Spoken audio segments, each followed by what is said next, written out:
Hello, everyone. Sorry I'm late. I got a little drink.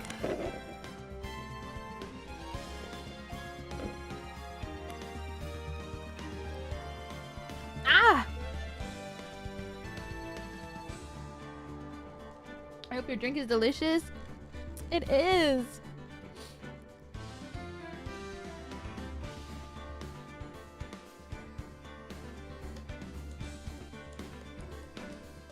Heroes always arrive late. That's right, I'm a hero. I'm the hero of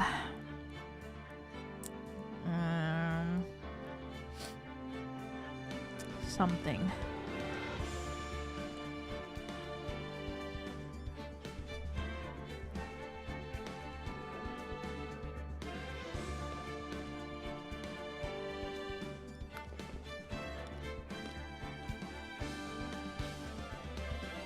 Niji Town? I uploaded it.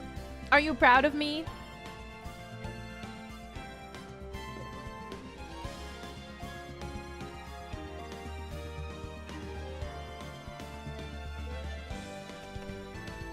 Thank you. It took 1 hour of my manager hyping me up.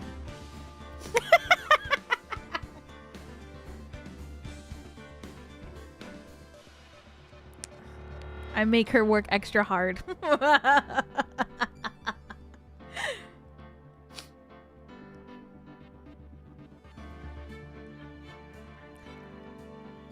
I still don't know the proper settings and everything. My manager did everything for me. I was like, I don't know what to click. And she was like, oh my god. So she had to log in and do everything for me. All I did was press public.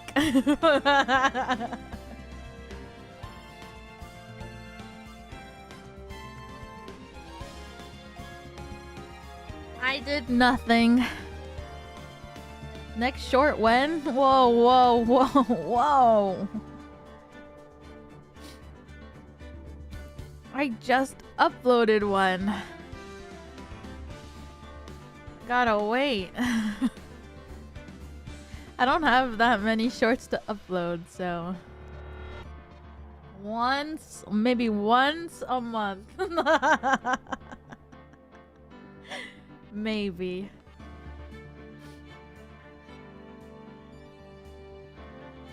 But then again, I don't even have that many to post, so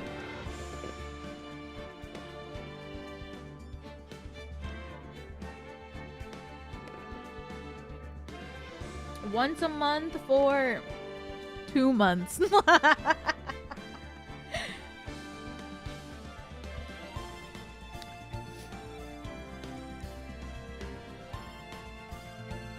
Who knows?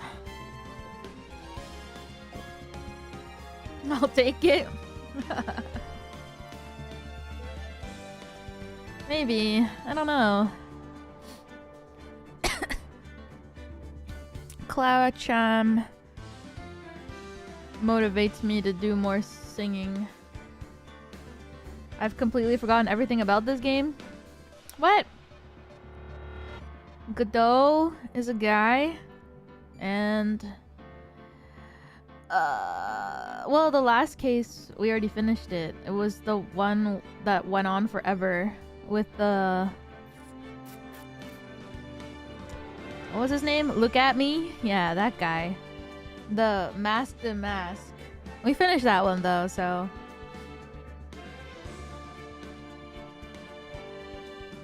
Now, we're on the next one. Versatile, welcome back for another month. Thank you, thank you, thank you. Do you remember the first case? Yeah, that's what my thumbnail is from. My beautiful, cutiful thumbnail. My beautiful girlfriend would never kill someone. I'm just a sick... Achoo!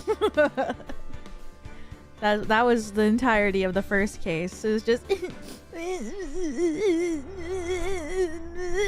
that was it. And the woman who was like freaking Snow White that had all the birds and shit flying onto her.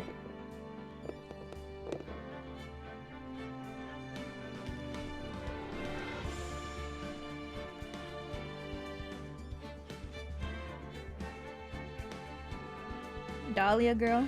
Oh yeah. I forgot that was her name.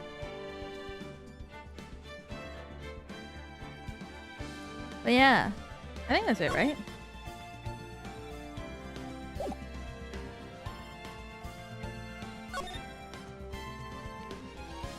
Is your matcha iced? Yes. I love a cold drink. Even when it's so freaking cold. I be drinking cold drinks only. Iced matcha, iced water, iced tea, iced everything. Oh my god, the last time I played was freaking December 1st. Nope. October.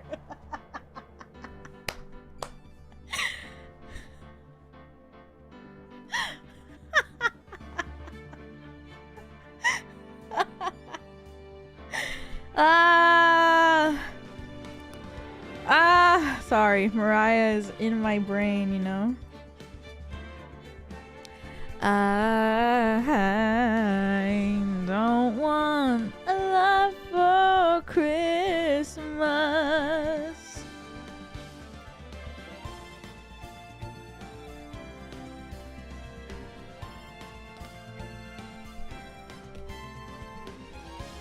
Sorry, they're seeds in my matcha. Lily, welcome back for another one. Thank you, thank you.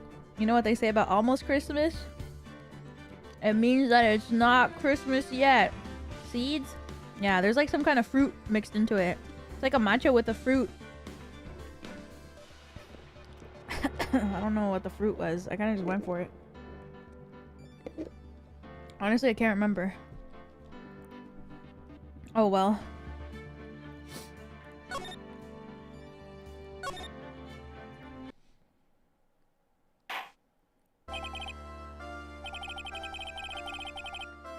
What? I see no room for misinterpretation of the facts. It wasn't me! I swear it wasn't me! The evidence and testimony we have seen and heard are conclusive. The victim was alone at the table when he drank that poison cup of coffee. No, you're wrong! I know what I saw! I saw!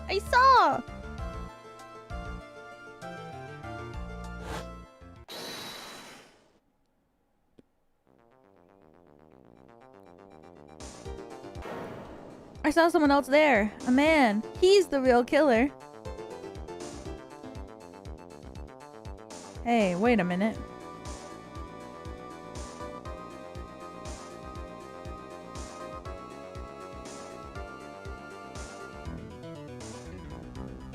Why won't anyone believe me? That cup is so cute. Well, I say that pretty much wraps up this case, wouldn't you? Mr. Wright? This court finds the defendant... What? This court is adjourned. Is this the beginning of 3? Or am I... Is this right?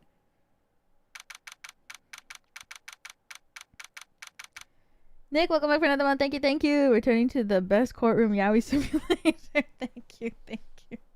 Welcome back for another month. Thank you. Is this right? Uh-oh. Ah! The start of the new year always makes me feel like I can take on a whole world. I bet it does, Maya. So, I've decided that our resolution should be... Zavari, take on the world. What do you think? We are so back. Nine, welcome back for another month. Thank you. Welcome back, welcome back. Sure, whatever, Maya. But I think maybe you've had more than enough mistletoe cake. Never. You've got to eat a lot of cake during New Year's. It's practically a tradition. Like watching the fireworks on TV or playing a board game. Oh, hey, pal. Detective Gumshoe. Happy New Year, Detective. Likewise. Now listen up, Wright. Here's to another fruitful year of lawyer police cooperation. Yeah, me too. Alright, pal. You got some explaining to... Have you got a holiday present for me, detective? A what?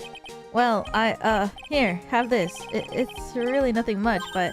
Yay! Thanks! Look, pal, we need to have a talk. Take a seat. Hey! What about Pearly? You haven't forgotten her present, have you? No, I mean, yes, I mean, no. Are you doing this on purpose? Guess I'm busted. How'd you like my first practical joke of the year? Very funny, pal. Now let's see how funny you think it is when I show you this. What is it? A magazine. Hey, I want to see. Deadly poisoning brings guilty verdict. Defense attorney Wright trounced? Trounced? Let me see that.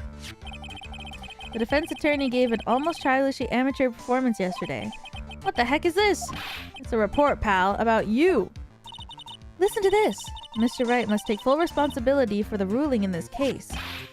Well, don't tell me you don't remember anything about it. But I don't remember anything about it. When was that issue from anyway? December of last year? Which I guess makes it last month. Which makes it old news, you mean? But I wasn't involved in a poisoning case in December. What?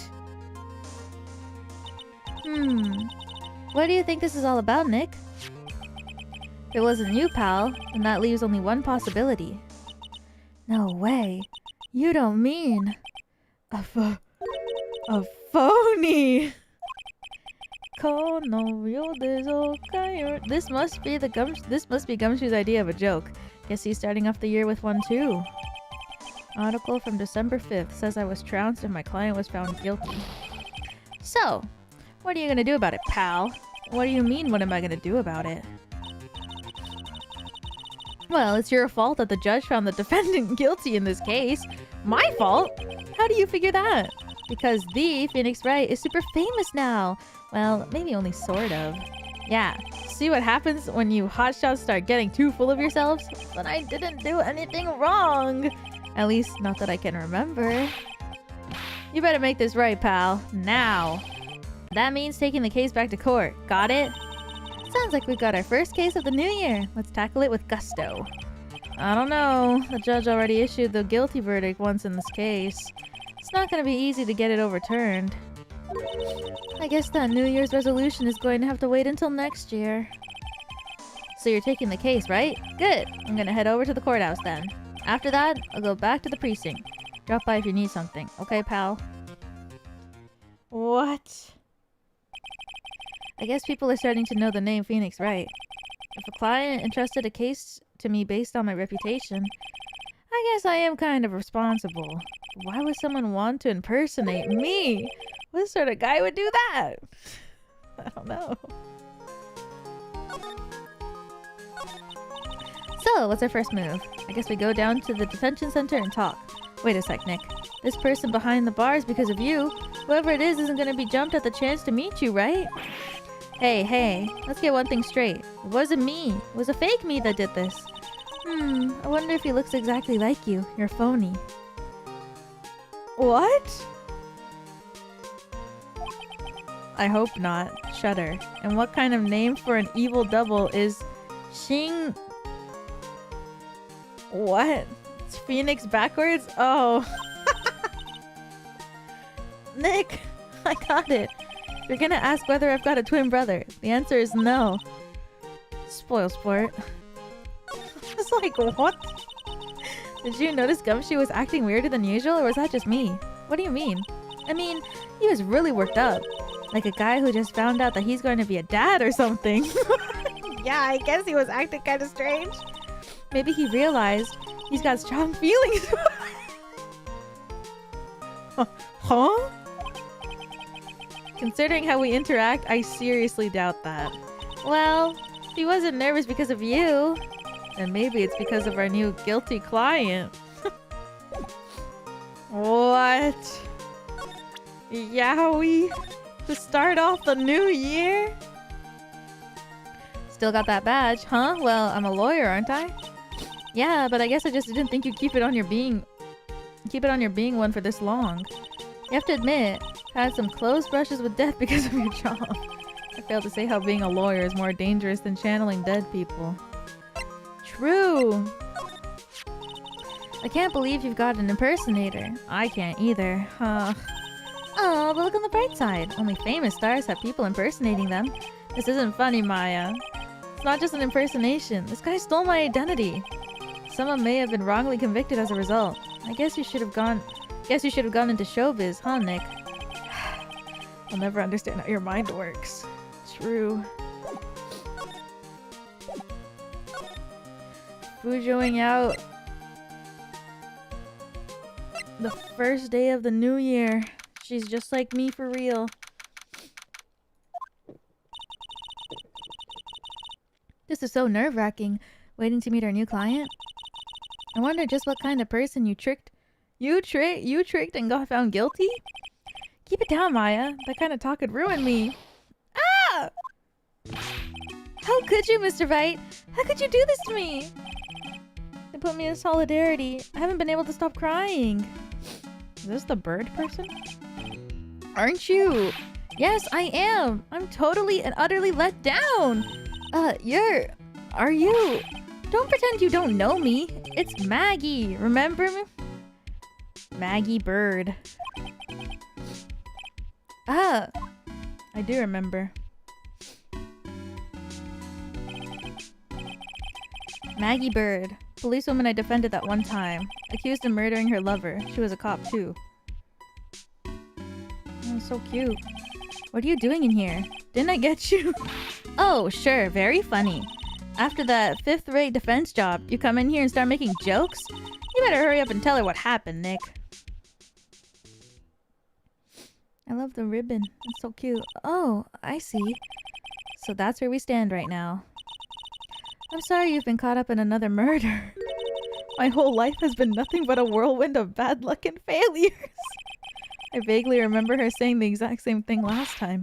But I don't mind. What's one more disaster in my life? At least now the real Mr. Wright is here with me. I won't let the world keep me down, sir. Girl. So, how come you're dressed like that, Maggie? Last year you looked so sharp in the police uniform. I was fired after that incident last year. Oh, I'm sorry. It's okay. I don't mind one bit. I enjoyed being on the force, but I think it was time for me to move on. So, what do you do now? In the second act of the life of Maggie Byrde, I'm playing the role of a waitress. A waitress? Yes, in a French restaurant. It's a small place, but it's quite fashionable. My charming smile and shapely figure come through for me. And the owner, Mr. Armstrong, hired me straight away, sir. And then you got into this mess straight away. Yeah, you could put it that way. John, welcome back for another month. Thank you. What do you think of colored maid outfits? Orange ain't it? Really? I think she looks cute though. I think colored is fine. But I can't lie. I do like the classic black. Or navy blue. You know, like the dark navy blue, full length, full sleeve maid? Yeah. Like the really dark blue one. Full length. It's so awesome. Me maid outfit when? Sorry. I can't clean. Whole mess started on the 3rd of last month. Happened at Très Bien. Très Bien? Yes, it's a restaurant where good service and a friendly smile are always included. Oh. What? There were 2 men at the table, both drinking coffee. And then...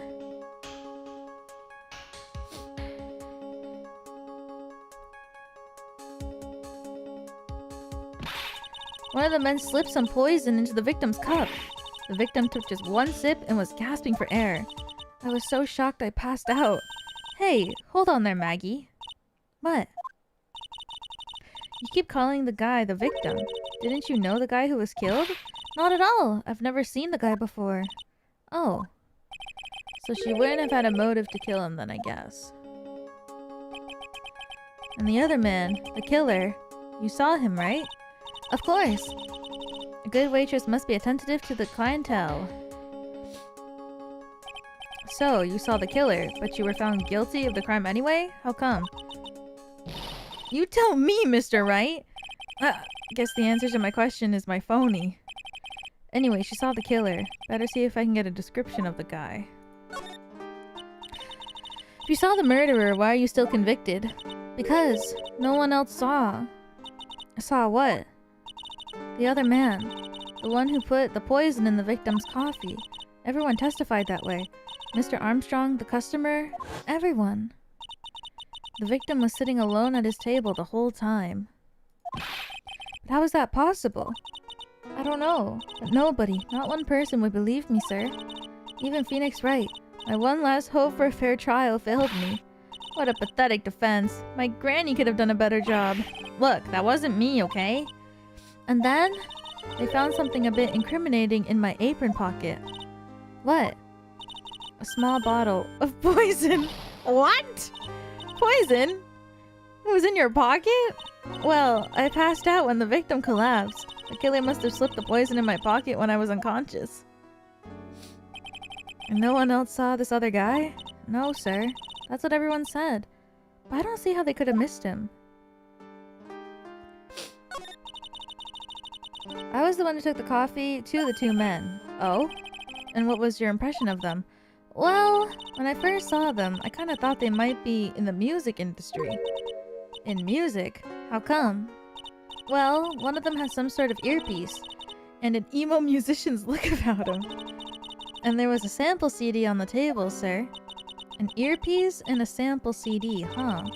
Did you get a look at the CD at all? It had a band's name written on it. I think it was MC something. They must have been preparing for their debut, I guess. What? MCR? So it was a band CD, maybe a promo disc.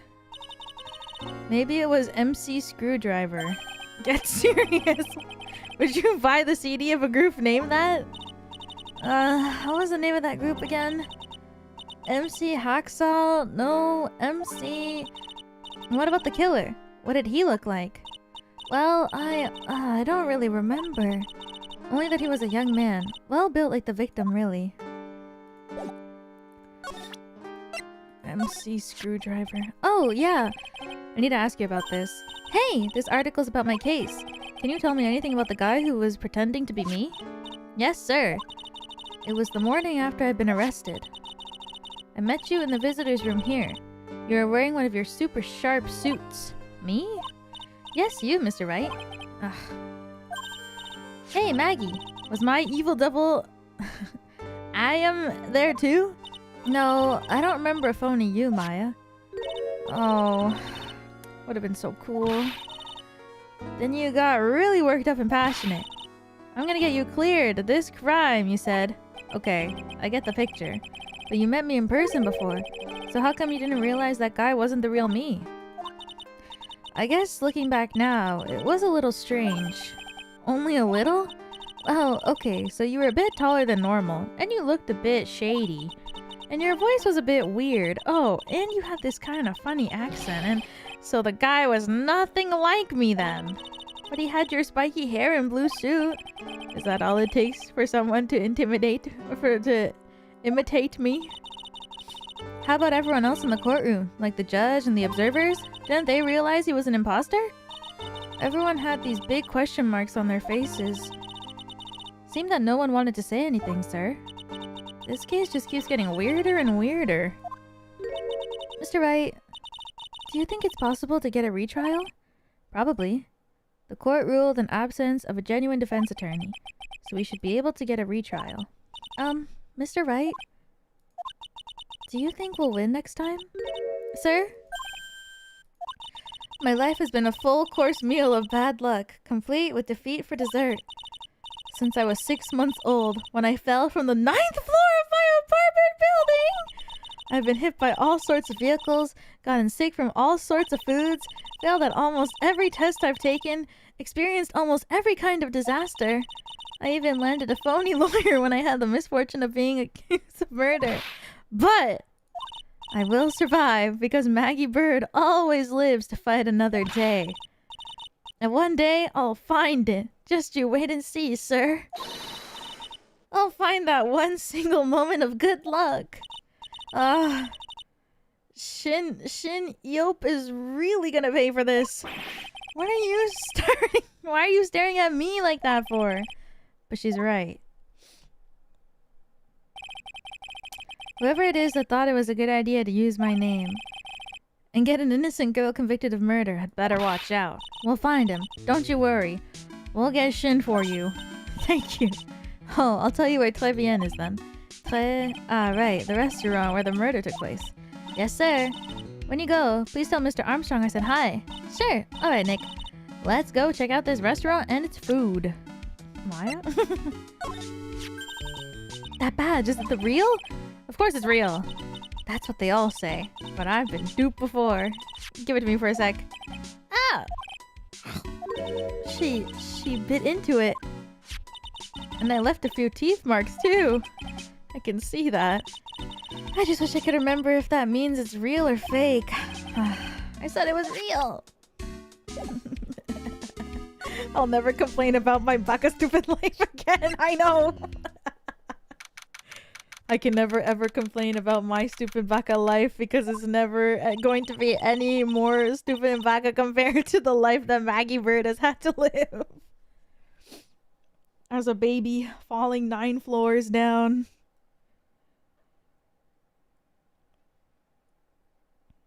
Gold? That's how they identify gold? Because it's super malleable, right? It's been ages since we caved out to the precinct, huh? Looks like Gumshoe isn't around. He's got it so easy, leaving everyone else to do the work. No, he's out there somewhere. My bet is on the courthouse. He's probably trying to arrange the retrial of this case. Guess that means we should go to the detention center and chat with our killer. After being convicted without a fair trial, I'm not sure killer is the right label. Oh my god, whoa, the blue badger is in a committed relationship. Hey, that's the police mascot, isn't it? It's so cute! That's the blue badger. It was my idea. I made it, and now it's the national symbol of the police force. So what's with the pink one? It's new, right? She's not an it. She's a she, right, Chief? Yep, meet the pink badger. So one called blue and the other's called pink, but they're both called badger? You got it. They're married. Mr. and Mrs. Badger seem to be cuffed together, Chief. You got it. That's marriage for you. Whoa, a mascot that's deeper than the deepest of deep oceans. Damn. He's married and handcuffed for life.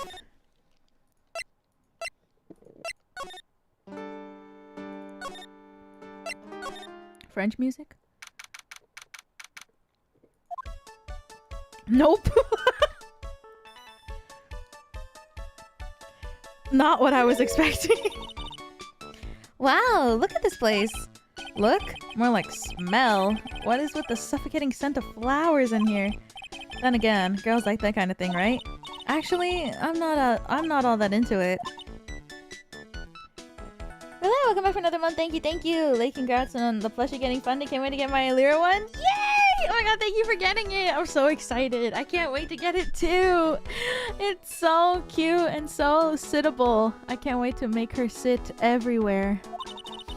No one's coming to seat us. Maybe there's no one here. Don't be silly, Maya. This is a restaurant and it's open for business. Hello? Anyone here? I don't believe it. There really isn't anyone here. Perfect. Let's get intrusive. If there's no one here, can we take anything we want? Yeah, I suppose we can. Let's get intrusive? It's a rack full of fashion magazines, and they're all in French. Why don't you try wearing something a bit more chic sometimes, huh, Maya? Yeah, I guess I could. Always in my acolyte clothes, aren't I? It'd be fun to wear normal clothes every now and then. Hmm? There's something stuffed in behind the rack. Oh yeah, the newspaper. Looks like a sports paper to me. Hey, and look at this. Someone scribbled a little doodle on one of the pages. MC Bomber. 1, 2, 3, 4, 5 zeros. $100,000? Maybe? Ah ha ha ha ha. Wonder what MC Bomber is supposed to be. This paper. It's from December 3rd. This paper's from the day of the poisoning. What? Starplay, thank you for the super chat. Thank you, thank you. The blue badger got married before any of us. When is it our turn? Who's gonna beat the pink badger to my blue badger? Paper from the day of this murder. This has to be a clue. I should see if I can find out some more about this paper.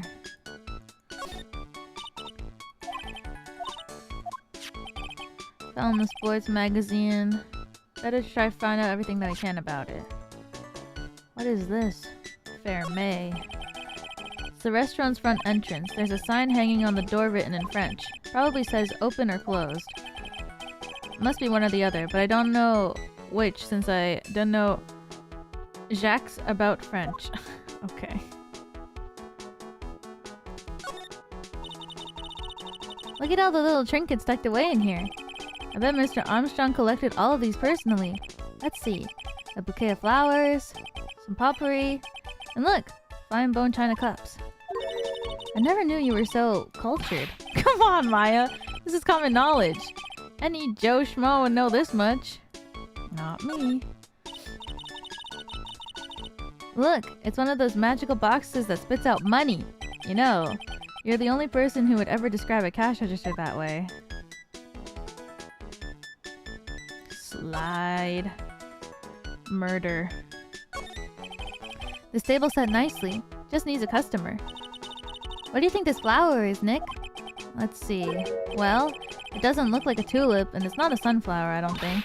Duh, even I could have told you that. Well, those are the only kinds of flowers I know. Dang nabbit, I'm a lawyer, not a botanist. True. I don't know either. I don't know. Kinda looks like a peony or something. Wow, it's a beautiful winter wonderland out there. Really? Cool, I love snow. Let me see. Huh? It's not white. It's not even snowing.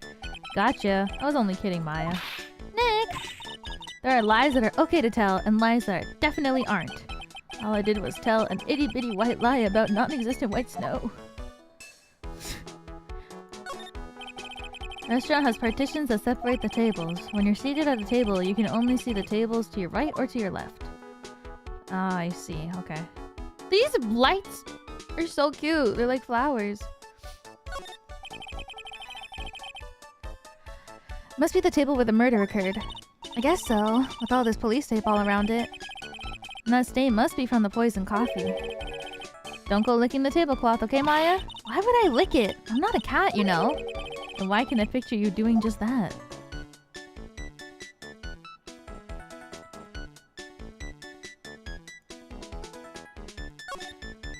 Am I missing something?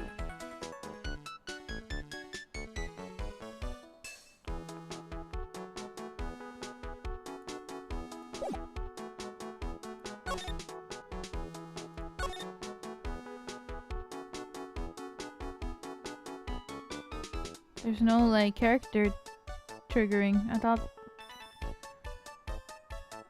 something would happen. I can't believe you can't look at the portrait.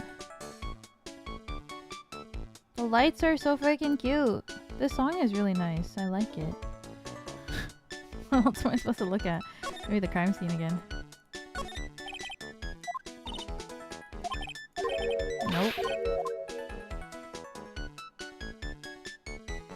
Sounds like a VTuber BGM? It does. Huh. Maybe...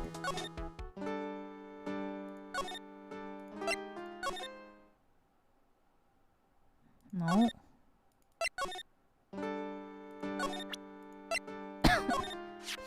Oh! A sports paper! Let's see. Gustin Braun managed to defend the heavyweight title? Sorry, Maggie. That paper is actually a month old. It's from the day of the murder. I guess we ask her about MC Bomber. And Gusty got knocked out yesterday, I'm afraid. Oh no. I found this paper in the magazine rack at Très Bien. Really? That's strange. Très Bien doesn't get newspapers. Mr. Armstrong says he's not really fond of them.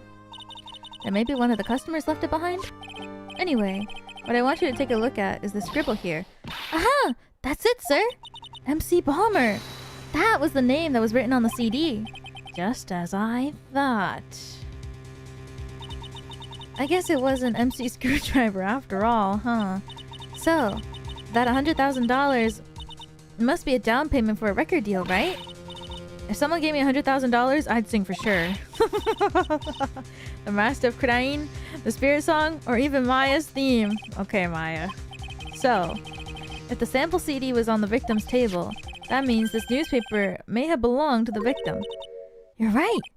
So the victim left this behind on the day of the murder, huh? I think we better step up the investigation, don't you, Nick? Yeah, like, get the fingerprint samples off of this... No. Maybe that's too logical.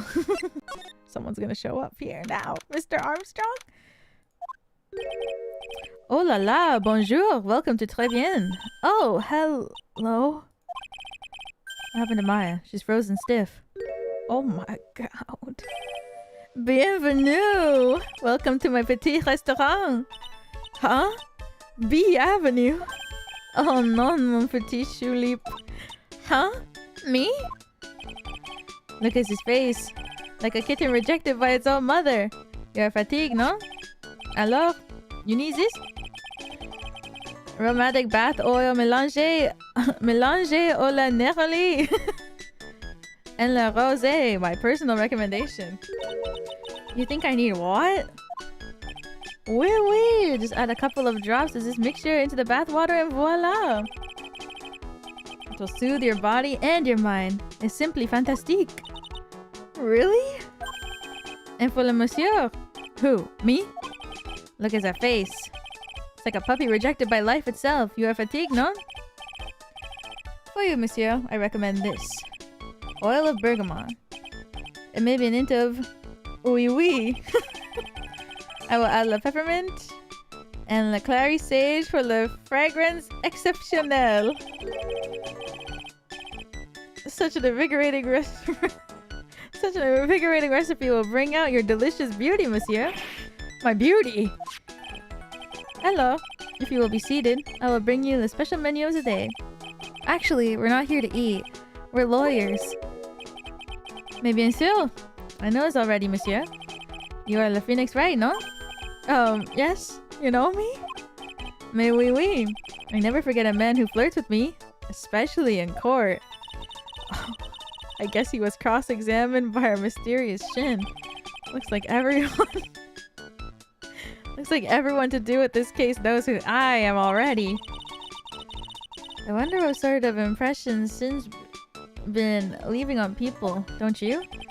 Allow me to introduce myself to you again. I am Jean Armstrong. Enchanté. Très bien. So what does très bien mean? I know Trés, that means 3, right? Non, très bien is français. In English, you would say very good. Oh, very good. Oui, exactement. L'atmosphère est très bien. Et la cuisine est très bien. The food's so good, why aren't there any customers here? My cuisine is not for all. Some people, they don't appreciate low cuisine. I thought everyone liked hot cuisine. Ow! Since I've lost Maggie, I don't have enough hands. So you're running this place on your own now? Oui, for the moment. No one has answered my advertisement. Oh, pour moi. Please don't eyeball me when you say that. I'm le chef. I'm the manager. I'm also a trained aromatherapist. What? A roaming what? A practitioner of aromatherapy. The art of soothing the soul with the delicate floral aromas. Delicate? The smell coming from that bottle earlier was anything but. Could you tell me what you know about the incident? Bien, it makes me sad to remember it, yet I remember it so well. More than a month has passed since it happened. Yeah, I guess it's been about a month since Maggie's sentencing. It was the 3rd of the last month. Just after 1 in the afternoon, a man who was here for a coffee suddenly became ill because of the poison in his coffee. That's the truth as I know it. It was Maggie who took the drink to him. I was in the kitchen. I heard the sound of someone collapsing. When I came out to see what it was already slumped in his chair. It was dead? Mon Dieu! Oui! It was dead. Maggie had passed out also. And this man who died, was he alone? Oui, monsieur. All alone. I know that Maggie said there was someone else, but... I see. The police, they asked me many times. Are you sure there was no one else at the table? They asked. But I'm not the only one. The old man said the same thing. Old man? What old man? Who is this old man that you mentioned? At the time of the murder, there was another customer here. What? Someone else saw it? Mais oui, as usual, he came alone that day. The time of the murder, he was here. He saw it too. But he said the same thing, that there was no one else at the victim's table. But Maggie swears there was 2 people. Mais mademoiselle, the lawyer could not prove this, non? About the lawyer? That was me, I suppose. Mais bien sûr. Wow. He's the first person who said it wasn't me. Don't kid yourself, Nick. Now, who's the one making stuff up? Oh, please, monsieur. There's no need to show me that. You are mine, Phoenix Wright. The worst defense attorney in town. I think you can imagine how he formed this completely wrong impression of me. Last time we met, did I show you this badge? Oui, you flashed it to everyone in le restaurant. Looks like he's a bigger fan of flashing stuff than you are. What? Why would you say that? Where did the Magatama go? We found this sports paper in the magazine rack here. One of my customers must have left it behind. Do you have any idea which customer it was? The only idea I have, mademoiselle, I saved from my kitchen. I'm not a lawyer myself. I do not wish to speak out of turn, but your defense in court that day was a little, how do you say, lacking perhaps? Even a Frenchman who cannot speak any English could have done a better job. You're very cool though. Oh, oui, oui, and so handsome. Wow, I wonder just how bad the defense could have been. Every time you open your mouth, the whole courthouse stirred. Oh man, that's something I don't want to imagine.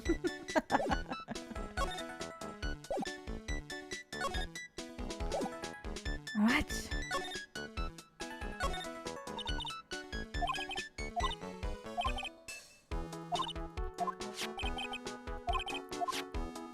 Maybe I have to look at the crime scene or something. No. Oui, oui.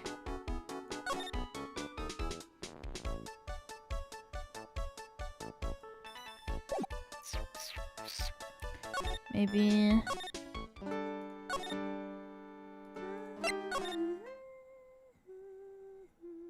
Really? Nothing?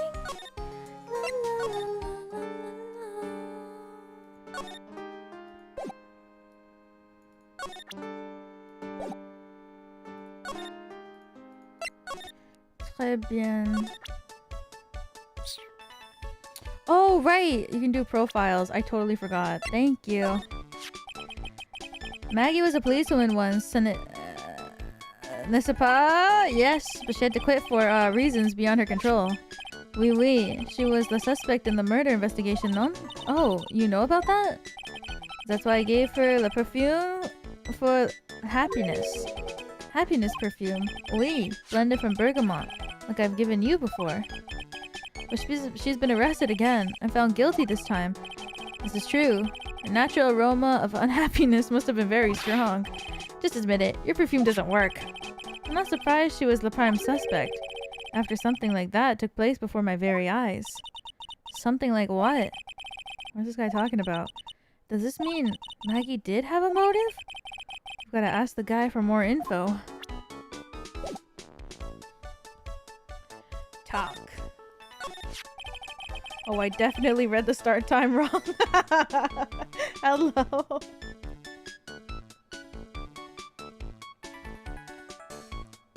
Yummy.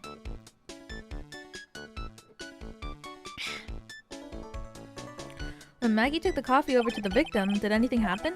Ooh-wee. I suppose you could say so. So what happened? No, it was nothing. Look, Maggie says she didn't even know the guy. But she's still been indicted for murder. The prosecution must have come up with some kind of motive. Oui, it is true. If there was anything at all between Maggie and the victim, it could be relevant. So please, tell us anything you know. What? 1, 3! Psyche locks. No way! What are we gonna do, Nick? I'll just have to remove... What the? What's wrong? The Magatama! It's gone! Yo, that's what I just said. Huh?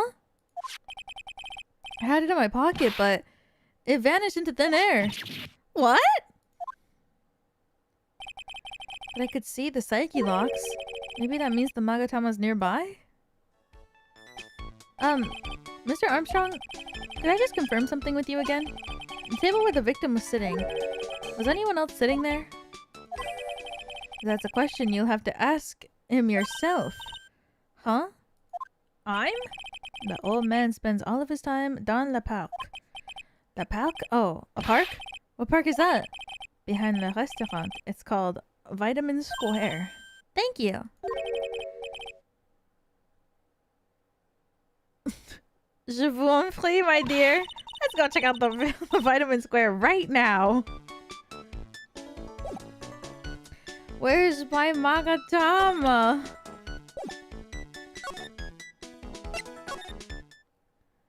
Oh, Vitamin Square because it has vitamins.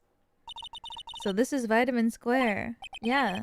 I see where they get the name from now. The fruits scream vitamins at you. Hey, Nick. That's the guy, right? Isn't that the old man Mr. Armstrong was talking about? That grouchy looking grandpa? He's throwing seeds out for the pigeons. Maya, he's not throwing seeds for them. He's throwing seeds at them. Seeds. Natto? Ugh. My grumpiness threat levels have just been raised to red. Excuse me? Would you mind if I had a word with you? Yes? I just want to ask you a couple questions. What's the matter with you? Can't you see I'm busy? So you don't like my seeds, eh, pigeons? He's really chucking those seeds at him. That's gotta hurt. Go on, eat this. Excuse me, sir. Can I ask you about Maggie Byrde? I don't know any Maggie Byrde. Yes you do, Maggie, the waitress at Trés bien. Ugh, it's a disgrace, I tell you, an utter disgrace. A disgrace? An innocent young girl revealing herself like that? Revealing? You mean her uniform? The youth of today, they don't have any shame. No shame, I tell you. Not an ounce. Whatever happened to the old Bushido values of Japan, like honor and modesty? What about me? I'm not wearing anything revealing. You? Your problem is you lack any sense of grace. Talk about hitting a girl where it hurts. Do you go to Trés bien a lot? That miserable excuse for a restaurant? That garbage they serve there is not food. Where's the sushi, the tempura, the rice? Trés bien is a French restaurant, sir. Where do you think we are, boy? In Paris? I want real food, not those nudie snacks. What about those shameless girls? You mean the waitresses? You can see all the way up to there. Yes, the waitresses!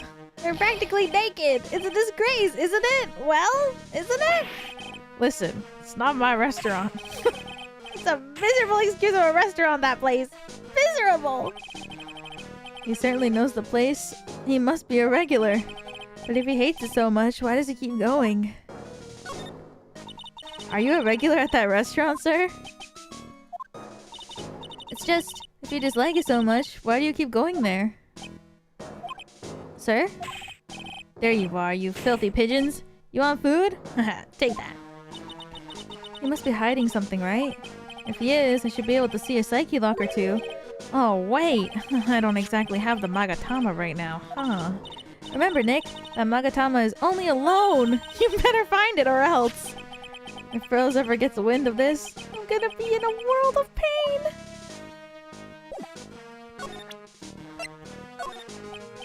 Excuse me, sir. Could I ask you about this? Well, shit. Nope. You don't want to hear it. Some pigeon feed.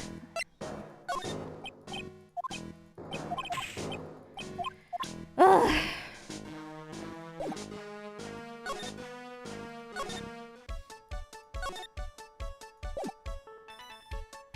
Am I supposed to look for the Magatama? Did I drop it? Did I get pickpocketed? Ore no Magatama!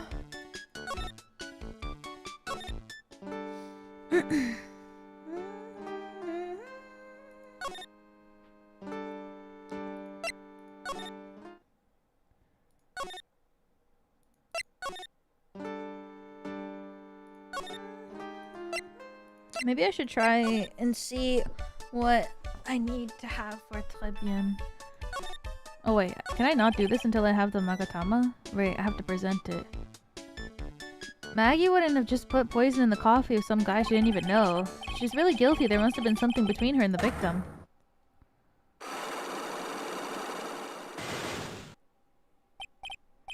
No, it was nothing, I'm sure. Que sera, Sarah. Perhaps Maggie had another reason. Maggie's motive got to do with this. Why is he hiding things from me?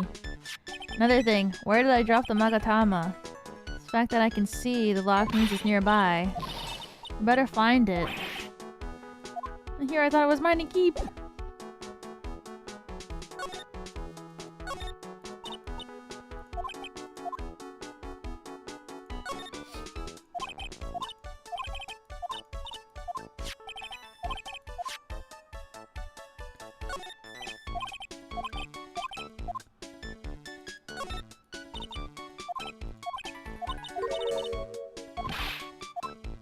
No?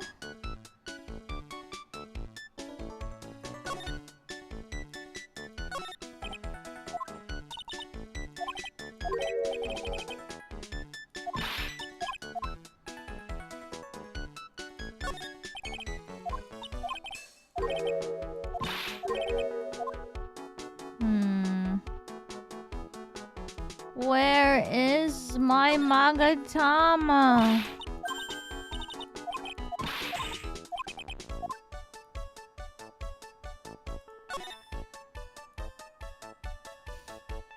Am I supposed to literally look for it? Probably not.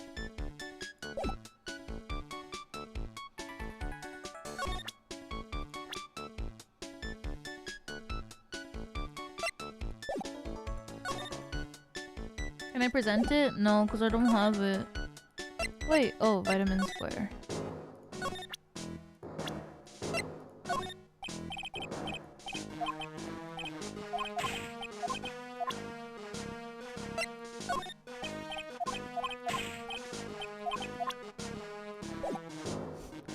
For a second I forgot who Kudo was. I was like, who the hell is this guy? So you met the owner, Mr. Armstrong. He's, how can I put this? Pretty unique, huh? He has a really intense aura. As a chef and as a person. Yeah, he has a pretty intense aroma, too. Did Mr. Armstrong really not see the killer? Apparently not. Well, he's in the kitchen all the time, so I guess it's possible that he didn't.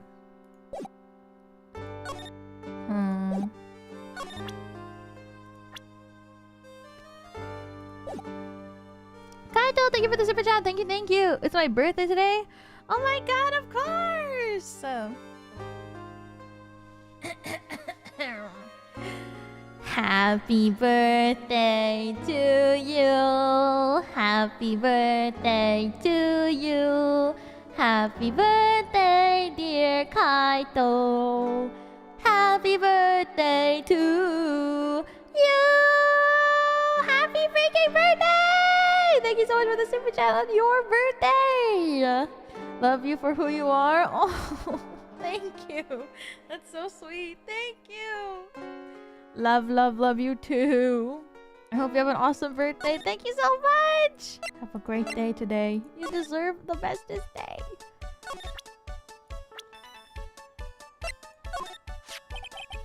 It's hard to imagine, I know, but I was...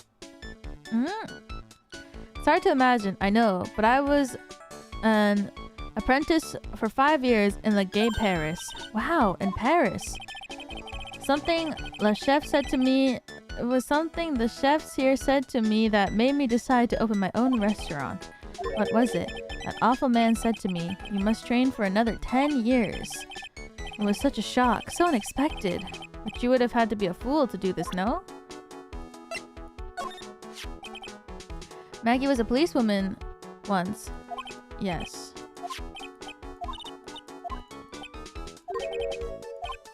Happiness perfume.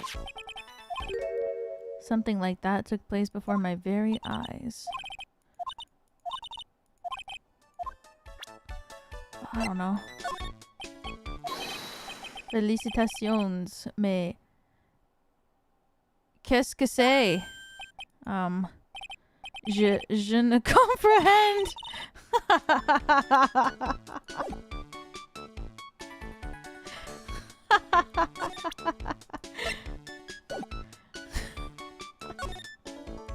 What the fuck? Oh my god, I haven't even fucking examined this place. No wonder. I'm so stupid. There's a magazine here. It's a magazine full of job listings. You disgusting rogue. Picking up something someone else threw away? Threw away? Did you throw this away? Are you looking for a job? It's none of your business. Sorry, I guess I'll just take the magazine with me then. I don't want anyone else having it. Give it back. Too bad. Now that you want it so bad, I don't want to give it up. Hey, that's mine. Too bad. Looking at this orange reminds me of what? That you're supposed to eat a lot of them to ward off colds in the winter. Can't have fun doing the holidays if you're sick in bed, you know? You don't have to tell me twice. The birds are so cute. Hey, look! Pigeons! Yeah, and heaps of them too. Did you know that pigeons are a symbol of peace? That's a dove, not a pigeon. Poor things. So they can't be symbols of peace and harmony just because they're gray? Is that it? You're overthinking this one by over a smidge. I used to love sandboxes like this, you wouldn't believe. Really? You? Sure. Finding iron fillings in the sand with a magnet was my favorite thing to do. What? That's too exciting for words. It was my ambition to collect every single shred of iron in the sandbox. I was such a kid back then. So did you manage to get all the iron? No, I never did. I think I came close though. Come to think of it, I still have all the iron fillings I found way back when. You want them? No.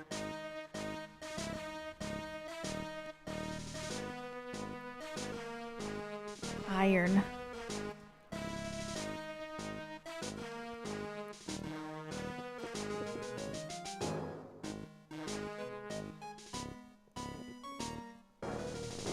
Iron is iron. Iron Reaver? Soul Stealer?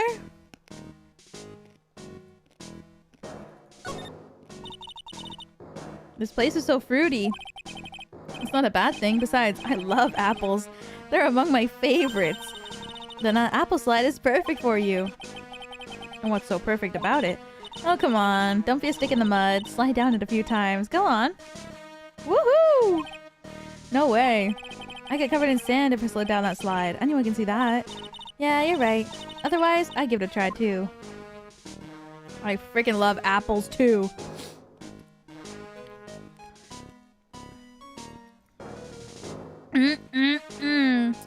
One of the best fruits, no doubt. Apples are on top, guys. Me? Wait, is this not a different... Is this not a dove?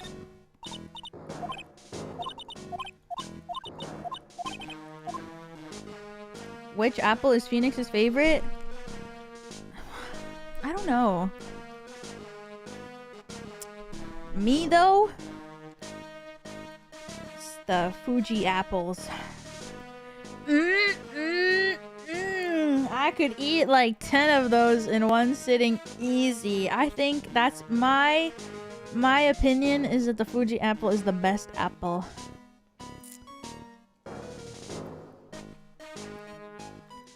I think it's the best one.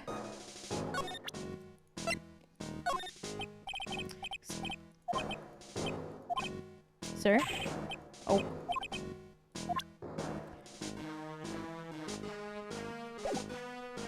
But they're expensive? Yeah, but they're so good.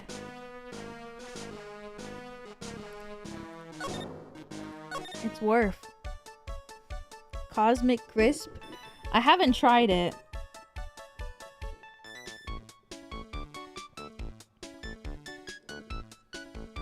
I haven't tried the Cosmic Crisp. I did hear about it though. It's like the ultimate apple, no? It was like made to be the ultimate apple or something. Mademoiselle! Yes? Are you looking for the job? What? No, I was just... Let me see. Your style is un peu différent, but you have a good face. Different? Felicitations, you've passed. I will hire you. Bien, come with me. I will teach you everything I know. Nick, help! I don't know whether to laugh or feel bad for Maya. Maybe I should do both? Alright, find the Magatama. Some of them have been circled in red. I really hope Mr. Armstrong is not thinking of buying those.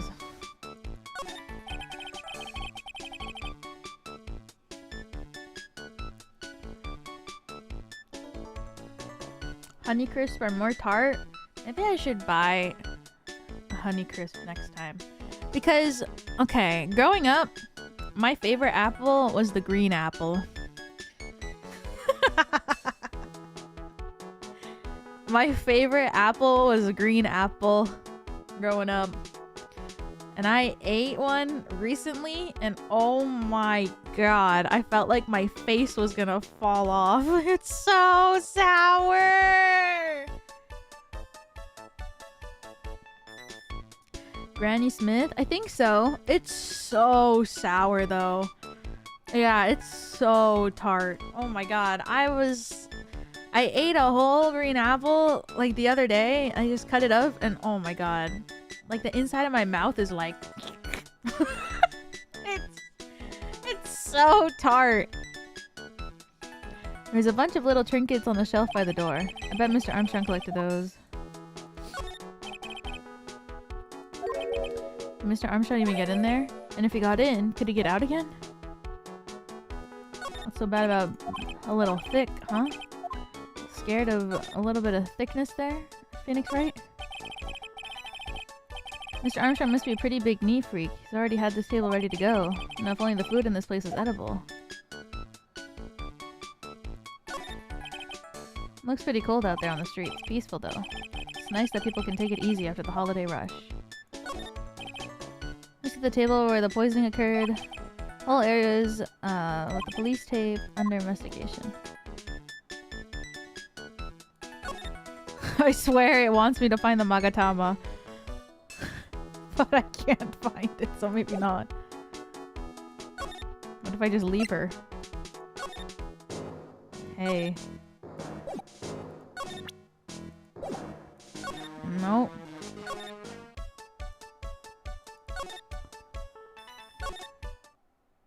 Oh!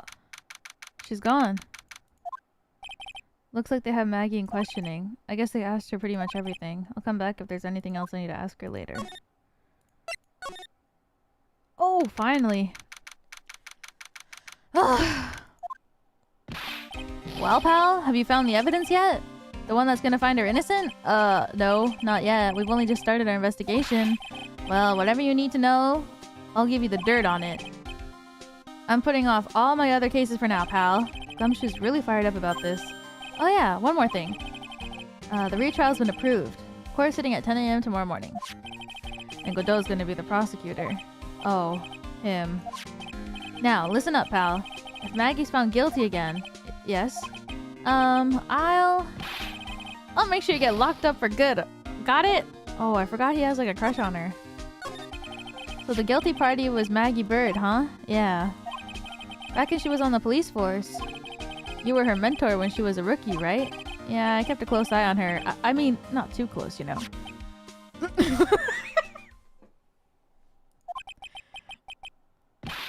Hey, what's with the funny look, pal? I was just her... It wasn't anything like... Look, sure, I was her boss while she was doing her training, but that was it. Nothing happened. Gumshoe sure is sweating up a storm over nothing. Ah, so that's it. Our big old Gumshoe has a little old crush on Maggie. I don't like her or anything. I was... Ah! Note to self, gossip with Maya about this later. Look, pal, don't tell anyone, okay? You gotta keep it a secret, got it? Sure. And would you mind not guessing what I'm thinking all the time? Hey, tell your face, pal, not me.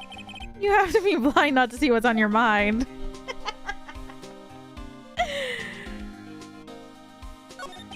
So, I was wondering, could you fill me in on the victim? Glenn Elg. He was a computer programmer. I see, a programmer. He was just a regular Joe working for a small-time computer firm. Maggie never had any contact with the guy before that day. And all she did was take him his coffee on the day of the murder, pal. Yeah, Maggie also claimed to have never seen the guy before. Did the victim go to the restaurant often? Not according to the chef. Said it was the first time he's seen the guy. A programmer, and a first-time customer at that. What possible reason could Maggie have had to kill the guy like that? That's what I thought, but a motive was still somehow established in her trial. You're kidding? What was her supposed motive? Sorry, pal. I'm real busy. I haven't got enough time to sift through these papers. Look into it yourself, okay? What could this motive have been? This isn't really a proper investigation. I'm kind of working on it by myself. Oh, that's right. The judge already ruled on the case, and the evidence is in already. The only problem is, with Maggie's testimony. Doesn't sound very good for us, huh? Look, pal. I've got a mountain of papers on this case to look over before tomorrow, so I'm just gonna say this. Maggie Byrde's no liar. She's... Okay, so she's a bit out there. And a bit off base sometimes. But she was a good cop. It's not exactly complimentary, you know? What do you think really happened? And just how contradictory is her testimony? The biggest problem with Maggie's testimony is the number of people at the table. Yeah, my thoughts exactly. Maggie still insists that there was another guy sitting with the victim. Right. But get this. Everyone else in the place says the guy was alone, even the chef. And then there's that CD. CD? Oh yeah, she did mention something about a CD. Sample CD on the table. What about it? But our guys turned that place upside down. There was no CD. What? Not on the table, not anywhere in the whole restaurant, pal. But didn't Maggie say the victim was wearing an earpiece too? Yeah, but that was for the portable radio in the front pocket of his hoodie. A radio? He didn't have a CD player? You got it. Your phony never explained that contradiction at all. Come to think of it, the owner of Trés didn't mention that CD either. I don't know why, but I get the feeling Mr. Armstrong's got something to hide. CD player, this game makes me feel old. Let's see though. Wait, what did he say? I missed that. What do you make of this? Sorry, pal. All I can think about is Maggie at the moment. No, I didn't mean it like that. I meant... You don't have to explain. Really. What's that? A sports paper? Yeah, I found it at the magazine rack. I found it in the magazine rack at Trés. It's dated the same day as the murder. You may be onto something here. What? Rodrigo, thank you for the 10 gifted memberships! Thank you! I appreciate it. Thank you, thank you! If you're gifted a membership, make sure to give them a big ol' thank you! Thank you! So cute icon, Miku. Bomber? I hardly know her? Alright.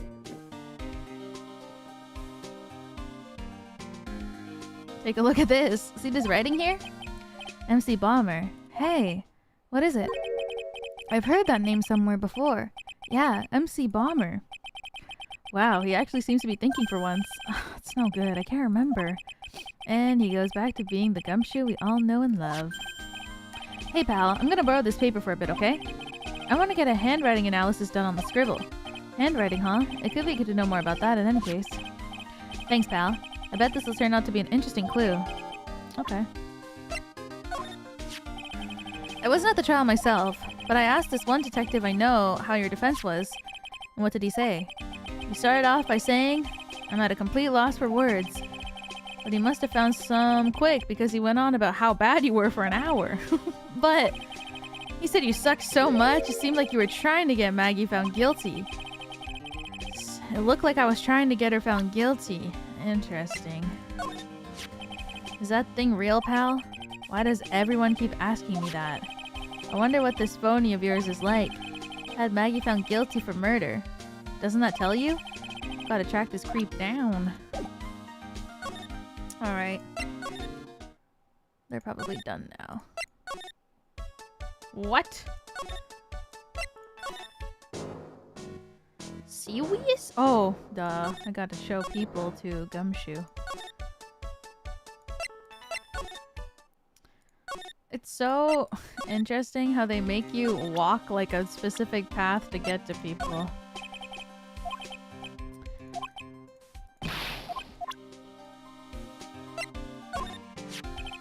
The chef est très bien, huh? You know what the chef said to me? Oh la la, your body is full of toxins. And then he gave me this bottle. What's in it? I don't know. The label says juniper. I'm under orders to put every drops of it in my bath every day. Under orders? Yeah, you know, there's something about that lady. I mean, guy. Huh? Can't stop thinking about him? Not like that, pal. Give me a break. He's not my type. I mean, I can't stop thinking about I can't stop thinking that he's involved with this case somehow. Sounds like he knows a little something more about our charming chef. What? Gumshoe?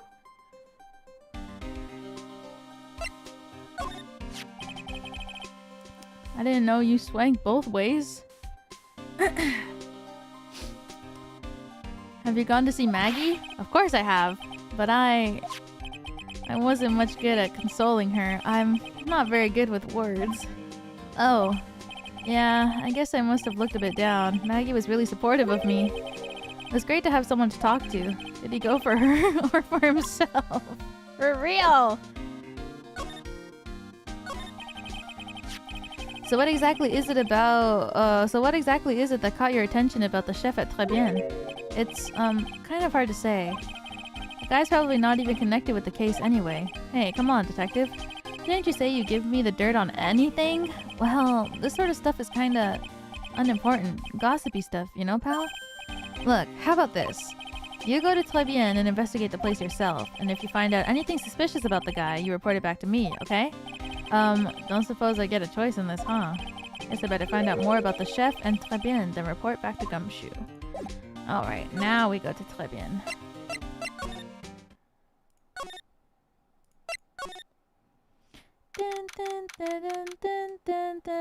The scent of flowers sure is strong. It's almost making me dizzy. What? Uh-oh, hello? Who was that just now? A customer? She has sort of a dark aura about her. Oh, welcome. B Avenue. Wow, what a cute voice.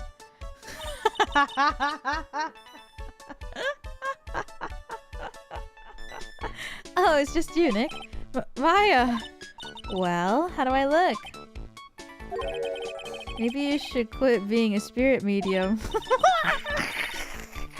Maybe. It's kind of boring being a waitress. I mean, you're my first ever customer. And who was that woman I just saw? Oh. Since you're here, you might as well have something to eat. I am kind of hungry, actually. Damn, Phoenix. So, how do you like your new job, Maya? I never knew there was so much for a waitress to do. Take people's orders, bring them their food, make coffee, work the cash register. Of course, we need a customer before I can do any of that. Yeah, it's a nice looking restaurant. It's a shame more people don't come. Don't forget about the ultra cute waitress. Check out my gimme a tip smile. Hey Nick, why don't you order something? The chef's preparing a tasty lunch at the moment, or so he says. How much is it? It's the twin tea set, so it's $20, of course. The twin tea set? I believe. I'll be taking a pass on that. It's kind of expensive. What? But you can! Come on, Nick. It's not every day I get to be a waitress. I want to try carrying plates and working at the cash register. How about cleaning the toilets? That should keep you busy. Yeah, right. Maybe later. About the lunch? Oh, a fine choice, sir. No, Kitchen! A lunch special, please! With all extras. Drink, side salad, dessert, and gift. I don't need any of that. Just a moment, please, sir. Oh, Maya's really getting into this. How much is this set lunch then? $20, huh? But with the drink, side salad, and dessert, it's $45? Hey, wait a sec, Maya. Sorry to keep you waiting, sir. A lobster? Sorry to keep you waiting, sir. Here you are, our deluxe 45 lunch set. Whoa! A dish inspired by lobster, abalone, what is this? Abalone fricassee with a balsamic vinaigrette.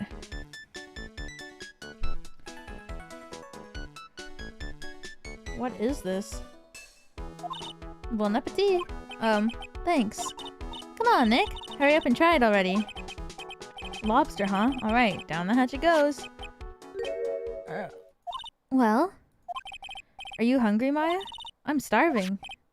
Here, it's yours. Really? Remember, Maya, my wallet doesn't print money, so you better polish off that plate. I just remembered. I gotta clean the toilets. Hey! You can't be in that much of a hurry to clean the toilets. Trebian lunch special costs $20 despite how unbelievably bad it tastes. How does that guy manage to make good food taste so bad? Hey Nick, you want to take a peek at the kitchen? The kitchen, huh? Not a bad idea. Oh shit. Now what was it that Maggie said again? In the kitchen, you'll get to see all of the chef's greatest secrets. In the kitchen? That sounds so tasty. Hey, wait up, Maya. What is it? I'm pretty busy right now. Aren't you going to show me around? There goes my plan to find some cool clue for the show and show it off in your face. I better conduct my search in the kitchen myself. I can't eat seafood. I wonder how hard that would be. Seafood is yummy. I'm sorry. That's like the last thing you should say to somebody who can't eat something. It's actually so disgusting and you're not missing out.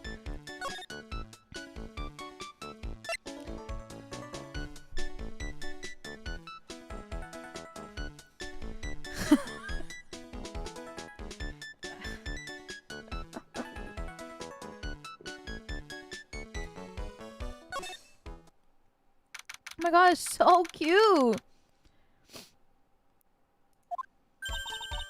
And here it is, the famous Trebian kitchen. It's my first time in here too, actually. You have any allergies? Me? No.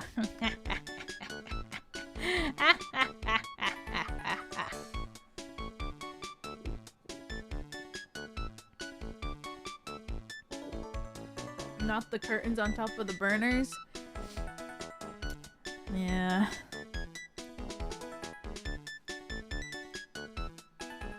I don't understand the appeal of crab or lobster. Too much shell, not enough meat. But the amount of meat that you get, that's the prize, you know? You put in the work to get it, and then it is the most delicious, yummy, delicious meat ever. One snow crab for me, please.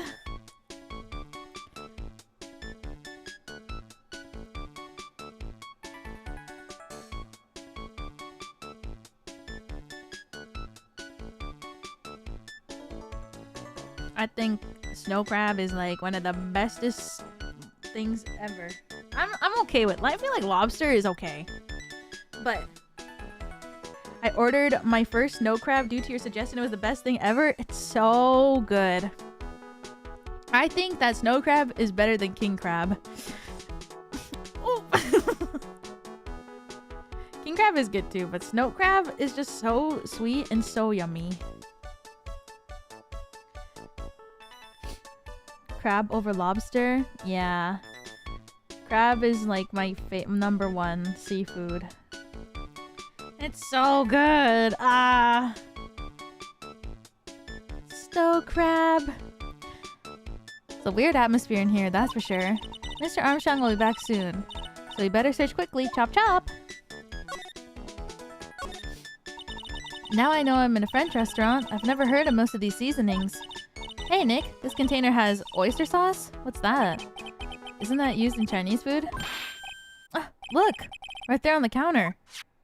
The Magatama! What is it doing here? What indeed? Put into the pocket. I didn't even see it there.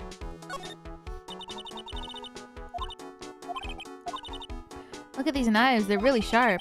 I'd like to see how one of these slices through a cheesecake. A cheesecake? You don't exactly need a sharp knife for one of those. She's right. What's this? Looks like a treasure chest or something. Wow! Look at these little bottles. Oh! Aromatherapy oils. It's got so many. They're overflowing onto the floor. Let's see. 1, 2, 3... 99, 100! They're all the same too. Hey, wait a minute. What is it? There's one bottle that's different from all the others. Well, what do you know? And it doesn't have a label either. And it doesn't smell. So what's that liquid inside then, I wonder? Hey, we should borrow this. I mean, look how many bottles he's got. He won't miss one, will he? The one that doesn't have any label? The one that looks different from all the other ones? Oh yeah, he would never notice that it's gone.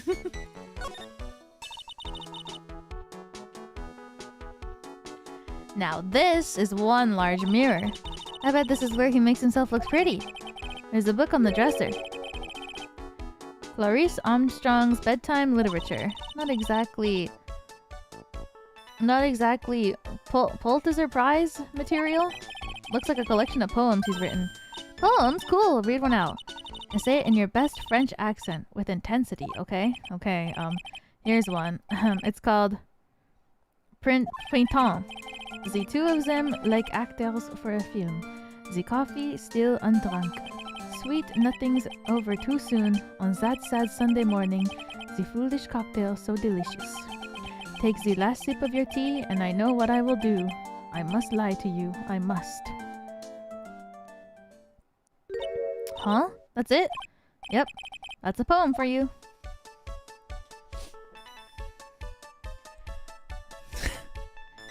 Français too hard. What are these lace curtains for? I don't know, but they give the place a real homey feel, don't they? Lace curtains. You know, if I was a cooking pot, I'd be perfectly happy to sit on the shelf under those. How do you respond to something like that?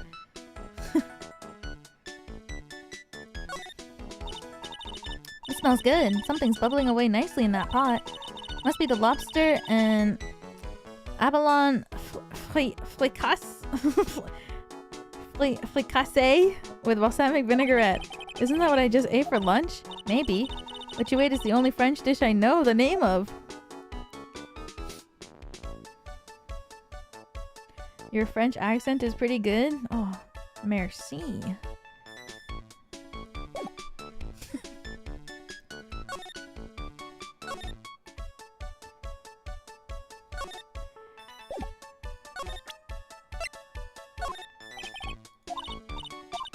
I'm a waitress now. I've got a pile of work.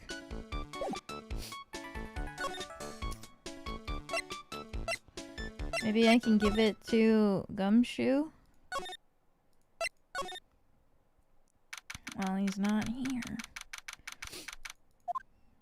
Hey, you're just in time. What is it, Detective Gumshoe? French WIW? No. My français c'est très horrible. Oui, j'avais appris français pour quelques ans, mais j'avais oublié tout mon français parce que ça fait longtemps que j'avais parlé en français.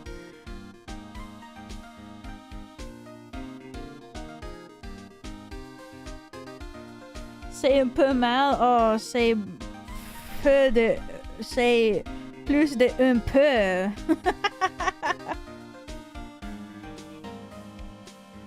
Français Josu. Oh, merci gozaimasu. The laugh got back to me about that newspaper you gave me. You must mean the sports paper with the memo scribbled on it. So, what did they say? Did the analysis turn up anything? They said the doodle was written by the victim, Glenn Eld. No doubt about it. I expected as much. The victim took the paper with him to the restaurant on the day of the murder. That's our best interpretation of the facts at the moment. Sports paper refiled into the court document. MC Bomber. I get the feeling I've heard that name somewhere before. Oh well, I guess it'll come back to me. Don't forget to report back to me with whatever you find at the restaurant. Since when did I start taking orders from Gumshoe? Although, I get the feeling there's something I need to show him. Yeah, that's why I'm here. You got one of those aroma bottles too, huh? Only this one doesn't smell. Huh? I don't get you. This is mixed in with all the other aromatherapy bottles, but it's not the same. It doesn't even look the same. Wouldn't you agree? A cologne bottle that doesn't smell, huh? It looks like nail polish to me. Smells like a skunk to me, pal. Mind letting me borrow that bottle for a while?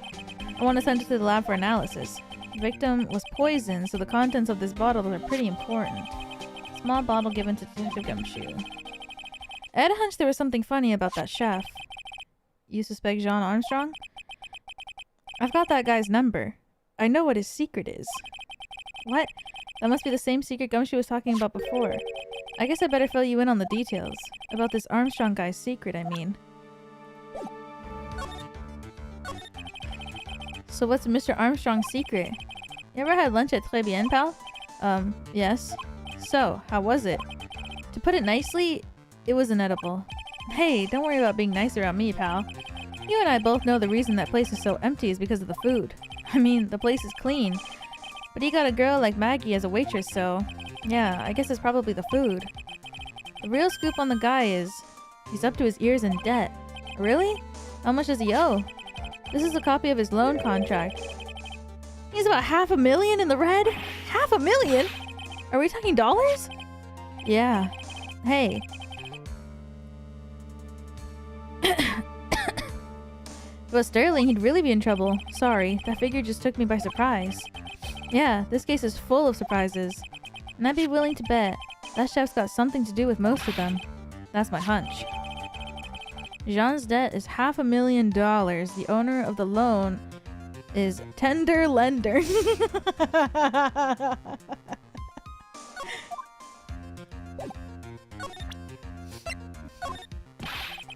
for $500,000, pal. That's $500,000 bills. What's with the in there for? Is there really that much money tied up in this case? I can't give you an answer on that, pal. Not without the case file in front of me. But I'll tell you this. That Armstrong guy would have done anything for cash. He was desperate, you know? No, I don't. But I think I sort of get the picture. Oh, shit. Tender lender? Whoops.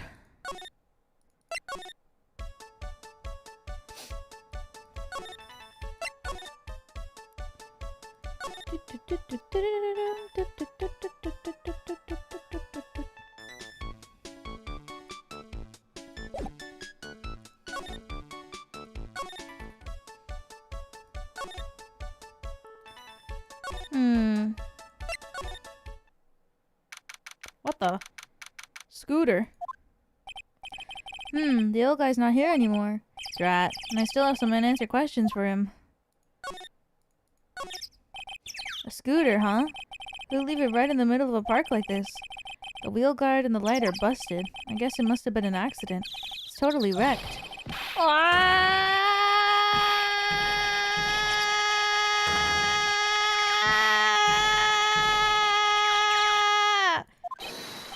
Hey! What do you think you're doing with my bike? No, I was just... you been messing with my new ride? Is that what you've been doing? New ride? Isn't that kinda... Oh, you're gonna pay for this. It wasn't me. I was just... Hey, then who's the one that covered my saddle in crap, huh? You gotta pay, you're catching my drift. No, wait a sec. I'm not a pigeon. Wise guy, eh? I had to beat you so hard it'll feel like we're smooching the express train.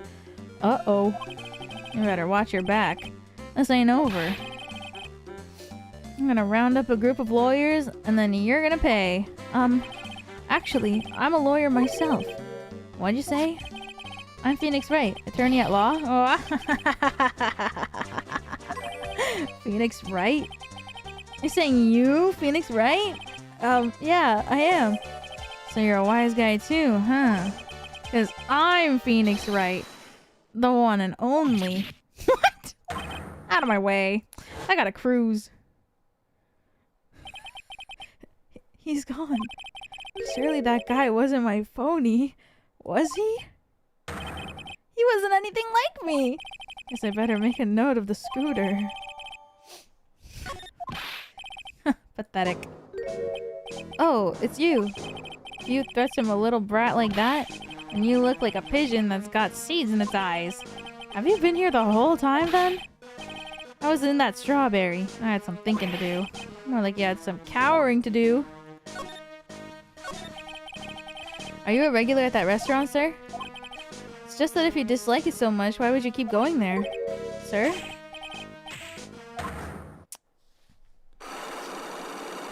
One. 3. Fuck. Fuck, why stupid buckle? I knew it. This old guy's got something to hide, but what could it be? Okay, one sec. I'm gonna pee real quick. I will be right back!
Meanwhile, welcome back with another one. Thank you!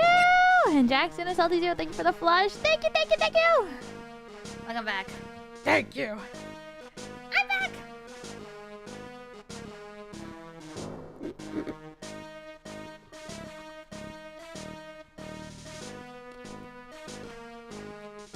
Ugh.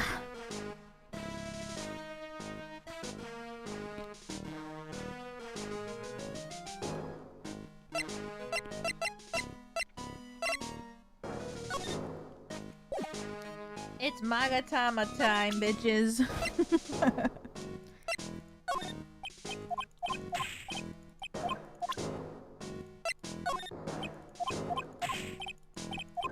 Fine. Take that.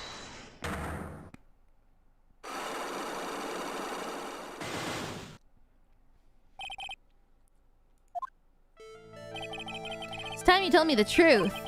Why are you a regular at the restaurant that you dislike so much? Isn't it obvious? People only have one reason to go to restaurants. To eat. To eat? Is that the whole truth? What do you mean? I don't think you go to that restaurant for the food at all. You insolent brat! How dare you accuse me? What proof have you got? I can tell that not you nor anyone else in the world would go to that place for its food. Maybe this.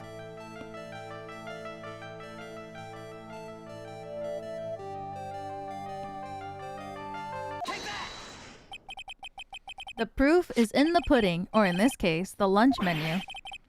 That's the twin tea set. The food at Très Bien is terrible and expensive. You're wrong. It's cheap. Huh? I'm rich. I inherited money when I was a boy. Yes, I'm stinking rich. I haven't done a jot of work since I was born, other than feeding the pigeons. What a load of crock. The taste's another story, but the price? It's nothing to me. So, you're saying that you go there because you got money to burn. Exactly. I have so much cash, I go for a swim in my money vault every day. Unfortunately, that's a lie. What? You don't have money to burn. You're flat broke.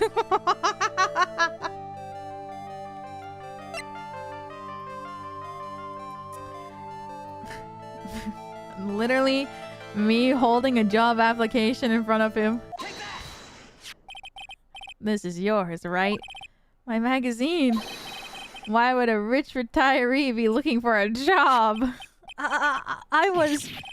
so what? So I was looking for a job. I'm buying a lot at the moment. I need spending money. Oh. I don't go to that restaurant just for food. I go for the Javachino. Yeah. I think you mean a cappuccino. Anyway, how much does a cappuccino cost there? $8. Those had better be some golden beans. What's your problem? Think a poor man would be better off drinking dishwater, do you? Is that it? No, I wasn't thinking that. I was wondering if the coffee there is really that great. No, it's not. But anyway, yes, that place has free newspapers to read every day. Newspapers? Exactly. They don't want me hanging around at home, so I go there. I'm sorry, sir. But there are no free papers to read at Très Bien.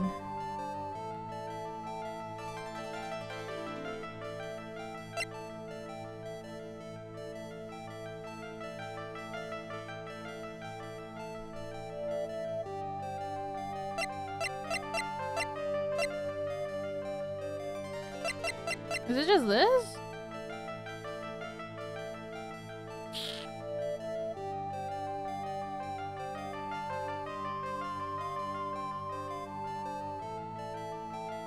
It just feels like there's nothing else. But I feel like I don't have anything else that I have to pick up. Take a look at this. What is it? It's a newspaper I found behind the magazine rack at Très Bien. So, what of it? This is the only paper there, and is dated more than 1 month ago. What? Do you see what I'm getting at here? The restaurant doesn't get newspapers. This is just one that the customer happened to leave behind. Tell me, why are you so determined to hide the truth? I'm not hiding anything. I'm gonna have to put this guy out of his misery. Listen, the real reason why you go so much to Très Bien is...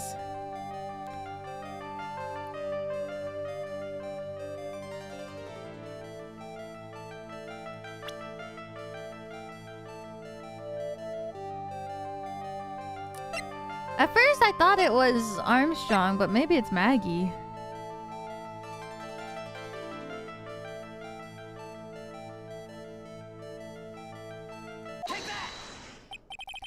What are you asking me about that girl for? She was the waitress at Très Bien. Therefore, the answer to the mystery of why an old man would drink expensive coffee at a terrible restaurant is the waitress. But I don't recognize that face. And you're probably telling the truth here, because you weren't looking at the girl's face. No! But had her outfit. Gulp. That's the truth, isn't it? You became a regular at the restaurant because of the waitress's uniform. That uniform is all you can think about, isn't it? I can't take it.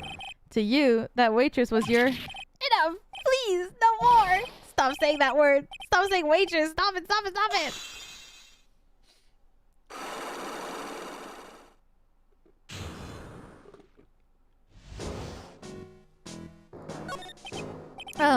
Sir? Yes, it's true. I was there for the young girl. Fine. So I'm a dirty, wicked, sinful old devil. No, I didn't mean it like that. I even get one of those lousy cups of Javachino every time for $8! All because of the serving girl. Punish me. Lock me up. Really, that's not what I'm here for. You'll be the same. Another 20 years and you'll understand what it's like. You'll know how painful it is to be an old man like me. No, really. Listen, sir. Stop calling me that. I have a name, you know, boy. Show some respect, I'm Victor Kudo. Sorry, Mr. Kudo. You young ones think you know it all, don't you? Well, I'm not saying another word. I won't tell you anything more. This guy was in the restaurant at the time of the incident, which means I have to hear his testimony one way or another. I don't believe this. I even broke his psyche locks and everything. I guess I'll have to try to get him when he's in a better mood.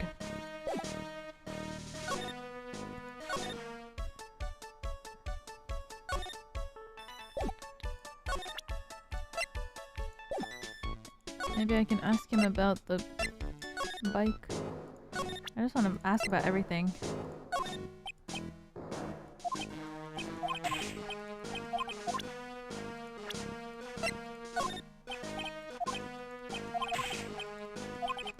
Maybe I have to ask Maggie about him.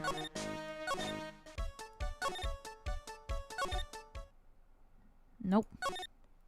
Your recent short video was so cute. Hope to see more. Musashi, thank you for the super chat. Thank you, thank you.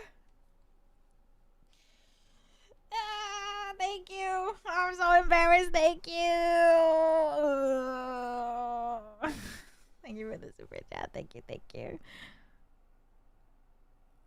I will do my best to do more.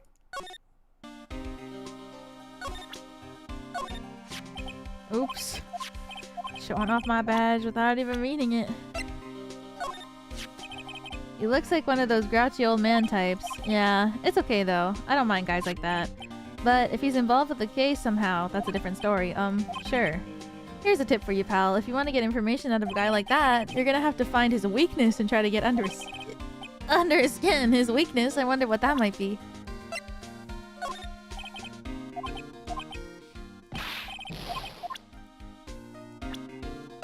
His weakness.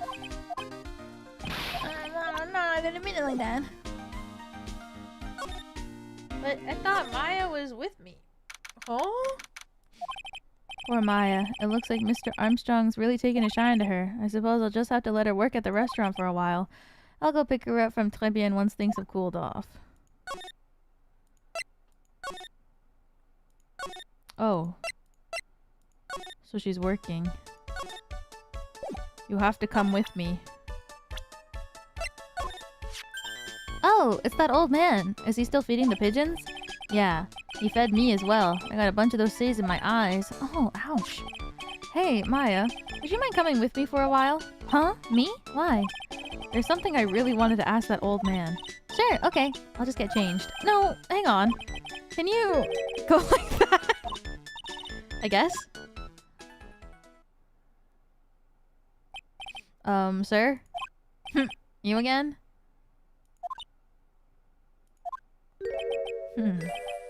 Well, well, I see.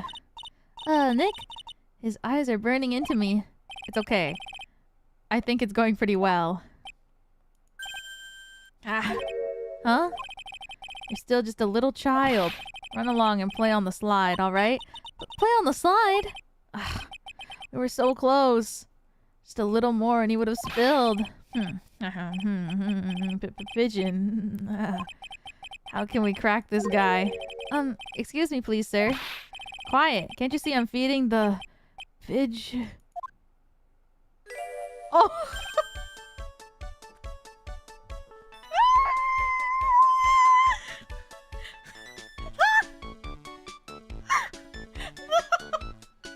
Oh my god.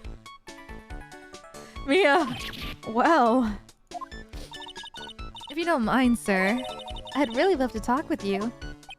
Yes, yes, yes! Of course, certainly! I'm Victor. Victor Kudo. Even from beyond the grave. Wow. About the incident. You mean the man who died after drinking the Javachino? Like he's a different person. It was quite a shock even for me. He was a strange looking boy. The girl took the Javachino over to him, you see? And? Was the customer alone? Definitely. He was the only person at that table. Then he took one sip from his Javachino and he said something like, "Ah!" and then collapsed. Dead. Oh, how terrifying. You're so good at listening, aren't you? I'll tell you anything, whatever you want to know. He certainly seems to be telling the truth now. It looks like Mr. Kudo didn't see this other man either. What the hell? Do you like the food at Tribulations? Well, of course. I'm really quite a sophisticated man. I was a young businessman once, you know. Set up a casino in London. Really? How interesting. Eating the food at that restaurant really takes me back to my days in France. What a lovely story. London's in England, not France. Oh yes, France is wonderful. I'd love to show you around the city sometime. It's too much. I can take it. I want France. I can't believe Mia's laughing at the guy. You visit Tribulations a lot, don't you? Of course, I mean, yes. I'd love to come and see you there. Really? Oh, you flatter me so. The owner would be delighted to welcome you, I'm sure. Be careful of that chef, my dear. The chef? You mean Mr. Armstrong? That's right. The man's an ex-con. He's an ex-con? Whatever did Mr. Armstrong do? Oh no! Those eyes! I can't take this. Mia's really got this guy eating out of her hand. He steals things from his customers. From his customers? Gloves, handkerchiefs, little things mainly. He's a pilferer, so you better be careful around him, my dear. Are you sure about this? Of course! He was arrested for it once. I was there when it happened, having my Javachino. It really is irregular. Let me write you a little haiku about it. A haiku? Japanese poem. It'll explain all you need to know about that chef. Convicted before, a wicked man or woman. Repeat offender. If he takes anything again, you let me know. It's not too expensive. I'll buy you a replacement. Poor guy. He couldn't do enough for Mia. Okay, Phoenix. That's about as much as I can do to help. Thanks, Mia. I got some really important information thanks to you. Honestly, I can't believe Maya called me for something like this. I can.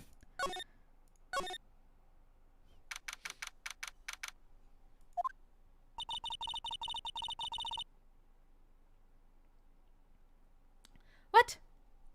I guess it's about time to wrap up today's investigation. Had enough of being a waitress? Yeah, plus no one came to the restaurant. Oh la la, Mademoiselle Maya, non! Can't leave me like this. I'm sorry. That reminds me. Mr. Armstrong had a psyche lock or 3, didn't he? Gonna have to break those. Mr. Armstrong, I hope you won't mind, but I'd like to have another word with you. Volunteers. Of course. I have no idea what that one was. My Francais.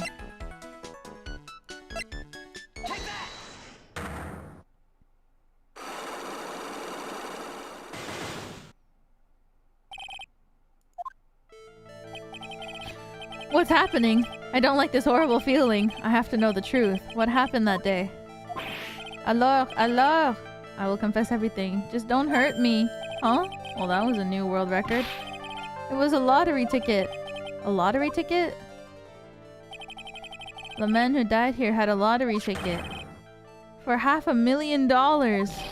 $500,000? Oui. But after the incident, his ticket...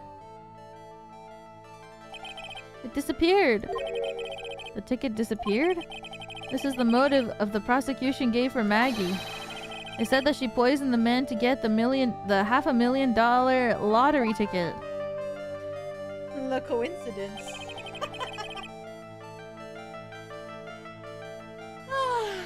La coincidence indeed. Why didn't you tell me about this sooner? Mais, alors, you've been trying to hide this information about the lottery ticket from me. And I want to know the reason why. No, monsieur, you doubt me? But I have confessed to you everything I know. Mr. Armstrong, the $500,000 lottery ticket. I think I know who took it. I think the winning ticket was stolen by this person. Mr. Armstrong, I believe there's a very high probability that it was you. Ah! Winning ticket? Okay, guys. Wow. That's one piercing scream, even for a man like him. Mais pourquoi moi? Why? You have no evidence. I'm not the mask. I'm not the person who steals property of others. Sorry to disappoint you, Mr. Armstrong, but I have evidence to the contrary. I present to you proof that you have stolen from others in the past. Is it just this? Convicted before? Repeat offender? A haiku is the proof?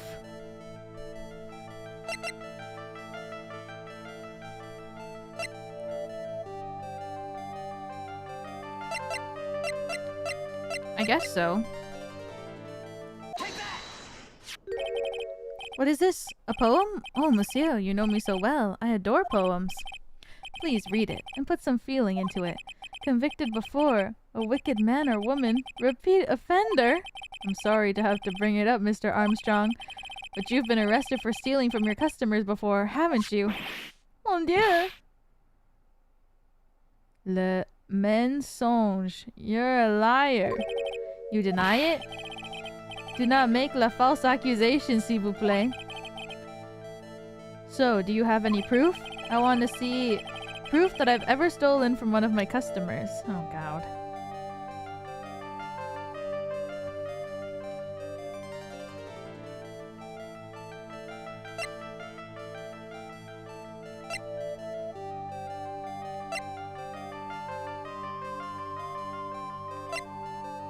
Do I even have anything?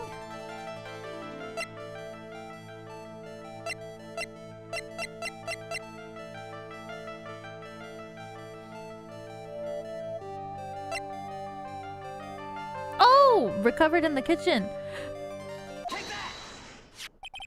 It seems old habits die hard, Mr. Armstrong. What is that? This is my magatama, and I found it in your kitchen. Non! Wow, that scream just now about broken windows. We. I have a weakness for the little trinkets and the figurines. My hand, it just lifts out. I cannot stop it. You've stolen handkerchiefs, gloves, and other things from your customers, right? Oui, it is la truth. I'm just a timid little girl inside, monsieur. A timid little girl. Besides, this time was not a small trinket, oui. It was $500,000. Mais non, why would I steal it? I have no need for such money. Really now? Oh, monsieur, what is it? Isn't it true that you're in some pretty serious trouble? And that you're in a desperate need for a large amount of cash? Take that! This restaurant is deep in the red, isn't it? You have a loan to the tune of $500,000. That lottery ticket would have wiped out your debts. Ugh. Well, Mr. Armstrong, what do you have to say for yourself now?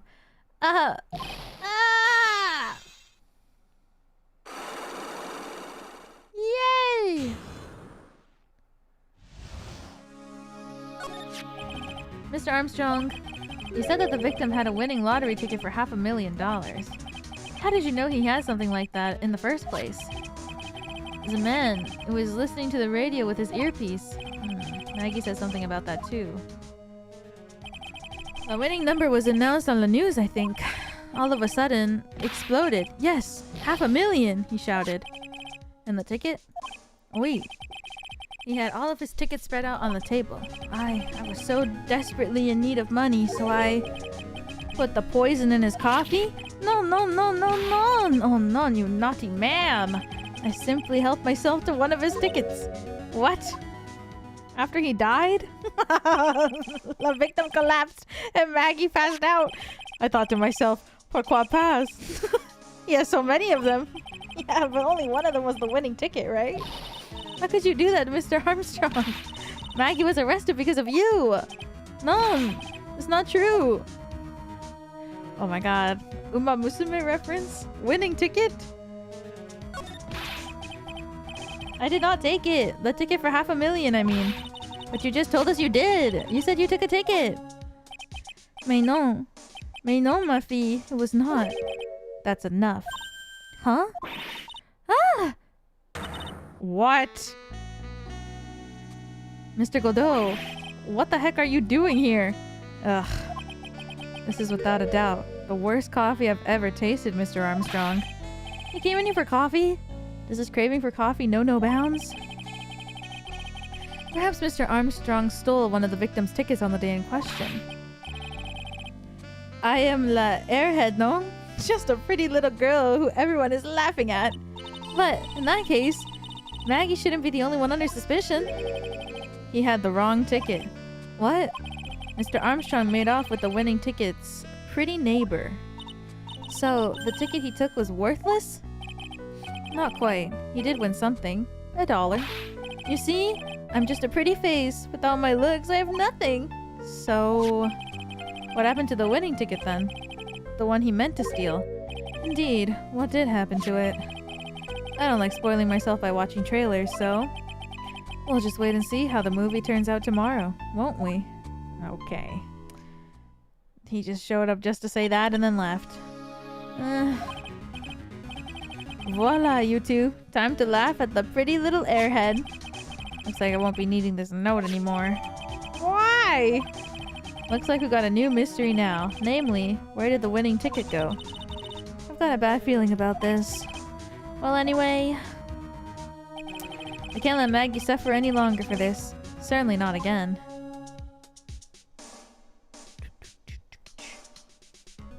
He is aura farming. I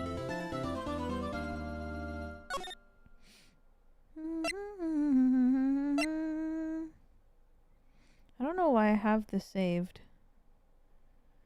But I guess I skipped over it, so I'll skip over it again.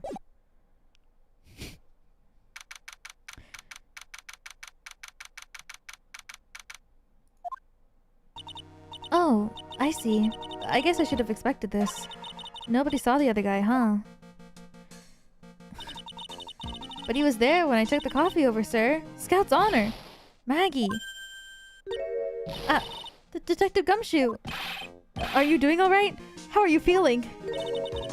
As if you need to ask either question, sir. Don't let him get you down, Maggie. And don't forget to eat well, okay? Roger! And you! Yes?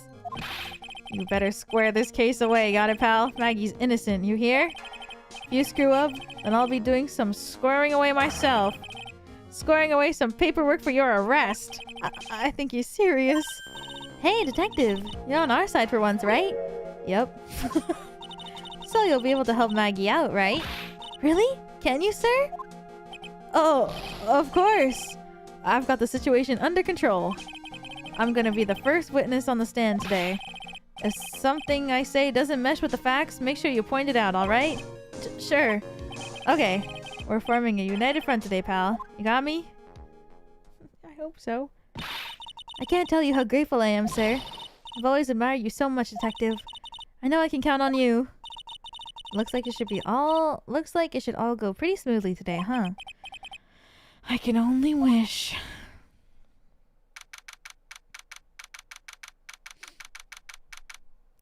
Isn't this like the third case he's been on your side, if not more?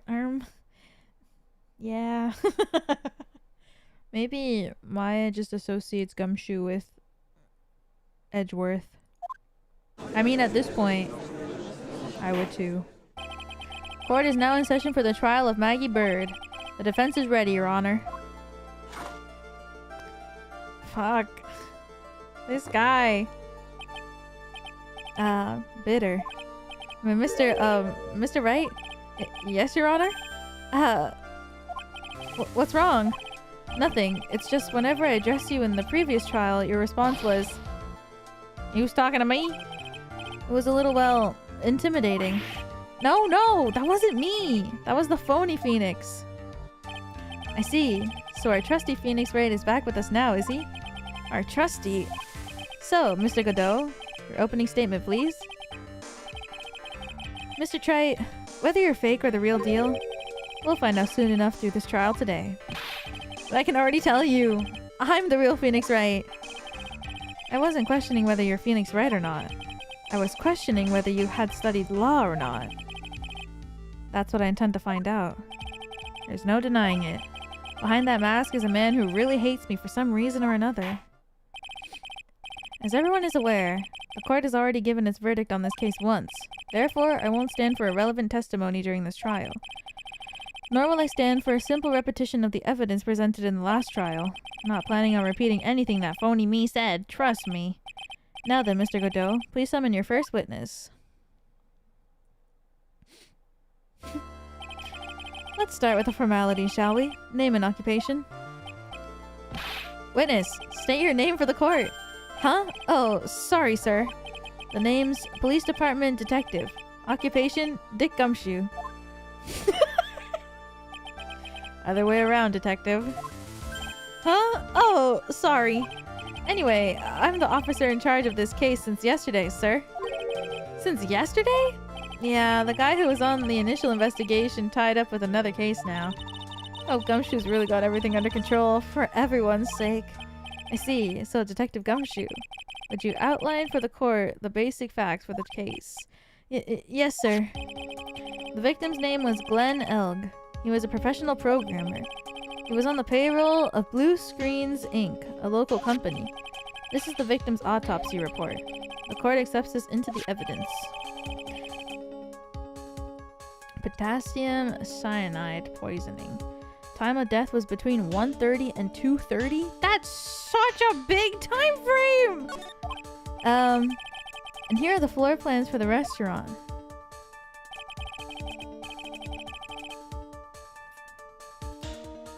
When the incident took place, the victim was sitting right here. The poisoned coffee was brought over to him by the waitress. The waitress being the accused? Yeah. The victim died from poisoning almost immediately after he took a sip of the coffee. At the time of the incident, there were 2 other people in the restaurant. Mr. Jean Armstrong, the owner and chef, and a regular by the name of Mr. Victor Kudo. Still seems to be a very straightforward case to me. Très bien, floor plans added to the court record. Come, detective. Take up this hammer and nail the defendant's coffin shut with your own 2 hands. Now then, Detective Gumshoe, let's have your testimony. Yes, sir. The incident. When the incident took place, the victim was alone at his table, sir. We understand that the guy, Glenn Elg, was listening to the radio at the time. Traces of poison were found in his coffee cup. What we found was potassium cyanide. That stuff really packs a punch. And, it looks like Miss Byrde might have had, well, some kind of a motive. This is the worst testimony ever. Using the dark, aromatic depths of coffee to conceal the poison. Classy lady. The facts of this case seem to be ironclad. Mr. Wright, I ask you to begin your cross-examination, but... Yes? Please. No intimidation tricks this time around. Is that understood? I already told you! That wasn't me!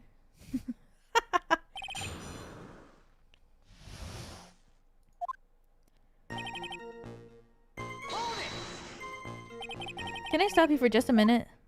Huh? What is it? Did I say something that contradicts the evidence? He's so desperate for that to be true, he's practically crying. Your testimony just now doesn't match the testimony given by Miss Byrde. She claims that there was another man at the victim's table. Yeah, that's what she said. And I...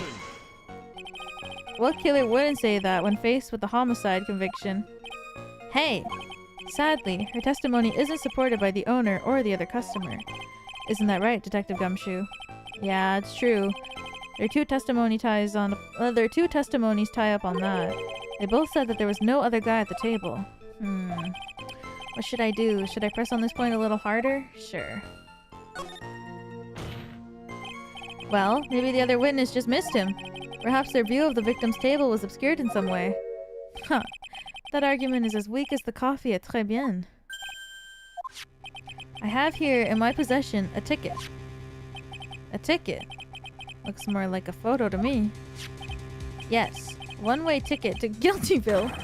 Population. The defendant. What? This is a photograph taken from near the entrance to the kitchen. This is the scene as witnessed by the chef moments after the poisoning took place, correct? I think the court will agree that there is such a clear view of the scene of the crime. How, Mr. Trés, could anyone have overlooked the second person at the table? Ugh, isn't that a little too convenient? Why do they have this photo? Certainly seems to show the victim's table extremely clearly. Photo taken at the scene of the crime. We understand that the guy, Glenn, was listening to the radio at the time. He was listening to his radio, you say? Yeah. He had a portable radio in his chest pocket. Maggie told us that too, didn't she? Something about how one of them had some sort of earpiece. What should I do? Should I press on this a little harder? Sure. What was it that the victim was listening to on the radio, Detective Gumshoe? Huh? How should I know? Thanks a lot. We're now one step closer to the middle of nowhere. This isn't going very well, is it? Detective, could you perhaps tell us about the poison and how it was used? Traces of poison were found in his coffee cup. So, traces of the poison were found in the coffee cup and nowhere else. Not sure I get you, pal. Was the poison a liquid or was it a powder? If I had to put it in layman's terms, say it was a powdery substance. So the poison could have been in anything that was on the table. Sugar, salt, pepper. Ha! Do you put salt and pepper in your coffee? Right. The victim took his coffee black with no sugar. Seems that the poison could only have been in the coffee. What should I do? Should I press on this point a little harder or not? Press! Are you absolutely certain that the victim even drank any of his coffee? Huh? What do you mean? According to this file, the poison was found in the victim's coffee cup. What proof is there that the victim ever drank any of it? Oh, hey, you're right! That's what I was thinking. In case you were wondering, the last objection was for the detective there. Huh? For me? Oh, hey, you're right! You may be fooling the court, but I'm not falling for it. If you have the time to waste, you have the time to present that piece of evidence. That piece, sir? Yes, that piece. What piece was it again?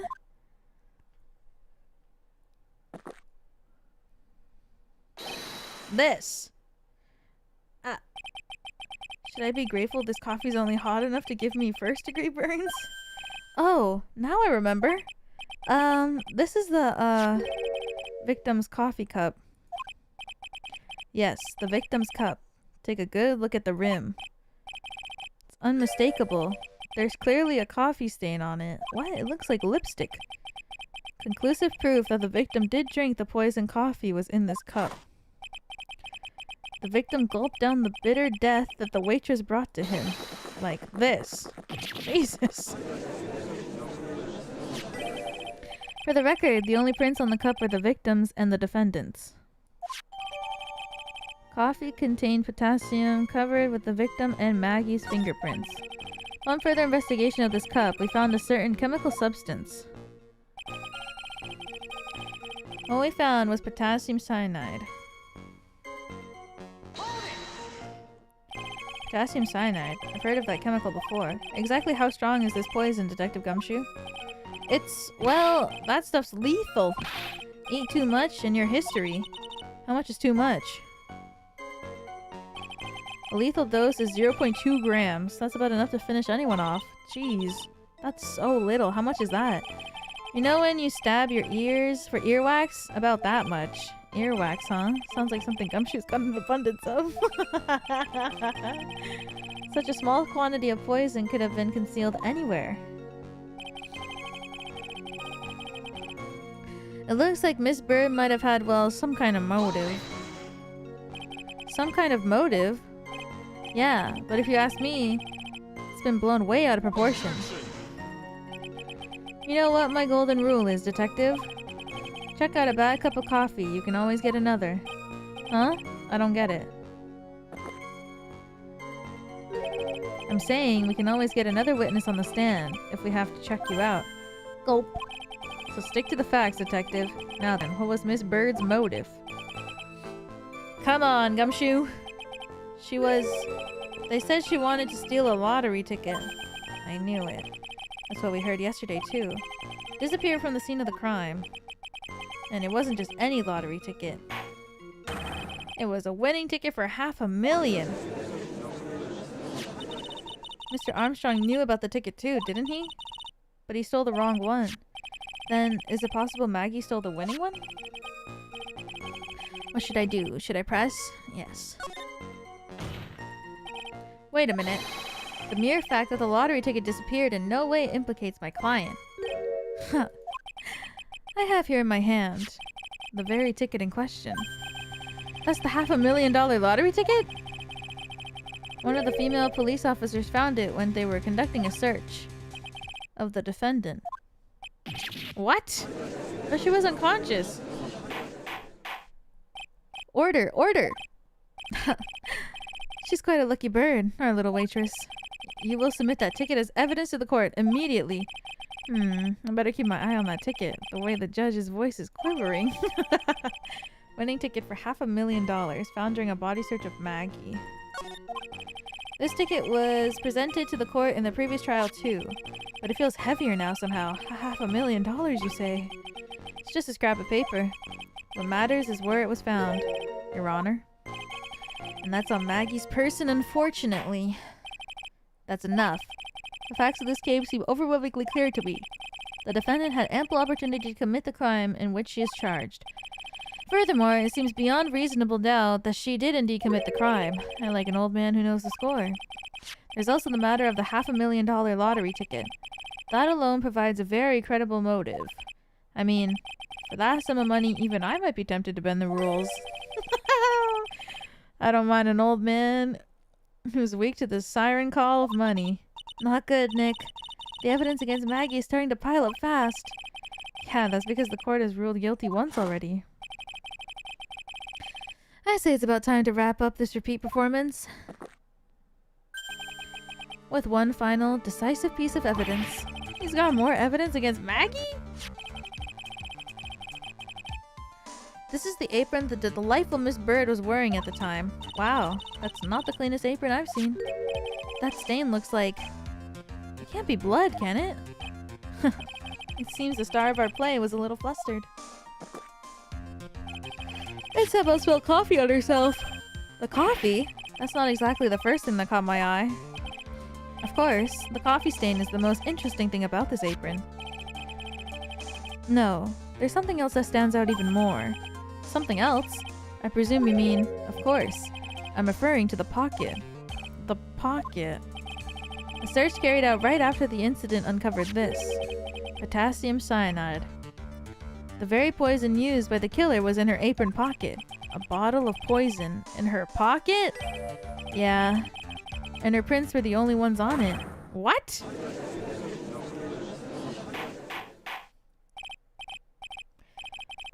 The court will accept these items into evidence. Worn by Maggie at all times of the incident, has a small pocket but big stains. Deadly powdery poison bears Maggie's fingerprints found in her apron pocket. But like, that doesn't make any sense. How would she know that this guy was gonna show up at the cafe that day? And how would she know that, like, how, if she doesn't know the guy, how would she know that he was gonna look at his lottery ticket at the restaurant? Like, make it make sense. How would she know that this guy was gonna show up? There's something still bothering me, Mr. Godot. Why have you not explained the bloodstain to the court? Bloodstain? What bloodstain would that be? Don't play games, prosecutor. The blood-colored stain that's smeared all over the apron. That's ridiculous. No one told me anything about a bloodstain. You don't need to be told. Just look at it. Well, detective? Could this stain really be blood? No way, sir. It's just ketchup, sir. Ketchup? She must have gotten some on her apron while taking someone their breakfast that day. You could have spoken up a little sooner, Detective Gumshoe. Pull a stunt like that, and I'll have you drink 17 cups of ketchup. I thought everyone knew what it was already. I haven't seen anything yet to make me doubt the last ruling I made on this case. The motive, the opportunity, and the supporting evidence. They've all been clearly established. Well, Wright, seems you really are a Fody after all. Damn. Funny, funny, funny. You really know how to drive a man nuts. Witness, please continue with your testimony. Describe for the court the crime scene and the findings of your investigation there.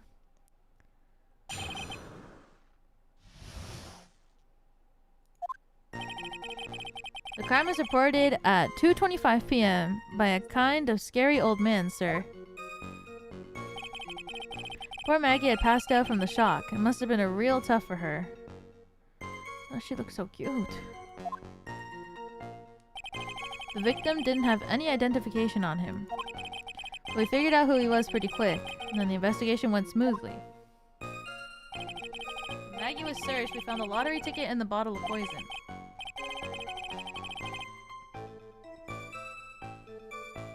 And that was it. Nothing else missing from the crime scene. That's what I'm saying.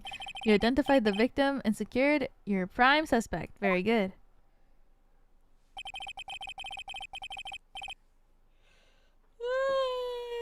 Last chance to convince the court you're a real lawyer, Treit.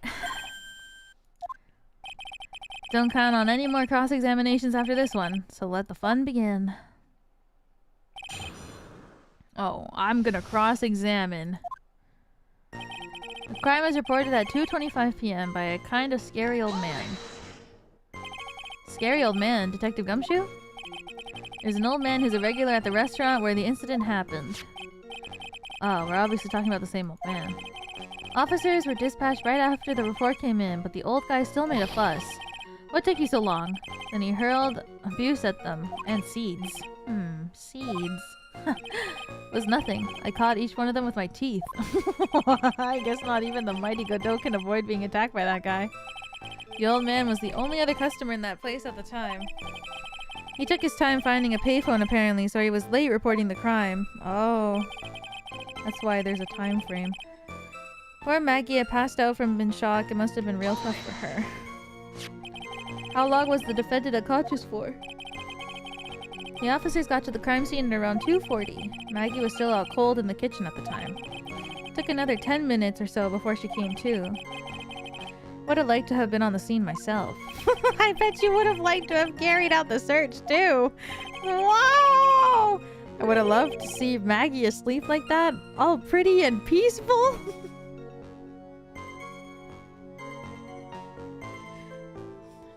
You guys are crazy. You're a professional detective, Gumshoe, not a professional bird watcher. Save the romantics for your own time, detective. All we need to know about is the investigation. Oops, I guess I'm pretty red right now, aren't I? The victim didn't have any identification on him. At all? He didn't have any? Are you saying that it was stolen then? No, I don't think so. The victim didn't have a driver's license or even a credit card on him, pal. All he had was 58 cents in his wallet. 58 cents? And he went to a restaurant? And these people are questioning the fact that if there was actually somebody else who was there with him? Yeah, I can't believe I found someone with less in their wallet than me, pal. The victim sounds like he was a thoroughly miserable young man. Or some kind of outlaw. Why not give him a bit of an edge? I think he's onto something here. We figured out who he was pretty quick. And the investigation went smoothly. Wait a sec. Huh? Did I say something dumb again? Let me paraphrase what you just testified to this court.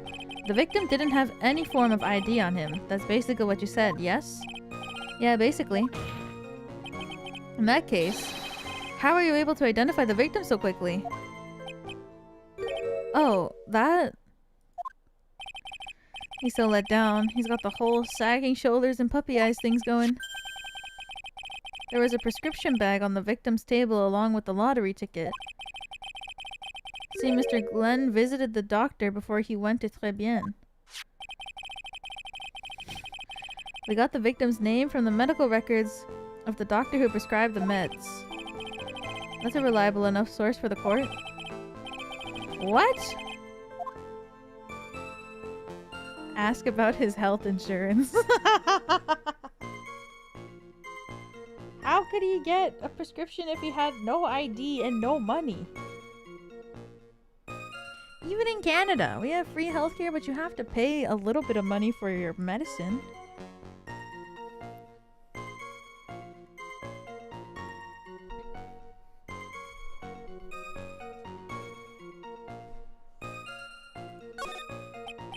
So, the victim had no form of identification on him, correct? Yeah. And yet, before arriving at the restaurant, he went to see a doctor. Which means he must have had his medical insurance card with him. Oh, that's very true. The fact that it hasn't been found points out to only one obvious conclusion. The victim's medical card was stolen.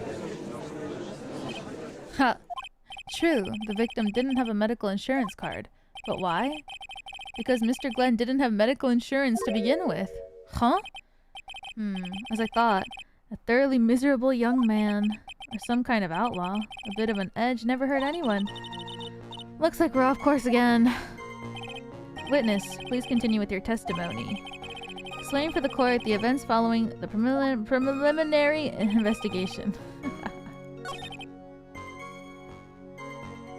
Okay, maybe I asked about the prescription.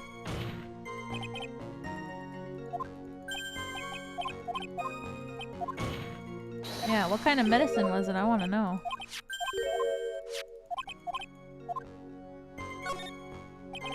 What sort of medicine was in the bag? Well, actually, the bag we found was empty. Huh? Yeah, completely empty. It was completely empty. Victim's prescription bag added to the court record. Victim got this from the doctor before going to Trés bien. Ha! You're entering an empty paper bag as evidence? Desperate, aren't you, Wright? Now. What happened with the investigation after that, detective? When Maggie was searched, we found a lottery ticket in the bottle of poison. Yeah, he called me desperate!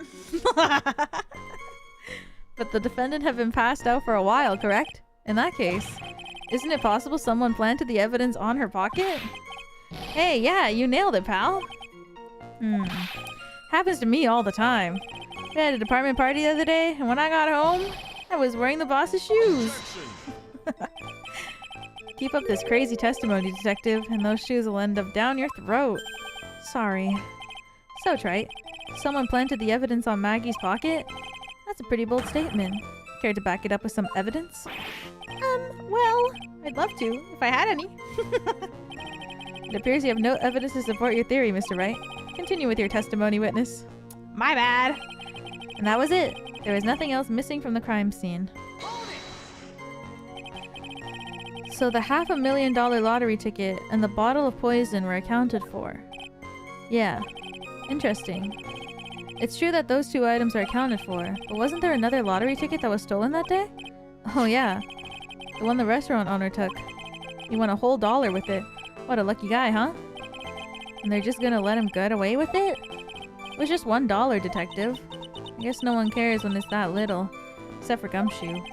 If I don't find a hole in his testimony, the judge is going to hand down his verdict. Gumshoe isn't giving us anything to work with. And we can't find any contradictions if he doesn't give us something. That's true. But Maggie and Gumshoe are like Dumb and Dumber. Our only hope is that they were so dumb they missed something obvious. Come on, Gumshoe. Be the dumbest you've ever been. Sorry, give me 1 second. I'll be right back. I'll be right back.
I'm back, sorry. My mom called me.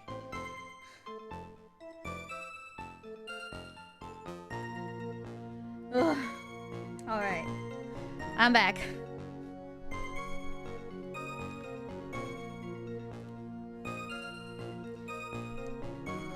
Welcome back. Thank you. Sorry. She's coming over to stay over again this week, so she wanted to confirm our plans. Yay!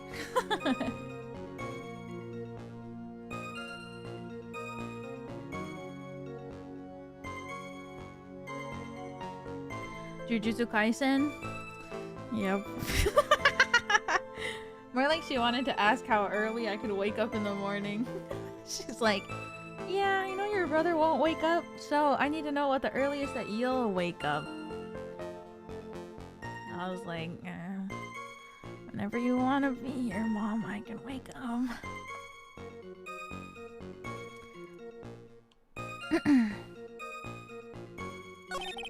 Your mom watches Jujutsu Kaisen with you? Well, we watched the movie, the Zero, when it came out like years ago together. But she hadn't seen Jujutsu Kaisen, so she was like, maybe I'll watch season 1. And then she watched season 1.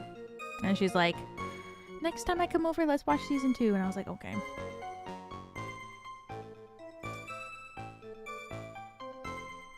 She wanted to know how early I'd wake up.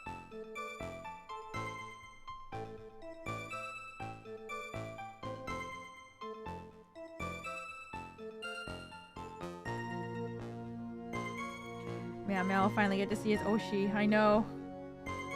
Finally. He misses him. Oh my god, his piece on my...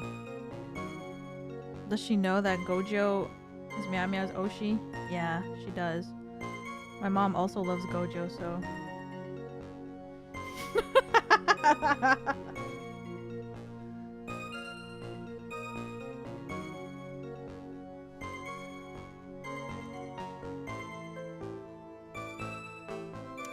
My mom loves Gojo, so...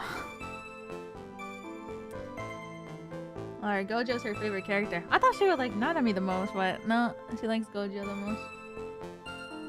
I don't even know who my Jujutsu Kaisen Oshi is. Maybe Megumi.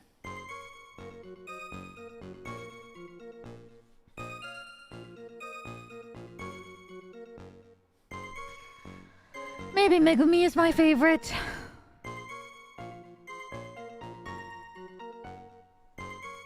Not Megumi? What? I thought it was Maki. She's cool too. I like the other girl, the blue-haired girl too. The... What's her name? Fuck, I forgot.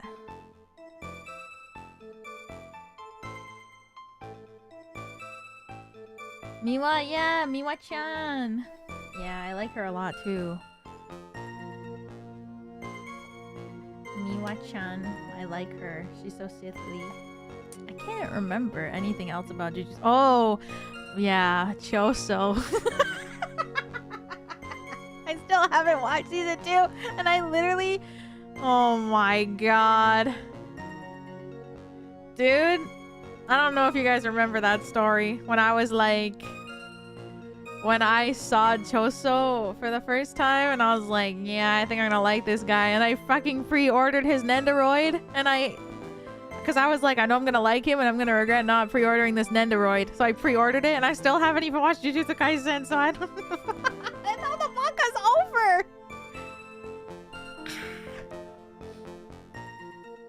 The manga is even finished, and I have a Nendoroid of this character, and I haven't even seen him. Ah, fuck my stupid fucking life. Well, I guess I'll see him this week. I was thinking of rewatching the ending of season 1 because I don't remember the end. All I remember is them playing baseball. Maybe I'll watch the last, like, 5 episodes before I watch season 2. Because the only thing I remember about the end of season 1 is that Megumi was a bad bitch.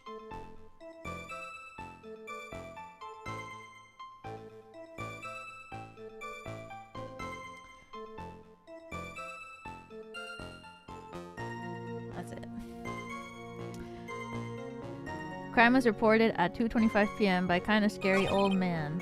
Fuck, I don't remember what I was doing. Contradiction. Passed out from the shock. It must have been a real tough for her. How long was the defendant unconscious for? The officers got to the crime scene around 2:40. She was still out cold in the kitchen. Took another 10 minutes or so before she came to. I'd like to have been on the scene myself. I bet she would have liked to have carried out the search.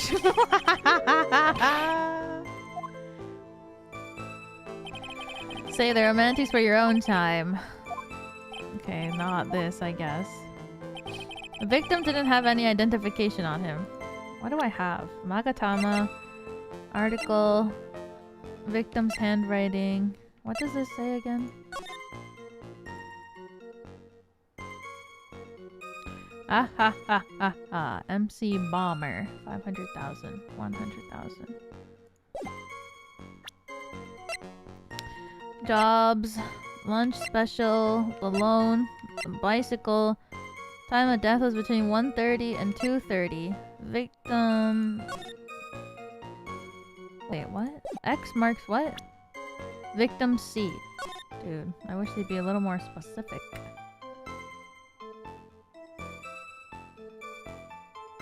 Wait, what? The picture was taken from the kitchen? Photo of the scene taken from near the kitchen. Oh. I guess so. Because they would be standing right here. Ish.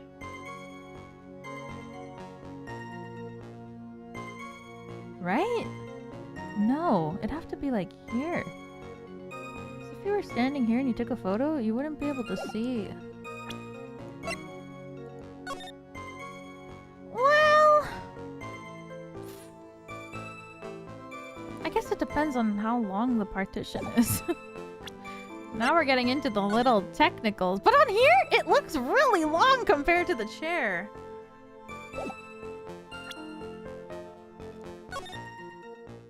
It would have to be like here, no? I think it's just how they make the chairs look really small. Coffee contained potassium cyanide covered in the victim's and Maggie's fingerprints. Winning ticket. Ketchup. Small pocket but big stains.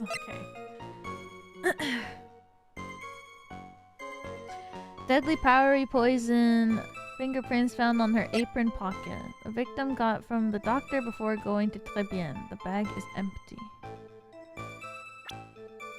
The victim didn't have any identification on him. Figured out who he was pretty quick, and then the investigation went smoothly. Maggie was searched. We found the lottery ticket and the bottle of poison. And that was it. There was nothing else missing from the crime scene.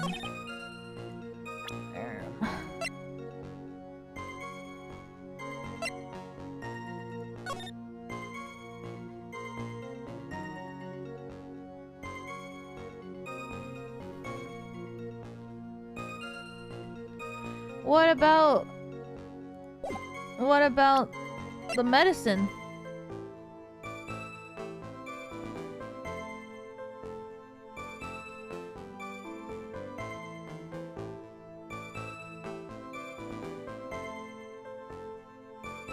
What about it? It's missing, no?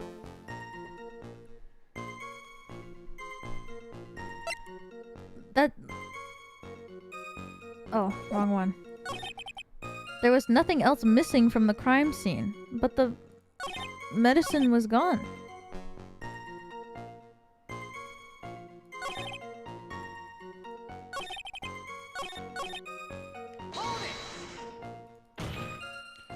Right?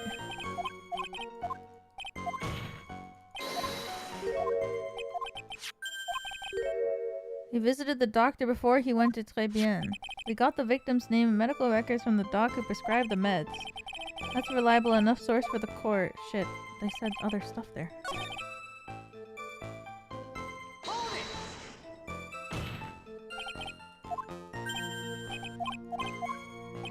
Yeah, basically.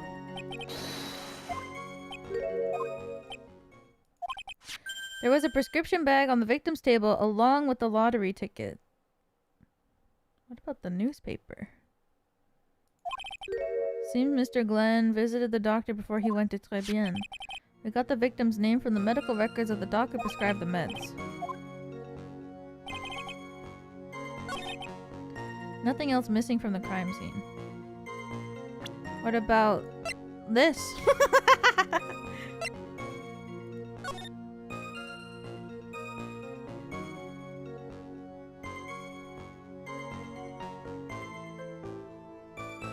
What about this newspaper? That was obviously in the victim's handwriting that was on the table.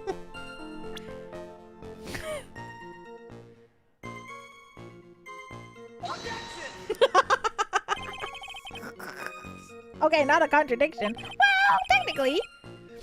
Hey, come on.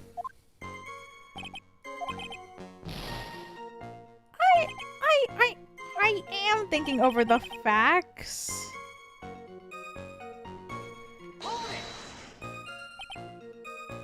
$500,000 lottery ticket. Interesting. It's true that those two items are accounted for. Wasn't there another lottery ticket that was stolen that day? Oh yeah. The one the restaurant owner took. Whole dollar with it. What a lucky guy. And they're just gonna let him get away with it? Just $1, detective. Guess no one cares when it's a little except for Gumshoe. We can't find the contradiction if he doesn't give us something. That's true. But Maggie and Gumshoe are like Dumb and Dumber. Our only hope is that they were so dumb they missed something obvious. Please. Scary old man. Obviously talking about the same old man. Right after the report came, but the old guy still made a fuss. What took you so long? Seeds. I guess not even the mighty Kudo can avoid being attacked by that guy. Only other customer. He took his time finding a payphone, apparently. Poor Maggie had passed out from the shock. Must have been real tough for her. The victim didn't have any identification on him. He didn't have any. You're saying that it was stolen? No, I don't think so. Victim didn't have a driver's license or even a credit card on him. 58 cents in his wallet. 58 cents. I can't believe I found someone with less in their wallet than me. I think I'm onto something here. What, the fact that he's poor?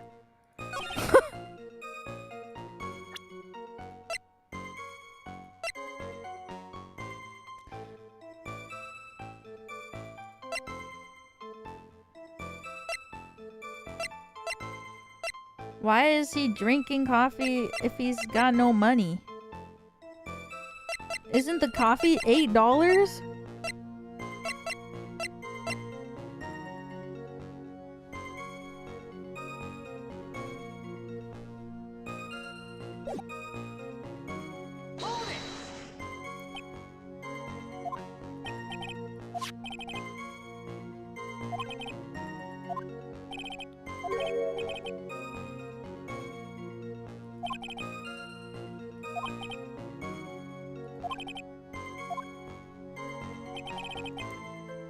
Is that right? Oh god, I don't know.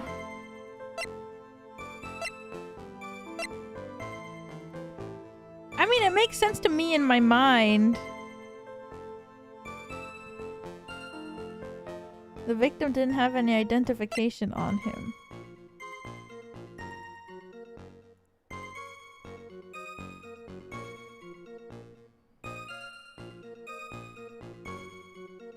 But he had this.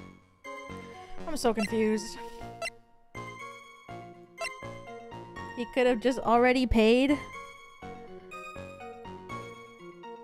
Yeah.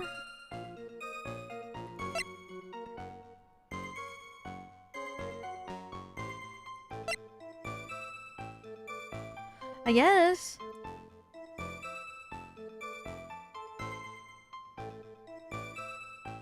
Oh god, I think I'm dumb.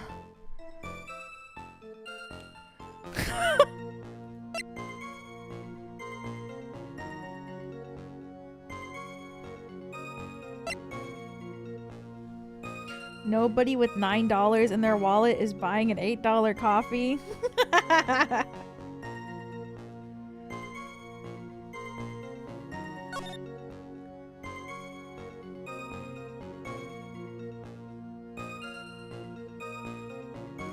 Look at that.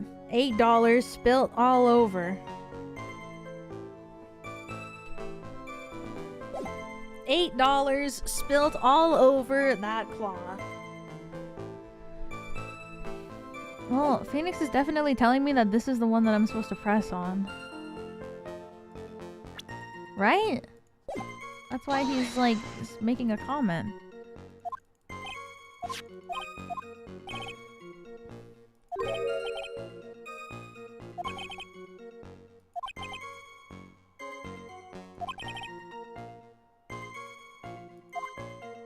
I can't tell if what they're trying to... Maybe I just present this.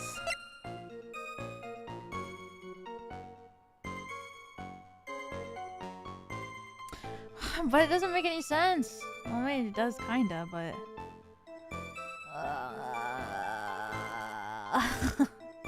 What?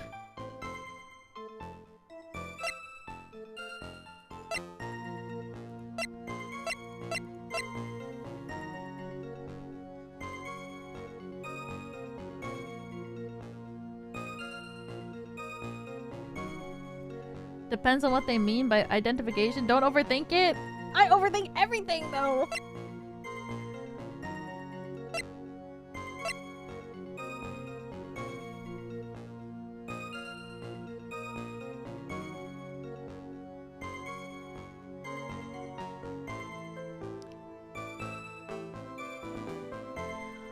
I can't. What? No, it's not right either. I'm not sure I follow you. Clearly contradicts the I thought. I'm so confused. Okay.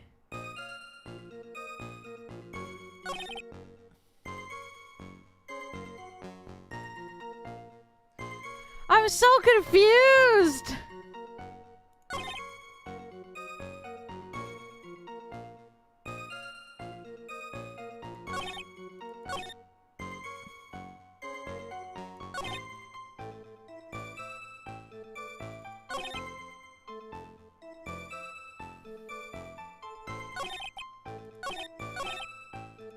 You know what? Fuck it.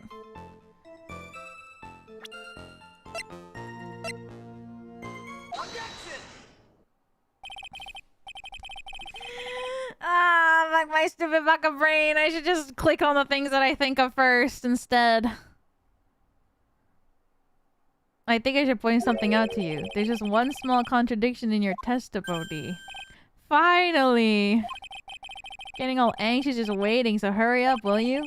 Testify that nothing else was missing from the crime scene. However, the prescription bag you mentioned was empty.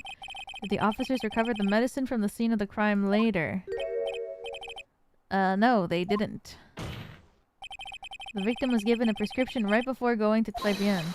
Where then did the medicine disappear to? You are too cool, pal. Indeed. Due consideration wasn't given to the victim's prescription in the previous trial. Witness! Why do you always overlook such vital pieces of evidence? I guess that's the most careless thing I've done so far, huh?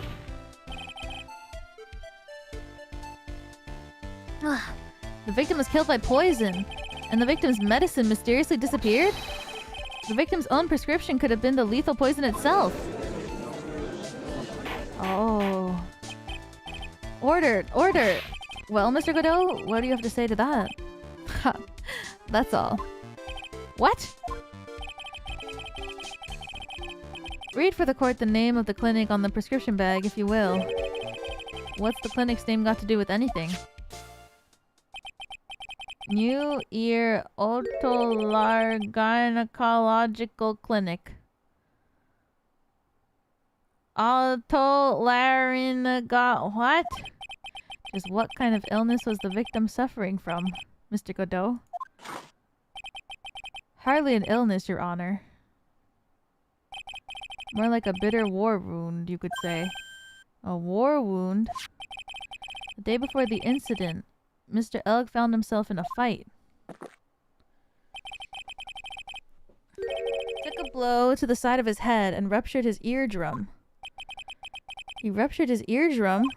And what on earth was the prescription he was given? It was a cream that was to be applied topically inside his ear canal, not to be ingested. Oh. Ear cream. It's mentioned on the autopsy report if you read the fine print. Found traces of the medication in the victim's left ear. What the fuck? Here it is in very, very fine print. Seems Mr. L correctly applied some of his medication while he was at Très Bien. Therefore, it would be absurd to believe that he would have eaten his medication. Ugh. Seems that this medication is irrelevant to the case after all. No! Nick! If you don't think of something quick, it'll all be over! She's right. But I can't get away with any old weak objection. What should I do?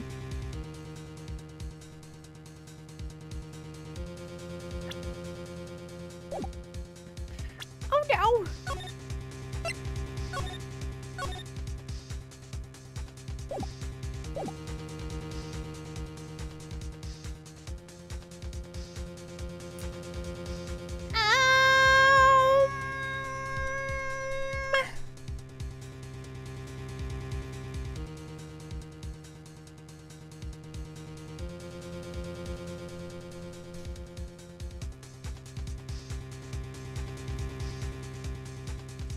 Imagine eating at a restaurant and the guy at the table next to you is applying cream into his ear. You gotta do what you gotta do.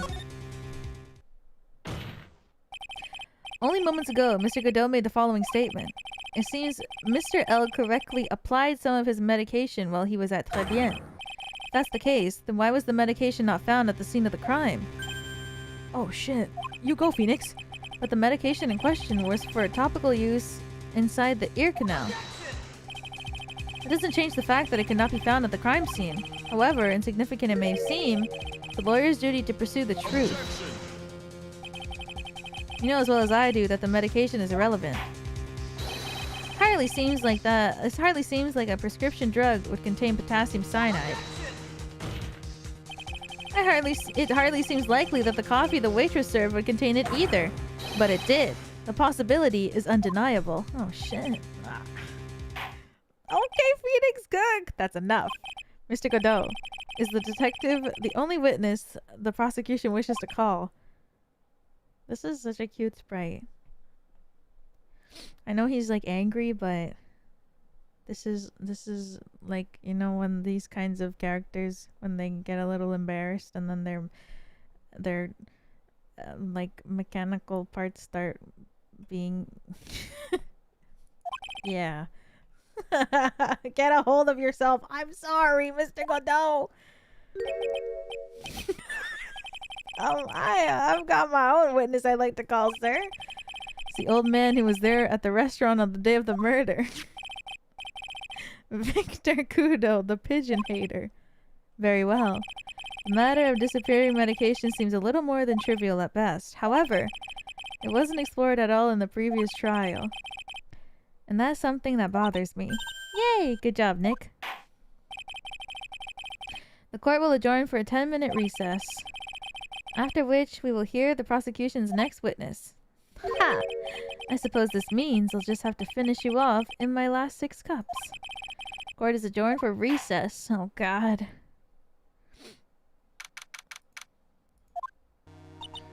Phew, that was close. Tell me about it. I nearly died in there. That's my line, sir. No, it's my line. I think I really did die a little. Looks like we all nearly died in there. I can't believe Detective Gumshoe. How could he betray us like that? Huh? He said he'd help me. But he totally set me up. I don't think he meant to do that, Maggie. He was backed into a corner. I mean, the guy's gotta do his job, right? It's okay. I know all about lies and betrayal. I've had them my whole life. But it really hurt this time. Felt like someone pushed me hard into the stomach. I hate that guy. I don't ever want to see him again. Poor Gumshoe. Oh no. So the next witness is gonna be that old guy from the park, right? Yeah, Mr. Kudo. Lover of waitress outfits and projectile seeds. I bet he's gonna be really stubborn. I mean, he's pretty set in his ways, you know? Yeah, he's a big old grouch. Are you gonna be able to handle him, Nick? Yeah, I can take whatever he throws at me. Even those never-ending bird seeds. Maya. Change. Maya. Swap clothes with Maggie. And call for the power of Mia. This is how we're gonna win! Court will now reconvene for the trial of Maggie Byrde. Mr. Kudo, your next witness, please. The prosecution calls lucky old-timer who caught the show over a cup of coffee. Will the witness please take the stand? I will. Name and occupation if you don't mind. Name is Victor Kudo. Born and bred in the land of the rising sun. Honor and duty are what make me. Mind you, I can be quite emotional at times too. You don't need to hear about that, Mr. Kudo. Just tell the court your occupation. My occupation? Listen, youngin. How much call do you think there is for kimono embroidery here? Kimono embroidery? That's what I do, or did, back in Japan. I embroidered family crests on kimonos. My ancestors were embroidering kimonos before this country even existed. Wow, a real craftsman. They're a dying breed. Hey, maybe he could embroider my costume sometime. Anyway, like I said, there's not much demand for that kind of thing here. So I had to take a job working the cash register at a burger joint, pretending to smile. That burger joint would have been better off putting him in the kitchen. Now the witness. Were you in the restaurant at the time of the incident? Oh yes, I was eating some seeds over a cup of a Jappuccino. Seeds? What do you think these are, I see. So you saw everything that happened, Gramps? Did I? Oh yes. Oh yes I did. I saw it all. And please, tell the court. We're all ears. Sure. I'll tell you. I'll tell you every last detail. He's really getting into this.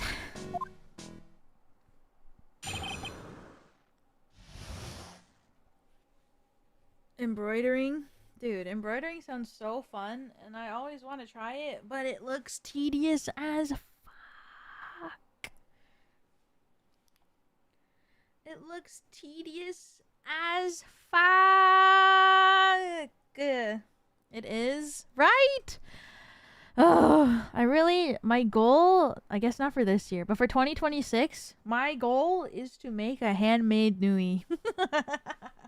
This is so random.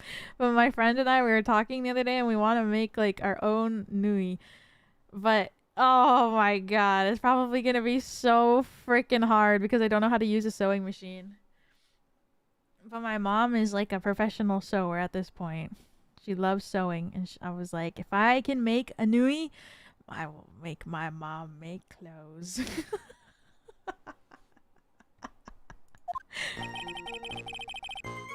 The young man was reading the sports paper.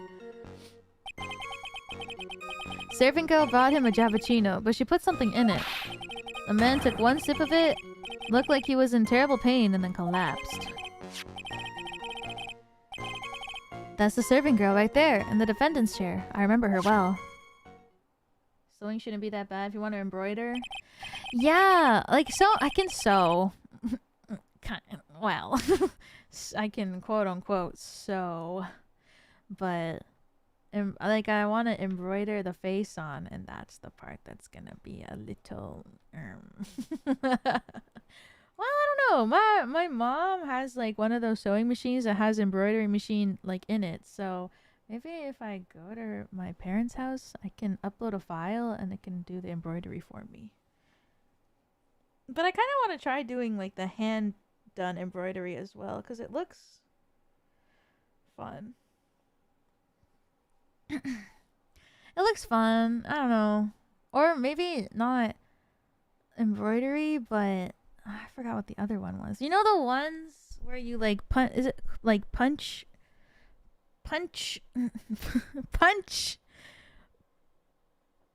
something? You know when you take the thing and then you punch it into the thing and then punch needle. Yeah. Punch needle, not boxing. Yeah, when you punch. When you punch it into the fabric and then you like use like a shaver. I picked that up recently. Really? It looks so fun. I've always wanted to try it. Maybe I should. Oh my god, I should.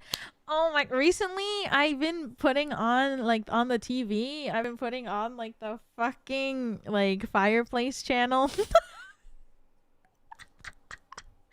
Imagine putting the fireplace channel on your TV, turning on an audiobook, and doing some punch needling. Oh my god, I really am becoming a grandma. I had the millennial fireplace. Stop! I literally put the fireplace channel on and I forgot. And then when my mom came over, she walked in. She was like, "What the fuck? Why do you have the fireplace channel on?" I was like, "Oh, I forgot. I was gonna turn it off before you got here." And she's like, "Damn, you older than me, girl." I was like, she's like, "You're becoming a grandma." I'm like, no. And then it was like, you know, like on those channels, it's not music or anything, it's just like the crackling sounds of the fire. And my mom was like, "What? There's sound effects?" And I was like, "Yeah." And then she like sat really close to the fireplace channel, like she sat like really close to the TV, and we were talking. And then she's like, "Is it just me, or like is it getting warmer in here?" And I was like, "No, it's not." And she was like, "The fireplace is really making it feel like it's hot." And she's like, "I need to sit." She's like, "I need to get up." And she changed where she was sitting because she's like, "It feels so hot beside the fire." And I was like, I had to turn it off after that. I was like, "Okay, no more. Stop it." So I had to turn off the freaking channel because I'm so embarrassed. Mr. Kudo, she's not a serving girl. Please refer to her as a waitress. You're as bad as the rest of them. All these newfangled words. What's wrong with old-fashioned ones, huh? Newfangled? All this talk of radios and glasses, wireless and spectacles, I tell you. Excuse me? Listen to me, everyone. Don't forget the old values. Don't let the good old days slip away. Well, I think it's time to begin the cross-examination, Mr. Wright. Yes, Your Honor. Would have gotten my nice socks for comfy maxing. I kind of want a candle, but it's hard to find. I guess I should just look up like cat safe candles because it's hard to like. I think some people just light a candle and then only do it for like a little bit so that the cats don't inhale too much, but I'm too scared to even put like a little bit. Like I don't want Meow Meow to suffer. But I don't know. I've always wanted to be a candle girl. I've always wanted to be the type of girl who can light a candle and have a nice smell. You know? I've always wanted to be that type of girl, but I was never allowed to have candles because my dad was scared that I would burn down our house because my room was so messy. I wish I was joking. I always wanted to be a candle girl so bad, but my dad's like, not in that room. And I was like, I promise, I won't forget to like extinguish it and it'll only be on for a little bit. And he's like, like, fuck my stupid fucking life.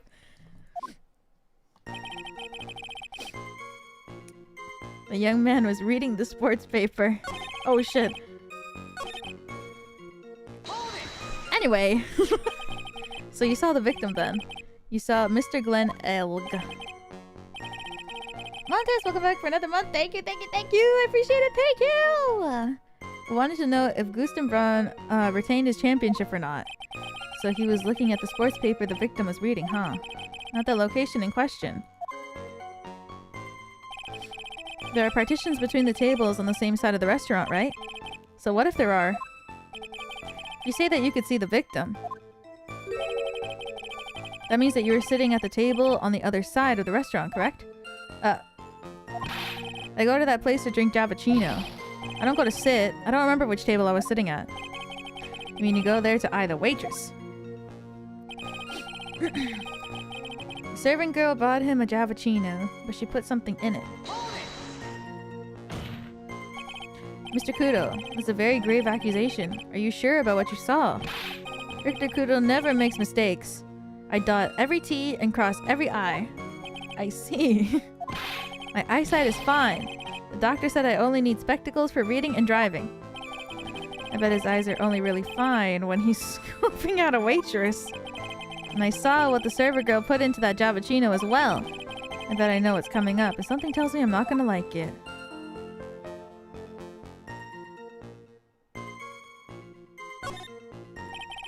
Your Honor? We need more clarification on what was put into the victim's coffee. I'd like to ask that the witness add what he knows about this to his testimony. I agree. Witness, will you please enlighten us? Sure. There's no question about it. She very conspicuously put some white powder in there. Did she really put that into the coffee? You doubt me, boy? She took some out of a small brown bottle and sprinkled it in. Couldn't she have been adding sugar? Sugar? In a small brown bottle like that? Like that? Witness, could you please describe the bottle in more concrete terms? Ha! A bottle like this, perhaps. Oh, there it is. That's the one. That's a bottle of potassium cyanide, I presume. So what did the accused put into the coffee? I think it's clear, don't you? Ugh. The man took one sip of it, looked like he was in terrible pain, and then collapsed. He took just one sip? You youngins, you waste everything. Those Javachinos cost $8! In the good old days, we would have drank every last drop, eaten the cup, and then died. Congratulations. You have earned the title of fattiest man to grace a courtroom. Immediate death. Well, with potassium cyanide, I suppose that's possible. Oh yes, he slumped over without so much of a twitch. I felt the Javachino I just drank turn sour in my stomach. I know that feeling. And the waitress, I presume she is... That's the serving girl, right there in the defendant's chair. I remember her well. You said, I remember her well, in reference to the waitress. Did she have any particular features that you can identify her by? Particular features? It's a disgrace, that's what it is. Sorry? You can see all the way up to her... You know, she's practically naked in that uniform. So the particular features you recognize about the waitress is her outfit? But anyone could wear such a uniform. Even me! Mr. Wright? Please spare the court any further mental anguish from Don't get all excited, Nick. You have to keep yourself together. I guess I got a bit carried away. There are other things I recognize about her, though. Seems pretty sure of himself. What should I do? Press. Sure. You saw a waitress take the coffee over to the victim. What matters is whether the waitress was Maggie Byrde or not. Quite right. Mr. Kudo, other features that you recognize about the defendant. I'd ask that you add them to your testimony. Sure. There was a ribbon in her hair, and her apron straps were loose. What? You do seem to remember several details about her appearance. What about the most crucial detail of all? Her face. As if I would remember that. The witness noticed the straps of the accused's apron. It's unlikely to make a mistake about her face. That's right. I can even tell you the color of the ribbon in her hair. It was red. So you see, there's nothing wrong with the witness's eyesight. I thought it was orange. Oh, frick, it is red. Red? Orange? I can't tell. There's no doubt he remembers the waitress pretty well. What should I do? I get the feeling there's something more to this somehow. Ask about the waitress's back. The identifying features you described are the things you would see from the back. So what? Is it possible that you never saw the waitress from the front at all? Ha! He's got you there, Gramps. People normally talk about facial features when they're asked to describe someone. But this witness testimony is nothing but straps and ribbons. This is harassment. I tell you, I'm not obsessed with straps or ribbons. I'm just telling you what I saw. Mr. Kudo, the court requests that you add details about any identifying features. Features you observe from the front, that is, to your testimony. Sure, sure. This old man's testimony is getting longer and longer. If I can't find a hole in it sooner, it'll get even longer, I bet. There wasn't anything that caught my interest about her when I saw her from the front. You didn't find anything to be distinct? But you did clearly see the witness's face, yes? No question about it. I bet he's gonna say she didn't have glasses on. I didn't come this far to back down now. Victor Kudo never backs down. Never back down, never what? That's not the answer I was looking for, but okay. This has turned into a matter of pride for old Seedy now, I guess. I wonder if he really did see Maggie's face or not. Like I thought, we need some concrete proof of this. Proof that the old guy didn't see the waitress clearly from the front. Do you think old Seedy really saw Maggie do it? Well, he probably had his eye on the waitress the whole time. That's why he was there. But he was there for the cute outfits, right? Not the waitress. I guess. She makes a good point, though. Hey! Did I just say something clever? I wonder if the waitress Mr. Kudo saw really was Maggie. That's what we have to figure out, Nick.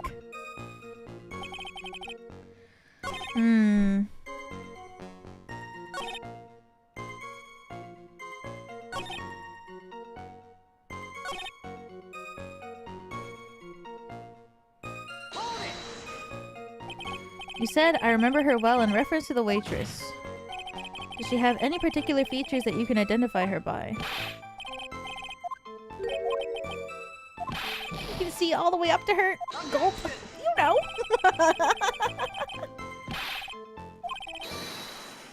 But anyone could wear such a uniform. Even me. Oh god, I hope people have drawn Phoenix in that uniform. Who said that?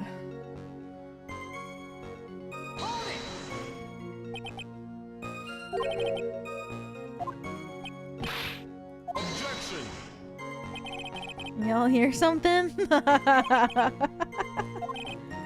I can even tell you the color of her ribbon in her hair. It was red. There's nothing wrong with the witness's eyesight. Anything that caught my interest about her from when I saw her from the front.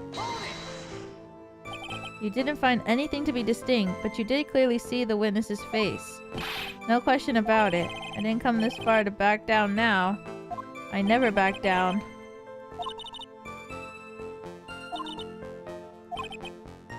Do I just show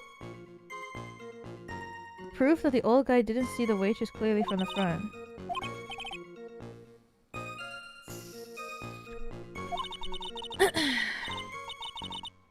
It was there for the cute outfits, I guess. She makes a good point.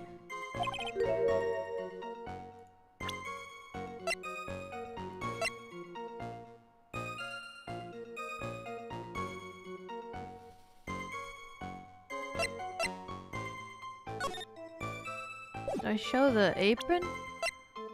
Because if she had stains on it, maybe... Said it was worn by her at the time of the incident. Gulp!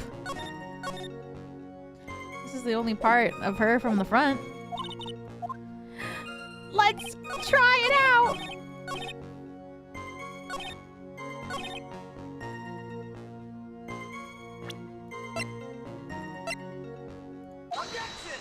Yippee!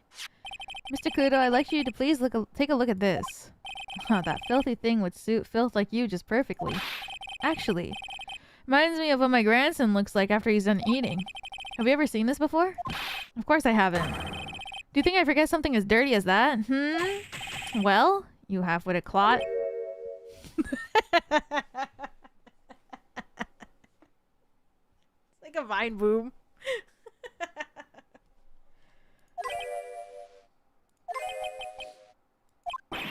What? What is it? Ever since I said, you half-witted clod, there's been an eerie silence in here. Mr. Kudo, this apron is the apron worn by the defendant on the day of the poisoning. And as you just said yourself, you wouldn't forget something like this. Which means, if you had really seen this apron before... Yes, you know what I'm getting at. You couldn't have possibly seen the waitress from the front. Oops! Witness! You can't just oops your way out of this. It's Sarky. Well, well. Looks like we finally have a genuine trial on our hands.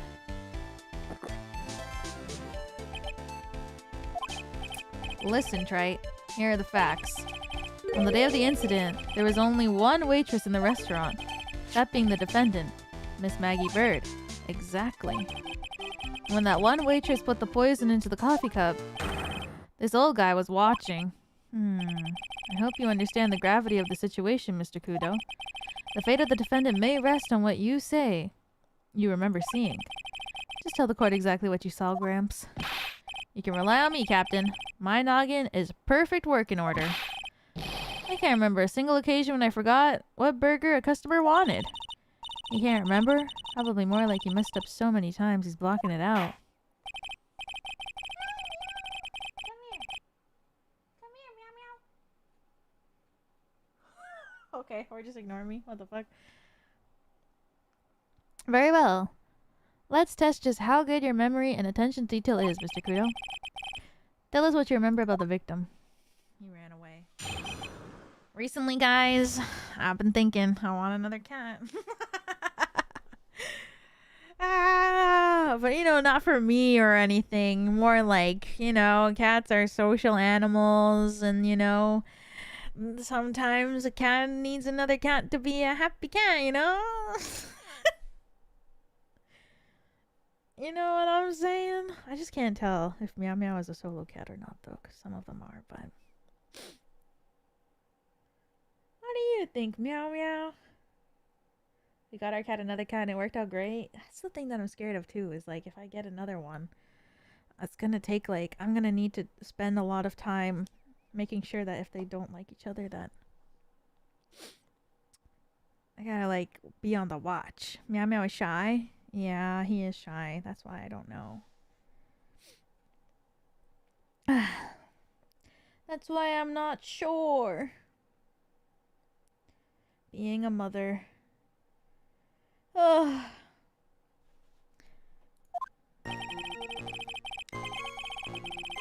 My cats are much happier with each other. Yeah. I think Meow Meow would be happy maybe with another cat too. I don't know. He's been alone his whole life, so I don't know. That's why I'm trying to ask like my friends. Well, actually my friends don't have cats. Like I don't really have friends who have a cat, so I'm trying to ask my mom if she can. My mom has a lot of friends who have cats, so I was like, maybe they can bring their cat over and I can see if Meow Meow could be friends with another cat. Because I was telling Meow Meow that I was telling my mom that I want another cat, and for a while she was like, what? No. She's like, why would you get another one? And I was like but because so many of her friends have cats, she was like, when she came over last time, she was like, you know, I talked with my friends and they told me that cats are happier with other cats, and she was like, so maybe you should get another one. I was like, yeah, I should.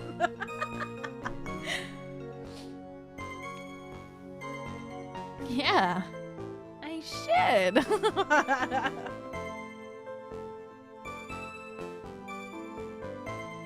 Oh, but it's like, God, that is like two times the food, 2 times the money, 2 times everything. But it's also 2 times the happiness, so it's like... He was another one of those pesky young types wearing a broken pair of spectacles. He had a newspaper in his right hand, and noisy brat kept wrestling his pages.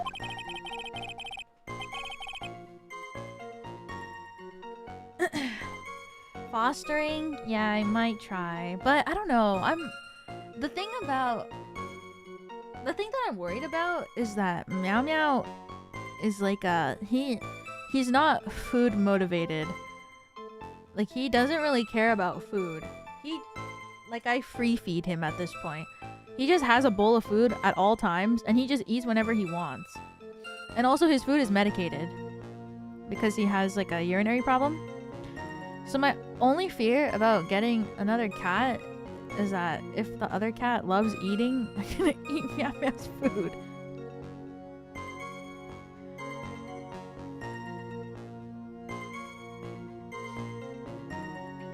So maybe I'll just keep him a solo cat.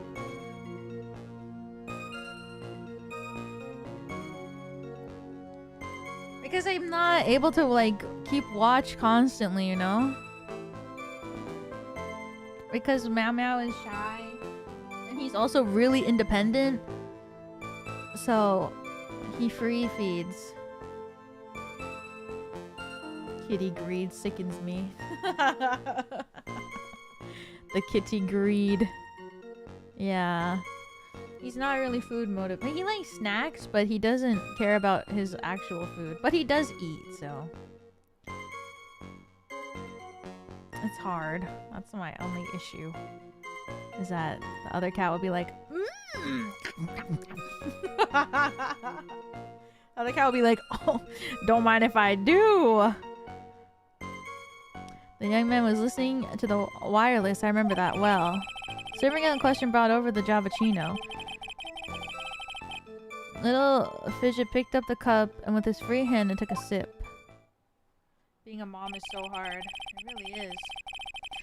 The testimony we have just heard was to test how credible the witness's memory is. It seems to me that he remembers the victim in a great deal of detail.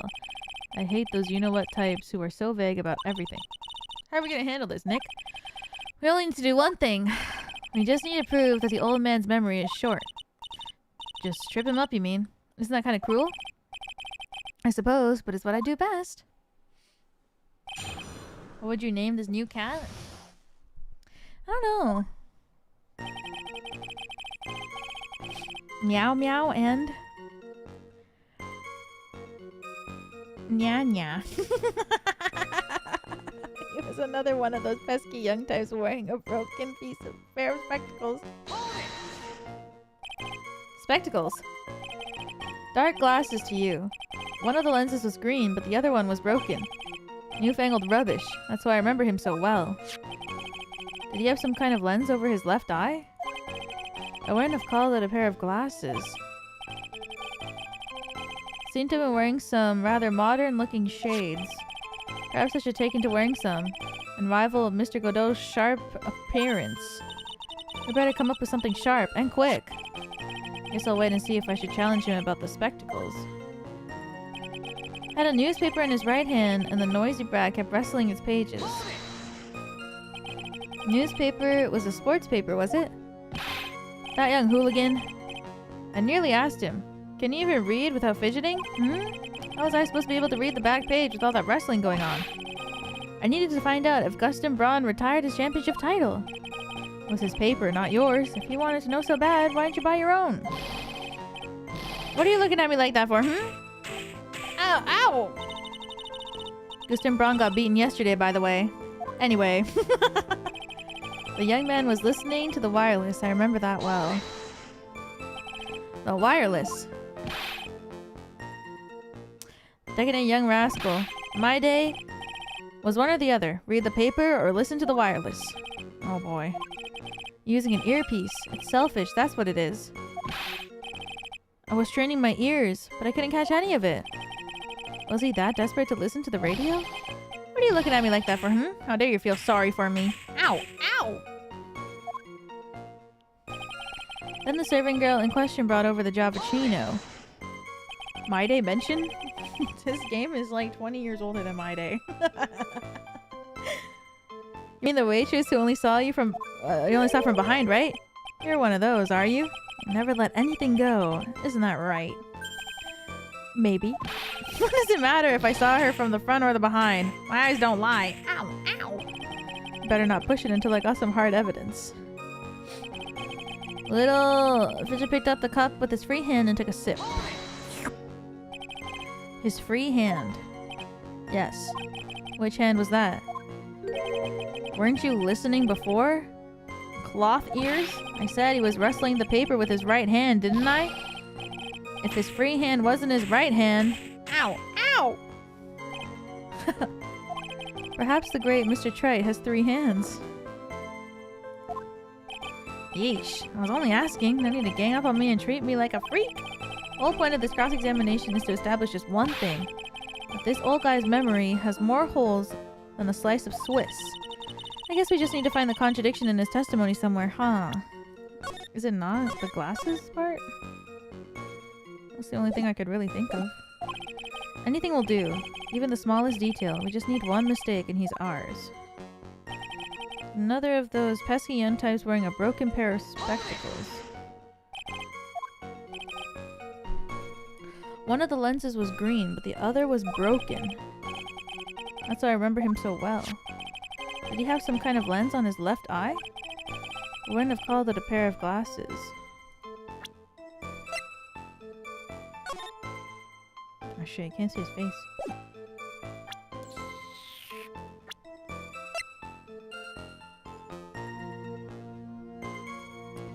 His left eardrum ruptured the day before the incident.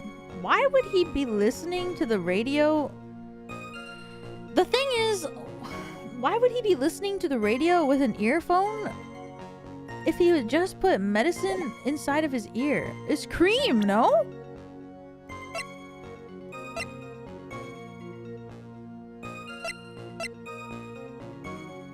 Maybe the other ear? Maybe. But I wouldn't have called it a pair of glasses. Seems to have been wearing some rather modern-looking shades. Perhaps I should take wearing some to rival Mr. Godot's sharp appearance. Better come up with something sharp and quick. I guess I'll wait and see if I should challenge him about the spectacles. Newspaper in his right hand. Noisy breath kept rustling the pages. The young man was listening to the wireless. I remember that well. Serving girl in question brought over the Javachino. Little with his free hand.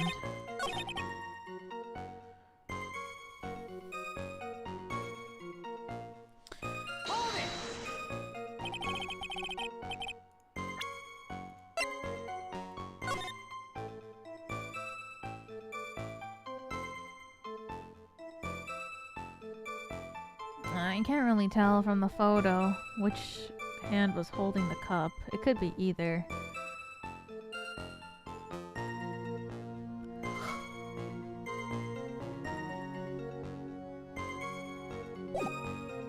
I just wanted to look at this without presenting it by accident.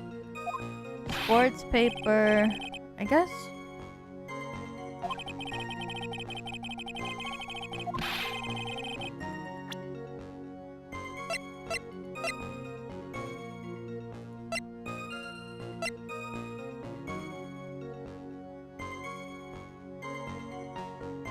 Oh!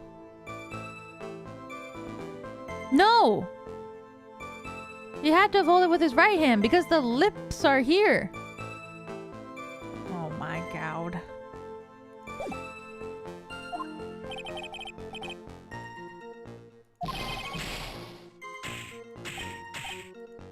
Oh! Oh my god.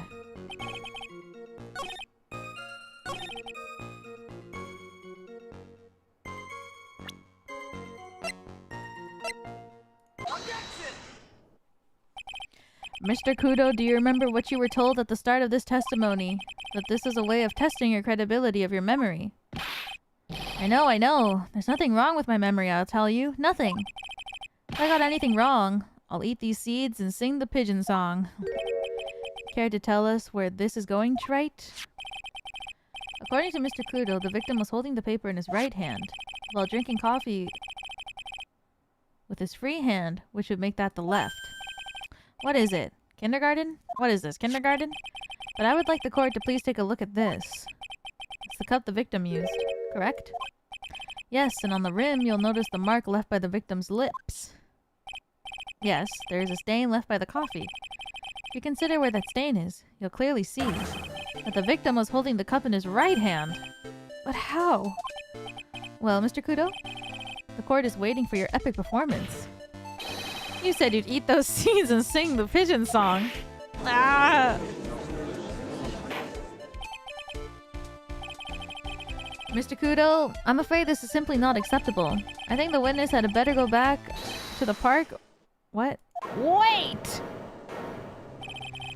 If you think I'm gonna stand here and listen to you tell me I'm mad, you're wrong. I don't care about that dirty coffee cup. I know what I saw. You still insist on your testimony? That young brat was holding the cup in his left hand. Oh yes, no question. I'm a good law-abiding citizen, I am.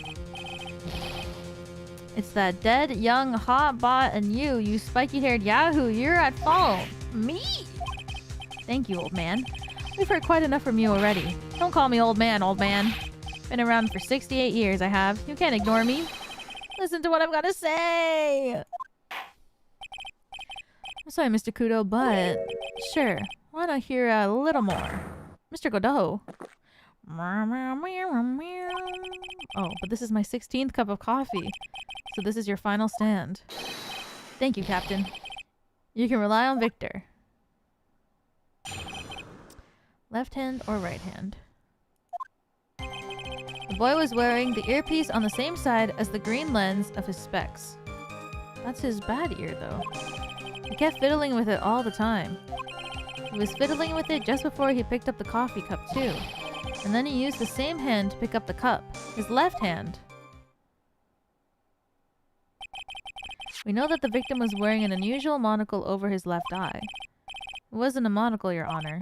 It was a small computer monitor used by programmers. A monitor? You mean like a television screen? The inside of the lens is a screen that displays computer data. It's called an HMD. It's a common tool in the victim's line of work. HD TV, DVD, CD. All these newfangled letters drive me mad! But they don't matter. I know what I saw, and I'm telling the truth. It's true. He doesn't seem to be lying. And those are the facts. In good old black and white. But that's his bad ear. The boy was wearing the earpiece on the same side as the green lens of his specs. So the victim was wearing an HMD. What does it matter? It was none of them actually, but anyway. And you're sure that he was wearing the earpiece on the same side? No question. I could only see the side of his head from where I was sitting. That's pretty obvious if you look at the floor plans. From the opposite table, he'd only have a view of the side of the victim's head. He kept fiddling with it all the time. It seems he kept an eye on Mr. Glenn. He was getting on my nerves, wrestling that newspaper and fiddling with his earpiece all the time. And then he went and made all that fuss, dying from one sip of Giappuccino. I wanted to say to him, calm down, you young brat.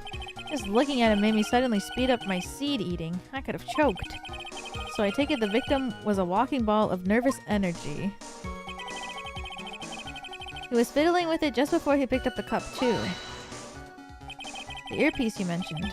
Which hand did the victim touch it with? You're one of those people, aren't you?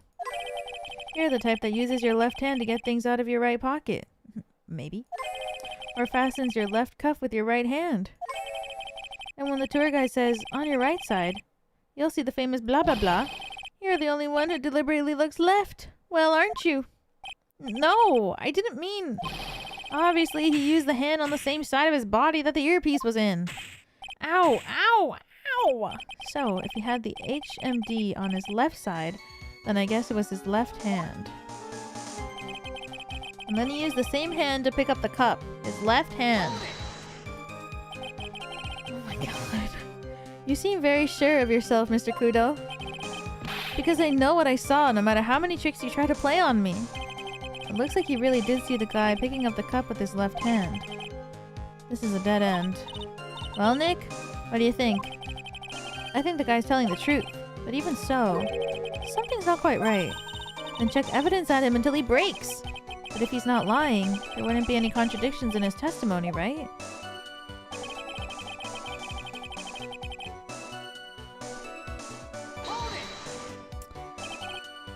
Okay, time to look at the court record.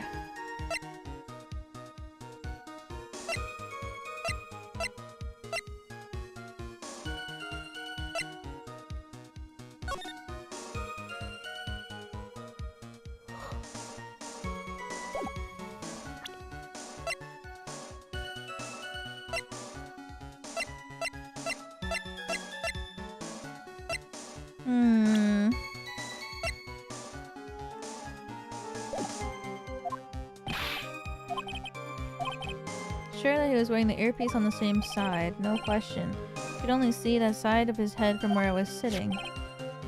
Pretty obvious if you look at the floor plans. Kept fiddling with it all the time.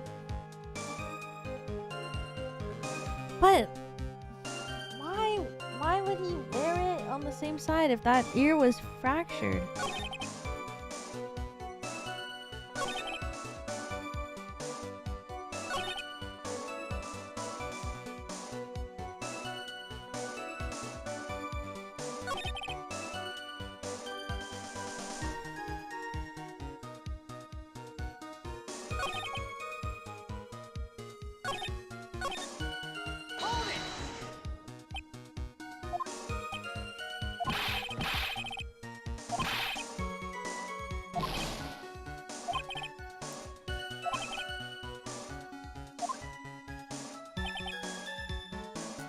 I don't know if it's the first one I'm supposed to...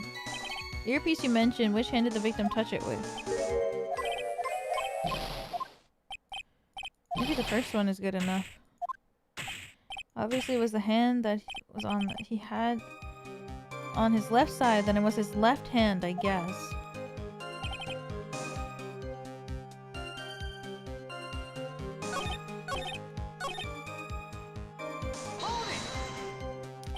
So the victim was wearing HMD.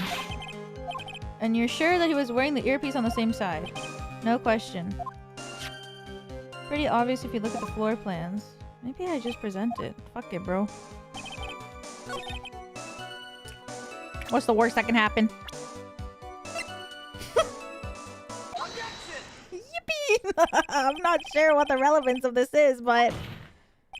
Mr. Kudo, there's something very strange about your observation of the victim. What? You say that he was wearing the earpiece on the same side as the HMD. No question. You can lock me up if I'm wrong. It was his left ear without a doubt. I could only see that side of his head from where I was sitting. I don't think so. What did you say? You're no doubt unaware of this fact, Mr. Kudo. But the victim couldn't hear with his left ear. His eardrum was ruptured. Eh? Traces of medication from his condition were found in his ear canal. That's right. It's impossible that the victim was wearing his earpiece on his left ear, because he couldn't even hear in that ear. Is that true, Captain? It is. P. Pigeon. Pretty pigeon.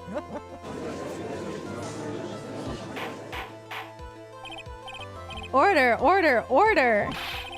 The witness's testimony is completely unreliable. He only saw the waitress from behind? And he claims the victim was wearing an earpiece when we know the eardrum was ruptured? Well, Mr. Kudo? Ah, a single drop of milk is all it takes to destroy the pure black magic in the cup. This old man is my drop of milk. Captain, are you calling me a drip? This is the victim's coffee cup in which the potassium cyanide was found. The marks on the rim clearly show that the victim picked it up with his right hand. I'll never back down. I know I'm right. The lad drank his Javachino with his left hand. Let me pull you out of your misery. Clearly, the victim used both hands. He took a sip with the cup held in his right hand and then switched to his left. That's what the old man saw. I thought he died immediately. Impossible. The witness has already testified on numerous occasions that the victim died immediately after taking just one sip of coffee. Which hand the victim used to pick up his cup is irrelevant, Your Honor. The facts still stand. With one hand or the other, Mr. L drank the poison coffee, like this. Sadly, Mr. Kudo, that doesn't wash.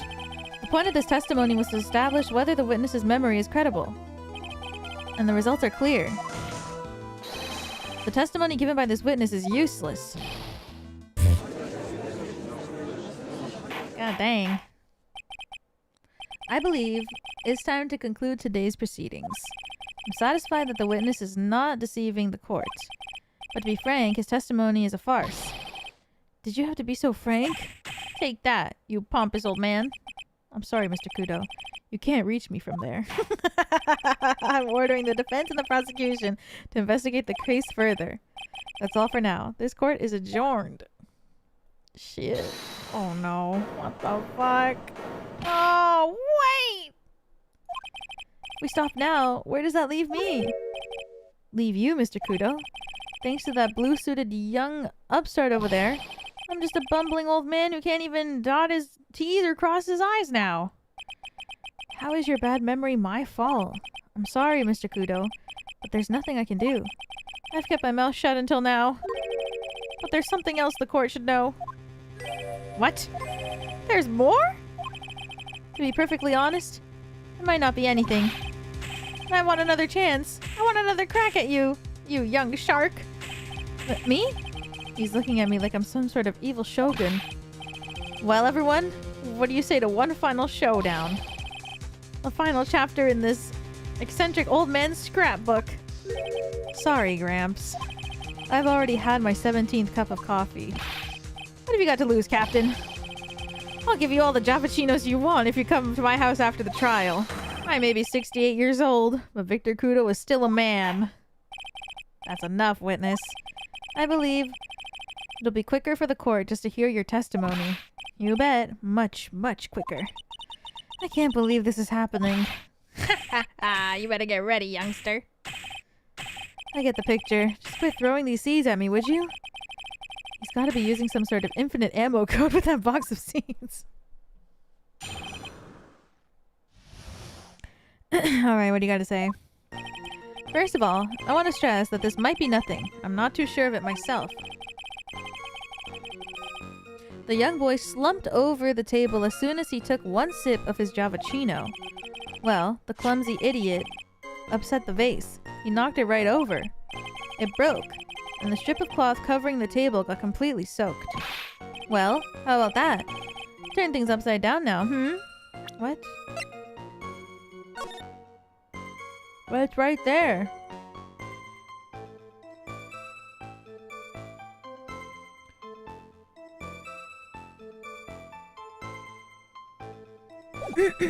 Unless this photo was taken after and not... Unless that proves that this photo was taken after they replaced stuff. Is that all? Yes, that's all. I remember it perfectly. Eh? You're doubting me again? You're doubting a poor defenseless old man? No, we're not doubting you, Mr. Kudo. Don't you get the feeling there's a question hanging on everyone's lips, Nick? Yeah. So what? Probably. That's all I can think of. And I have to cross-examine this guy. You're a bird brain. That's why that's all you can think of. Very well, Mr. Wright. Your final cross-examination, please. Bird brain. I haven't heard that in a while. First of all, I want to stress that this might be nothing. I'm not too sure myself. The court generally prefers if witnesses are sure of themselves, Mr. Kudo. Noisy brat. I'm warning you. I'm more savage than a macho man right now. You won't beat me with this testimony. This is the final battle. Ow, ow, ow! He's checking those seeds harder than ever. I better be careful. Come on, Nick. Nail him! Whoa! Slumped over the table as soon as he took one sip of his Javachino. The court's already heard that testimony. I know that! I was just setting the mood. How else am I supposed to build up the suspense, The suspense? Yes. Now what do you think? Should I work the audience a bit more? No, please continue. As quickly as possible. Alright, now where was I? Ah, yes. The young boy slumped over the table, and... Well, the clumsy idiot upset the vase. He knocked it right over. A vase, you say? Yes. There are vases on all the tables in that place. There are accidents waiting to happen. They're practically begging to be knocked over. Well, he's right about there being vases. I do remember seeing them too. There was a vase on the table when I ate lunch there. And you saw the moment when the victim actually knocked over the vase. Well, it's hard to say. It's a bit unclear. How do you really define... Okay, I get it. I heard it break, and the sight of it burned into my memory as clear as day. It broke, and the strip of cloth covering the table got completely soaked. Soaked in water, you mean? Yes, splashed me on the knee as well. Said you were sitting at the table across the room from the victim, correct? And yet, the water still managed to splash onto you? It was cold. I clearly remember it splashing me. Could the water really make it all the way across to the other side of the room? Well, how about that? Turn things upside down now. You mean the vase on the victim's table falling upside down and breaking? The vase turned upside down. And my testimony's turning this case upside down. It's a joke. I just wanted everyone to hear it. What do you think, Captain? I'm impressed by your ability to waste time. Kudo hasn't raised any objections for a while now. So you young show-off, with that scrap of information, I'm throwing down the gauntlet. If I lose this one, I'll take it like a man and admit defeat. He's really giving you the evil eye, Maya. It's you he's looking at, Nick, not me. It's like he's saying, I triple dog dare you to find a contradiction, youngin'. I guess I'll just have to rise to the challenge then. Okay, well, I'm assuming I present this. Because it's still there.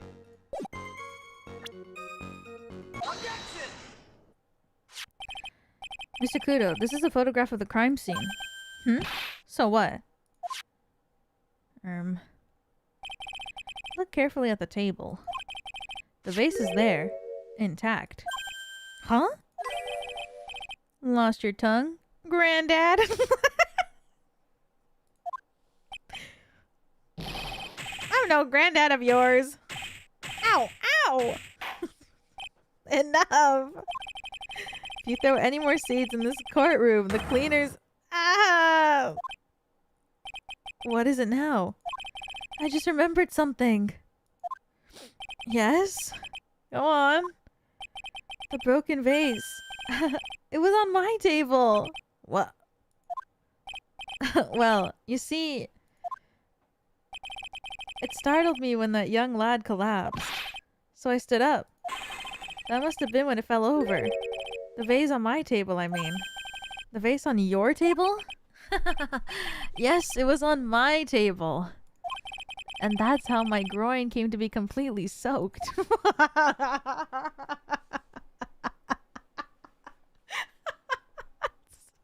fucking silence.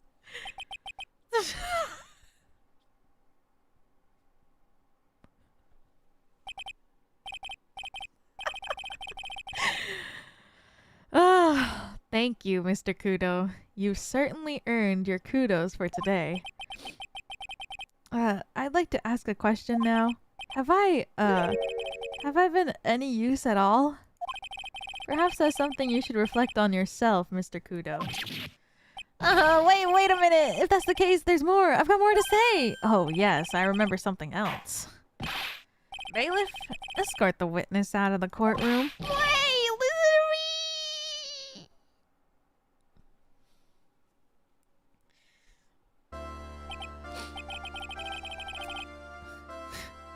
I should have said my +2 earlier, but I forgot.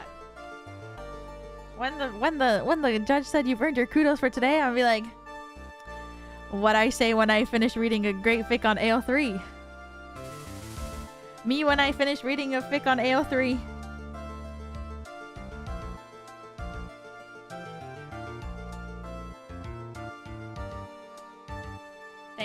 Thank you for the +2, thank you.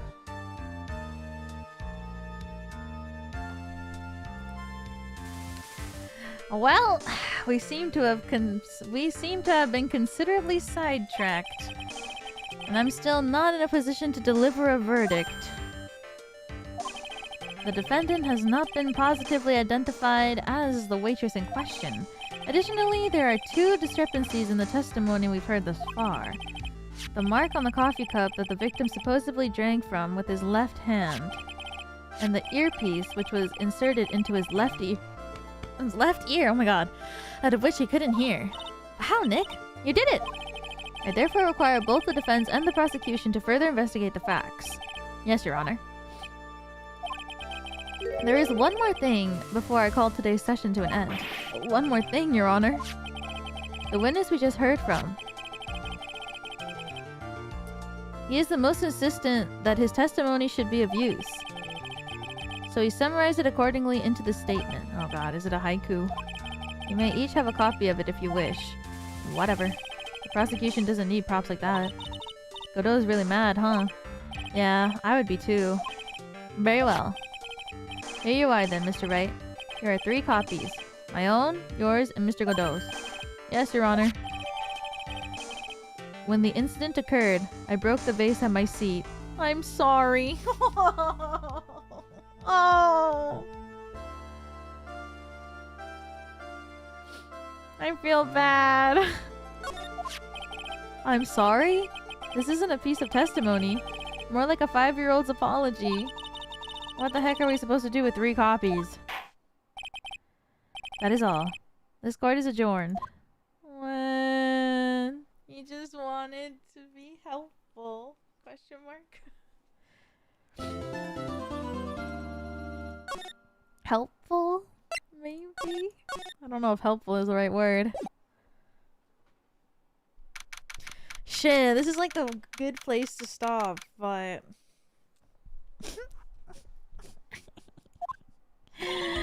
So, how do you think the trial went this morning? How do you think it went? Got a bit crazy in there. I just wonder if that killed our chances. Yeah, I guess it did get out of hand. Mr. Kudo's testimony did nothing to help us. Plus, now we don't even know the identity of the waitress who laced the coffee. All we know is what old Mr. Kudo saw, the apron straps and the ribbon. And that the victim was wearing an earpiece when his eardrum was ruptured. Talk about the terrifying case of contradictions. Time to play doctor and find ourselves a cure then, huh? Yeah! We've gotta find one for Maggie, or she's gonna have a terminal case of guilty. Okay. Well, I'm officially at a loss as where to start. Yeah, me too. Let's try some brainstorming. You go first. I guess we should try to put Mr. Kudo's testimony to some sort of use. Yeah, that's true. We need to figure out the identity of the waitress who the victim really was. Somehow, I think the key to this case has to be at Très bien. Well then, let's go back there and check it out again. Oh, and we should drop in on Maggie and see how she's doing too. So, anything on your mind? Actually, there is something. I was wondering about Shin. You know, like what he's like and stuff. Oh yeah, I almost forgot about that guy. I had to beat you so hard. I don't feel like you were smooching the express train. Phoenix Wright? You saying you's Phoenix Wright? Cause I'm Phoenix Wright. The one and only. That's what I feel like he would sound like. Actually, I've learned a little something about my doppelganger. Huh? You did? What did you find out? Oh yeah, Maya was working at the restaurant when I ran into Don Phony Onane. Let's just say he was such a terrible version of me that I wanted to sue for defamation. What's that guy's story anyway? What does he have to gain by impersonating me? Well, let's talk to Maggie, I guess. I guess Maggie's still in questioning. But we got questions to ask her too! Maggie! Maggie! Keep it down, Maya. This isn't a playground, you know? Darn.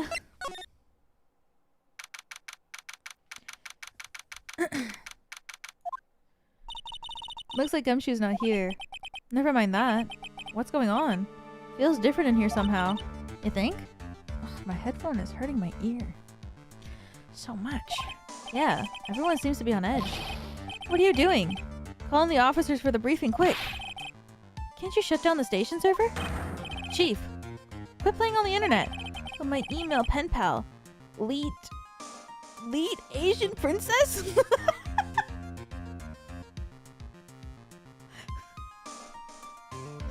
What? Chief, What the fuck? Oh, Jesus.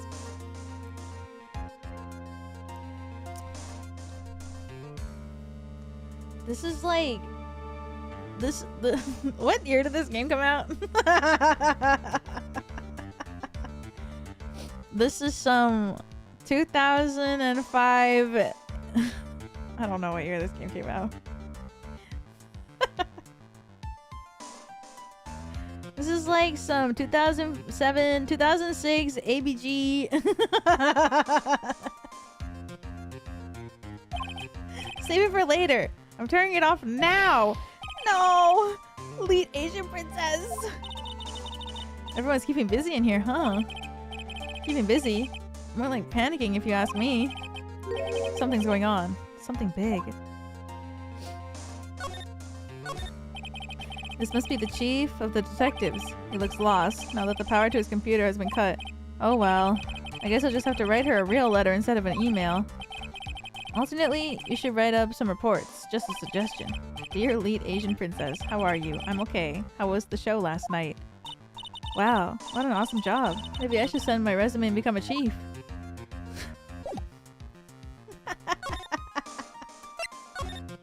What the fuck? Dude. Empty as usual. Yeah, and it's lunchtime too.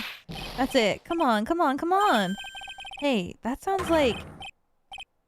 No, just call it 8, pal. Come on, I know you can. He's getting really worked up over something. No, that's the wrong number. Ugh. Looks like an 8 would have only netted me $5 anyways. What a ripoff. What's the problem, Detective Gumshoe? Huh? Oh, it's you. I was I was just... Not the lottery. I was just listening to the radio, pal. To the radio? Hey, Detective Gumshoe is having lunch here. He is, and he's having the twin tea set. What can I say? This is a nightmare. How am I supposed to look Maggie in the eye now, pal? You really drove her into a corner, you know. You always blow apart my testimony. Why of all days didn't you do it today? Sorry. There just weren't any holes in it, for once. Yeah, what happened? Usually your testimonies are like Swiss cheese. Swiss cheese? Would you have preferred crumbly like aged Parmesan? Anyway, this case has already been ruled on. There shouldn't be any holes left to find.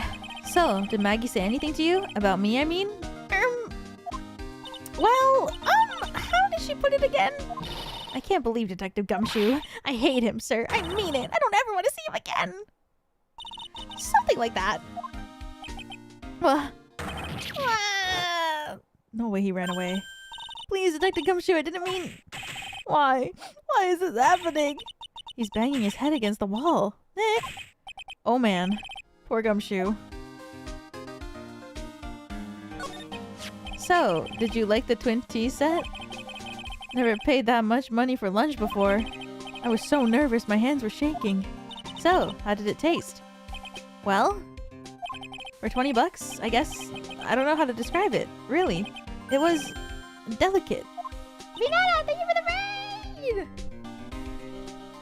Hello, Regards. Fish.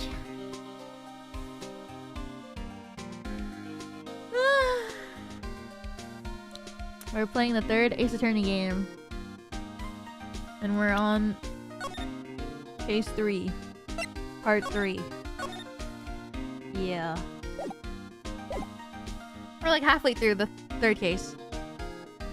I hope you enjoy! Delicate? You mean you liked it? It didn't taste bad to you. What's the matter with him? Looks like he's thinking. That's it. I've been trying to think of the right word to describe the taste. And I just realized it's bad. That's it. It tastes bad. It's just kind of hard to admit it to yourself when you pay $20 for it, you know? Oh god, it's so true though. I know what he means. It's true though, you know, when you... Because $20 is a lot. Especially like 20 years ago, but like... God. When you pay a good amount of money and the food tastes bad, it's literally the worst feeling ever. Thank you for the gift of membership. Thank you. I appreciate it. Thank you. It sucks so bad. Maybe he should have found out about the price after he had finished eating it. Hey Nick, maybe that's why Glenn came here. Maybe he heard about the super fierce 20 set. By fierce, you mean fearsome. Speaking of Glenn, that reminds me. We still hardly know anything about the guy. Why don't we ask Detective Gumshoe what he knows, seeing as he's here? That's a good idea. So what were you all excited about earlier? Huh? That's right. You said you were listening to the radio or something. Oh, that? That was nothing. I wasn't excited. Come on, Detective Gumshoe. You can tell little old me. What were you listening to? Nothing, really. It was just the daily exercise show. What are you hiding, bro? What the? A psyche lock? This lunch special lobster sure is great. Then why are there tears in your eyes?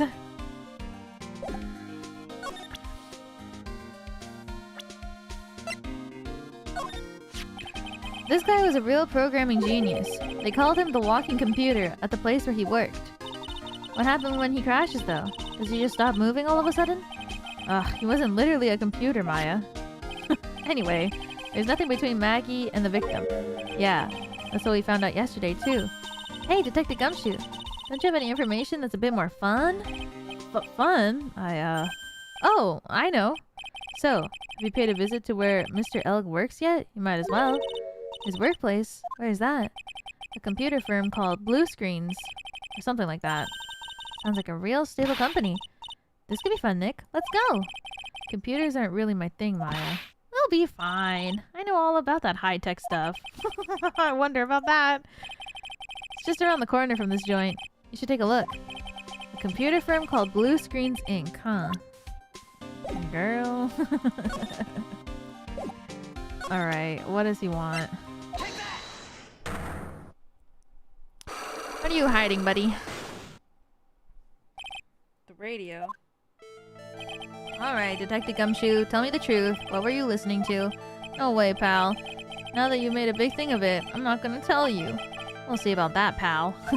Considering all the noise you were making while you were listening. It's pretty clear what kind of radio program it was. I say it was related to...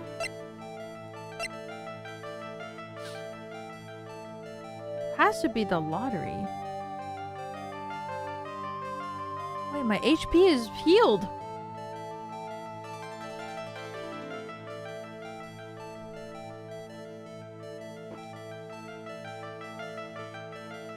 I thought I was supposed to clear these to re-heal my HP.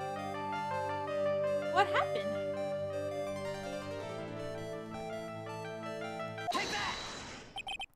I'm right, aren't I?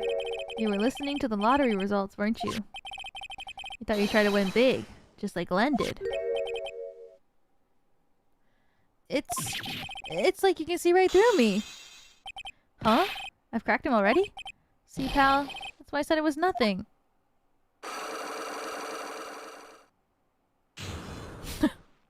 Okay. Usually pretty lucky. I'm usually pretty lucky, so I figured I'd give it a try. What's with everyone in the lottery? So, how did it go? I won 50 cents. Be better to win nothing at all than half a lousy buck. I was so mad. Yeah, I know the feeling. About the same kind of ticket as Mr. Elg, see? They've got this special radio show where they announce the winning numbers. They even do the drawings live on the air. It's intense, pal.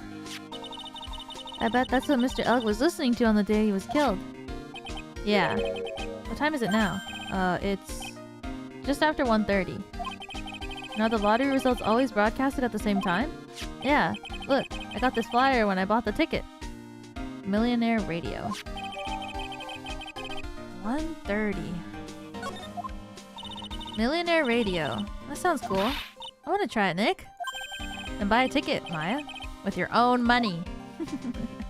Can she buy a ticket? Is Maya 20? Nope. Next year, girl. I think it's 20. In Nippon. Oh wait, this is Japanifornia. Apparently everyone's listening to the show now. That's because everyone wants money. They say that the victim, Glenn, was really into gambling. Yep. Can't beat gambling. I love it too. I won $500 last night. What? Playing cards with Nick. Huh? We were playing for money? Of course. So you better pay up. You're a smart one. Waiting for a cop to be present before asking for the cash. No, girl, no! I think it was originally a freebie to heal you, but they added quality of life in the update. Wait, what? Did they change that? With the update that released recently?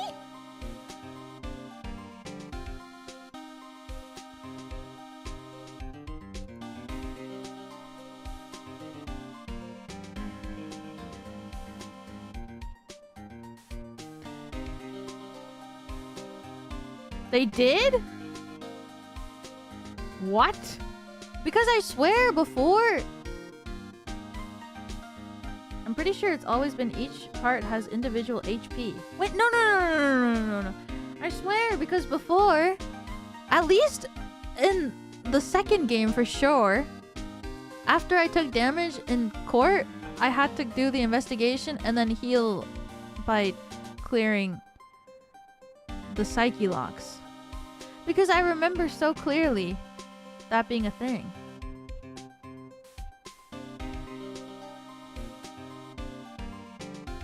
In the second game it was it in this game? I can't remember. I can't remember the last case. I can't remember it being in the second game.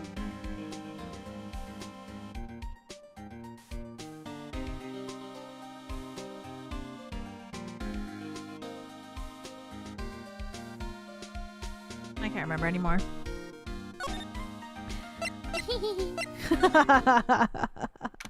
Whoa! Oh my god, Uma. Wow, this place is so high-tech. You can almost smell the electricity in the air. It's a computer firm, Maya. It can't work without electricity, you know. Who are you? Whoa! Oh, hello. I'm sorry. Access is restricted to authorized personnel only. This is a computer programming laboratory. There are far too many trade secrets that could be leaked. Wow, what secrets? Everything you see here is classified. No information can leave this building. Understood. Who is this woman? She's like a robot from some kind of whacked educational show. Okay. My name is Lisa Basil. I'm the company director. Director? She's human? She seems more like a ghost in a shell. And that thing over her eye. Isn't that the same device as Glenn's? That's a DMH, right? Nice try, but it's the other way around. It's HMD.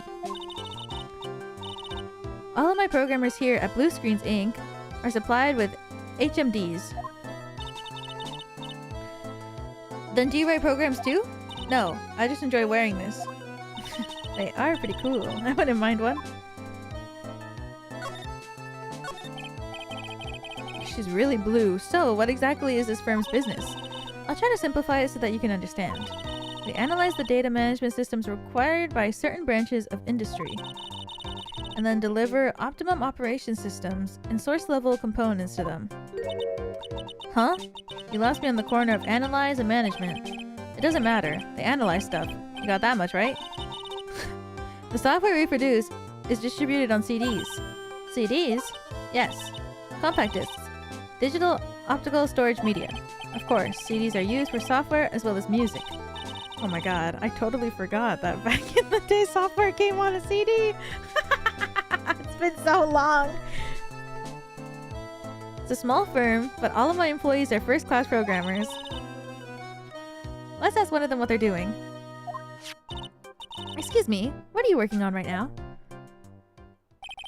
I'm researching the impact of time slicing common areas of logical access shared global variables. Obviously, program influence response to time performance, and so the codependence of global variables and memory overheads is totally important to the success of the Well, you get the idea. This is the sort of thing we're involved in.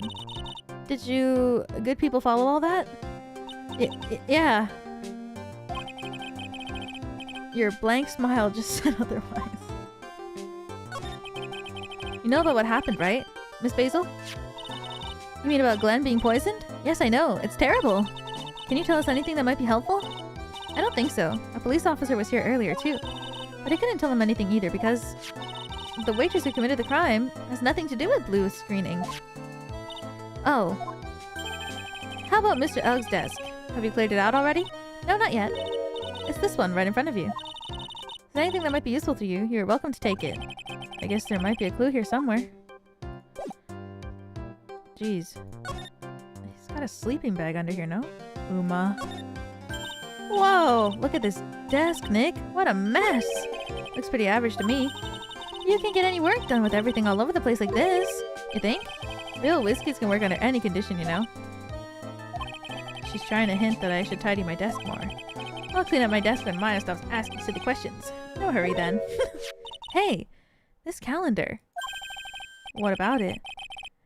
If this is another hint about tidying, you can forget it. Someone's marked December 3rd in red pen. December 3rd? That's the day he was murdered. Is there anything else? Yeah, it says, meet with the tiger. The tiger? Uma.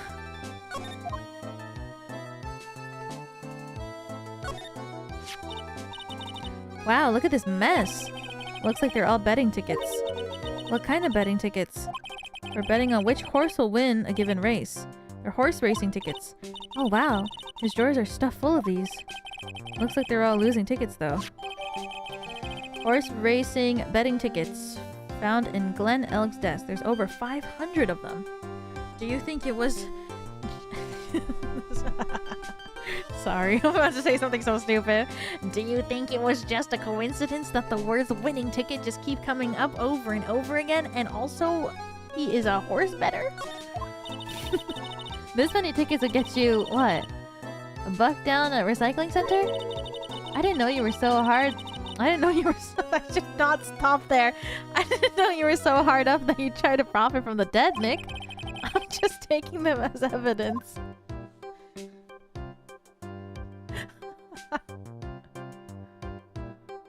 La, la, la, la, la, la. Look at the server.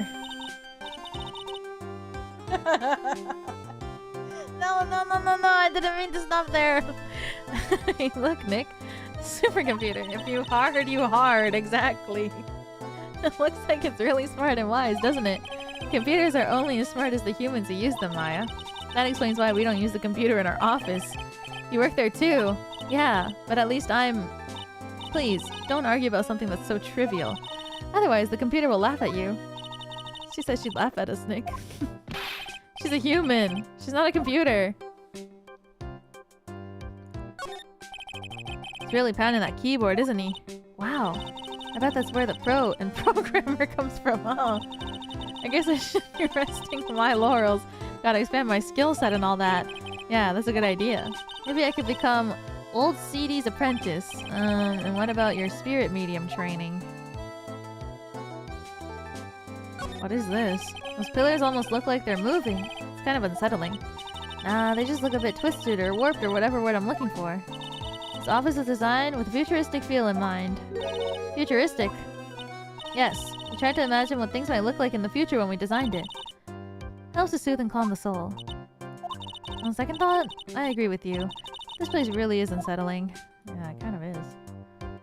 Looks like inside of like a spaceship. Looks like Space Mountain.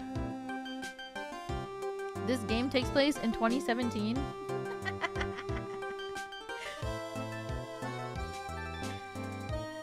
Shit.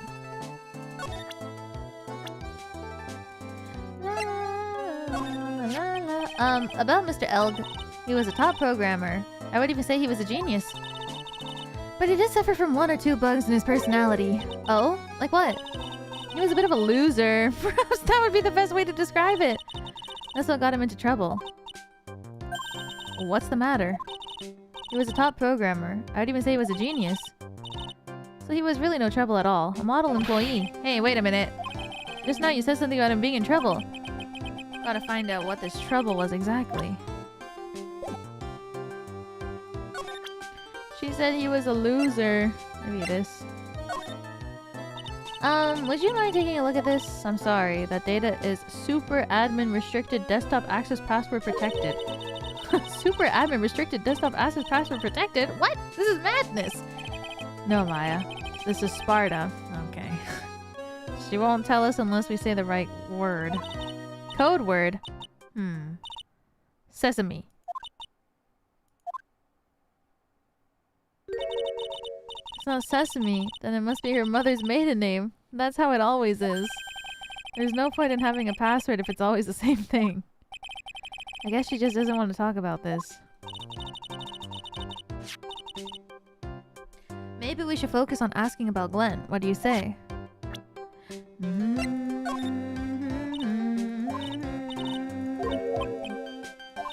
Not Sparta.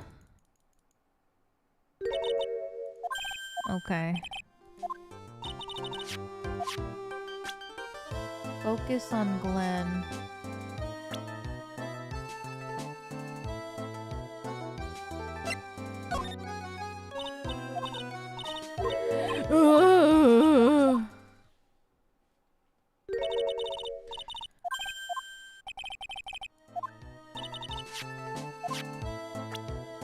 But I already asked her about him, no? Trouble.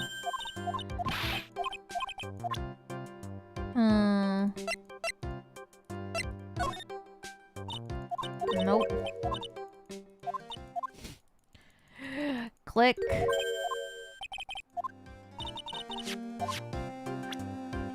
Maybe I don't have the right thing yet. Hey, look at this photo.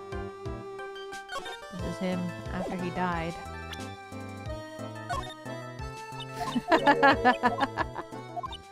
She don't gaff.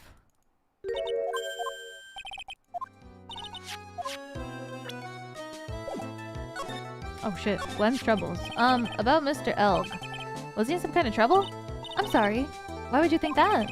I thought you said something about it just now. You said he got himself into trouble because he was a bit of a loser. Here it comes. 3? Oh man. Did you know that the year this game came out, it was the year that the game came out?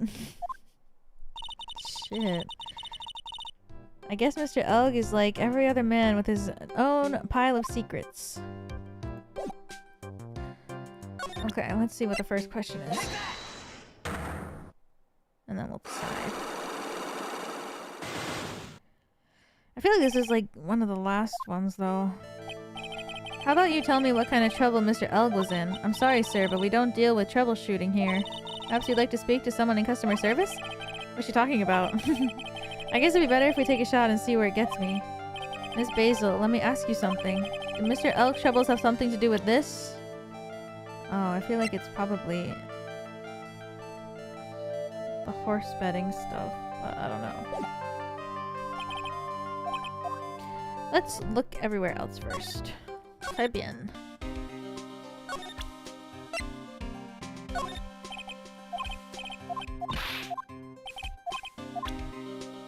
Maybe I have everything. Meet with the tiger.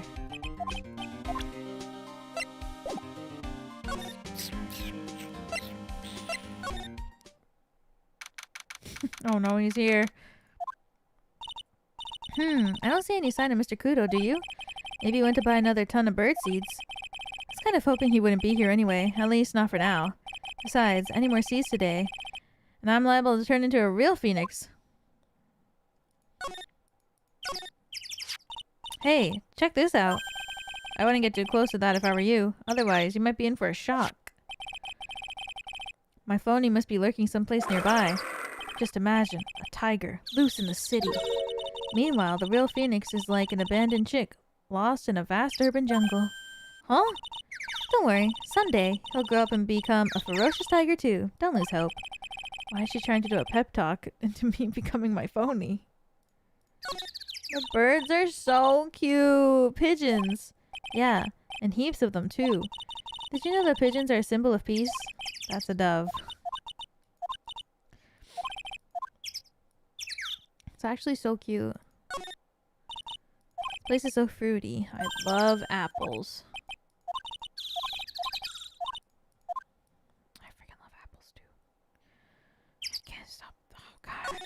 I love apples too. Finding iron. Fruity.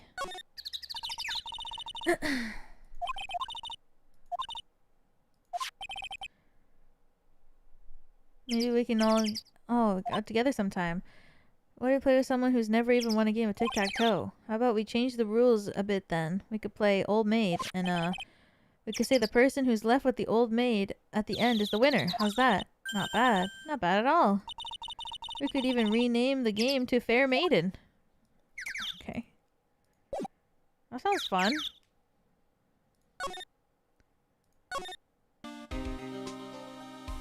La la la la.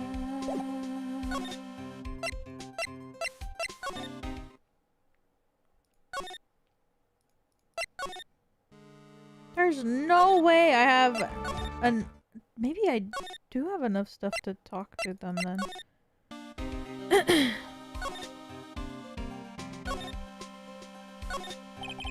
Must be the table where the murder occurred.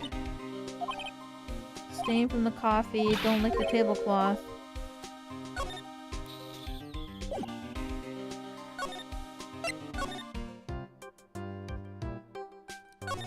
I can't tell though. There are over 500 of them. The day of the incident, meet with the tiger.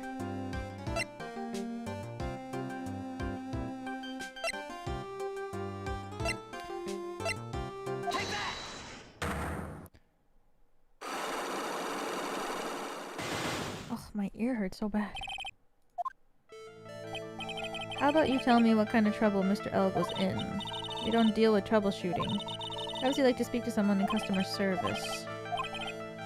Let me ask you. Did he have trouble with something to do with this? What? Maybe. Take that! What is that? A bunch of horse racing tickets. All losing ones. With that many tickets, you could get $1 at the recycling center. You good people are very, very bad. Cashing in on others' misfortune is immoral. Is that a whiff of hypocrisy I smell? What is the relevance of these tickets? The victim, Mr. Glenn. He had a gambling habit, didn't he? I don't think that's logical. I don't think that's a logical conclusion based on the facts. Everyone likes to go to the races from time to time. Yeah, but not everyone buys this many tickets. Anyway, I don't believe that proves anything on its own. You're right, but I'm not through yet. His gambling wasn't restricted to horse races, was it?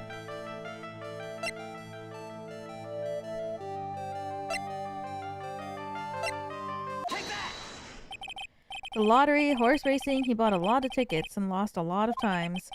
That's gotta have hurt his wallet pretty bad, don't you think?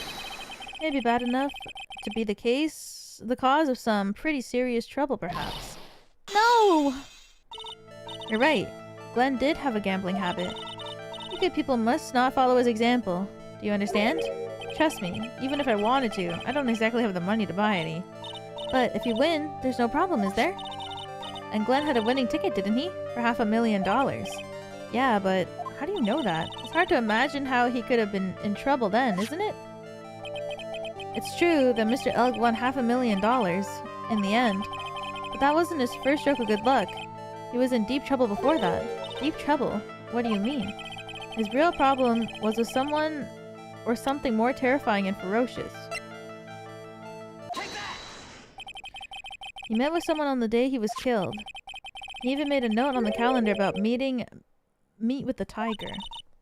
What is the relevance of that? I don't know. Are you trying to suggest Glenn was meeting with him to discuss his debt? Yeah, that's what I'm thinking. I've never heard of anything about this tiger before. Maybe he's not even human. Maybe he really is a tiger. I'm no programmer, but does she really expect me to buy such a messed up logic?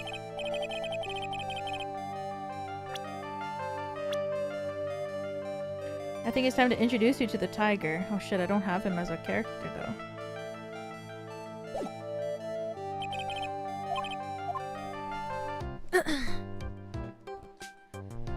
I guess I gotta see him first. La, la, la, la. Where he at?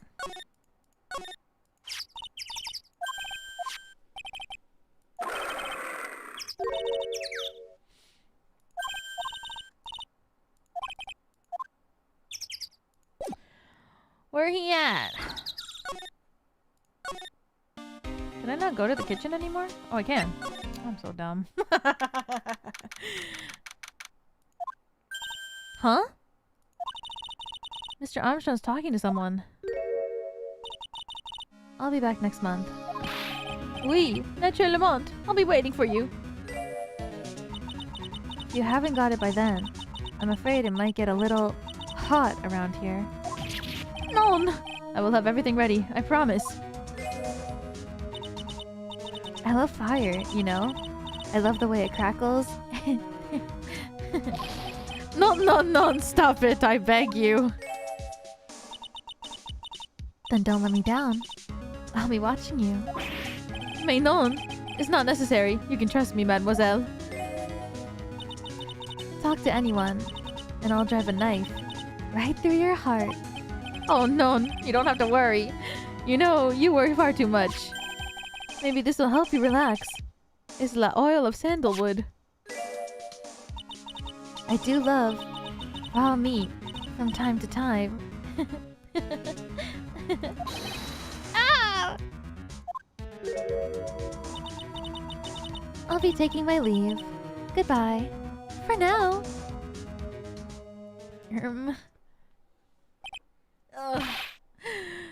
I have the shivers. I must rub some of this oil all over my body before it becomes a nervous wreck.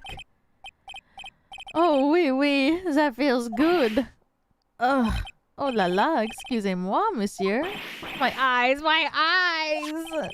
Your eyes? If you have trouble with your eyes, you need this. La oil of sandalwood. Isn't this just the leftovers of what you were just using?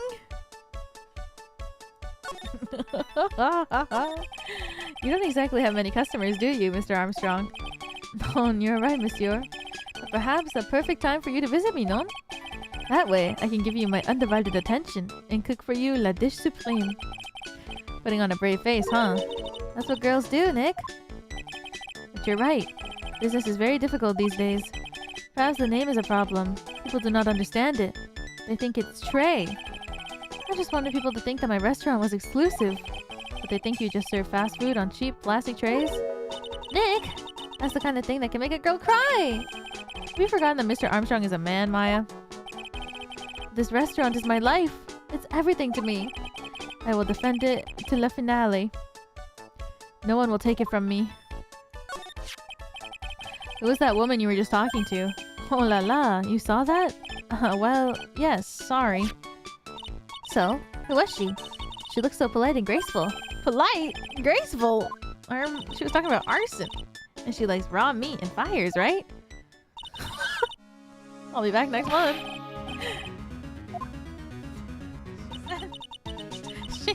She's talking about, she's threatening with arson, and Maya's like, she sounded so nice. Now that I think about it, hey, Maya, I think it's pretty clear what kind of conversation they were having. You think so? Well then, let's show them a piece of evidence and see what happens. What?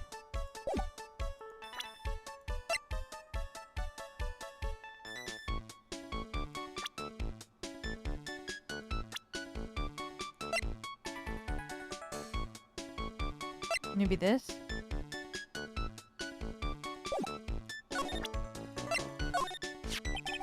So long as a paper exists, I am but a delightful angel with a broken wing. An angel, huh? Doesn't bode well when you think about it. Oui, they kept arresting me month after month. In the end, I had to give in. I agreed to help them. Help them? With what? Mais bien sûr. If I did not owe them the money, I would have refused. But my hands were tied. Please, what did you agree to help them with? No, I cannot say. If I tell you, that woman, she will slice me up and eat me with the salad garnish. Ew, I hope he doesn't mean that he'll literally be sliced up and served with garnish. I'm gonna guess that woman has something to do with your loan contract. Am I right? Ah! Please, Mr. Armstrong, tell us about that woman. The woman who was here earlier. I take it that she's, Why has it come to this? What a tragedy. Suddenly I find myself so deep in la debt. The sign of la bad. Bad world we live in, huh? No, I say it's more of a sign of la bad culinary skills. Dude. The woman was here. The scary woman. She's from the loan office. Loan office? Is that where you borrowed $500,000 from? Oui. Tender lender. It is called. Catchy name. Just hearing it makes me want to borrow some money. Please, you must not borrow from them. If you must, no more than $10. $10? Sounds like your whole... $10 sounds like your whole monthly stipend, Maya. Hey, I get a bit more than that. Thank you very much. Tender lender is the loan office you borrowed $500,000 from. I wonder if they've got anything to do with this case. I am a weak woman. When I am upset, I have to buy something nice to cheer me up. Thanks to him loaning me the money, I have to pay back $500,000 now. Oh my gosh, just like me. I am like a slave. I have to do everything that he tells me. Who's this he? La tiger. The tiger? When I'm feeling a little sad, I just gotta buy myself a little something. Oui, he is the manager of the tender lender, a terrifying man, la big city mobster. When he shouts at me, my knees are trembling, and his voice is ringing in my ears for 3 days. As soon as I hear the noise of the battered old scooter he rides, I start to cry. A big city mobster who rides a battered old scooter. Does this guy resemble me by any chance? Oh, no, no, no. This man has a presence, a most formidable personality. Although, wait, he does have a spiky hair just like you. Wait, there is a resemblance there, I suppose. Sounds like this loan office is worth checking out after all. If you want to visit the tender lender, it's just beyond Vitamin Square. Hey, Nick? If you need money, I can loan you some, as long as it's less than $3. Thanks for the offer. Just beyond Vitamin Square, huh? Girl. Well, I'm gonna head back to the precinct now. We've got a big meeting starting in a bit. About Maggie's case, you mean? No, that's pretty much wrapped up now. There's another big case going down at the moment, so she's been pushed aside. Okay, well, see you later then. Bye! Oh my god, I wonder if that's the next case. He's back?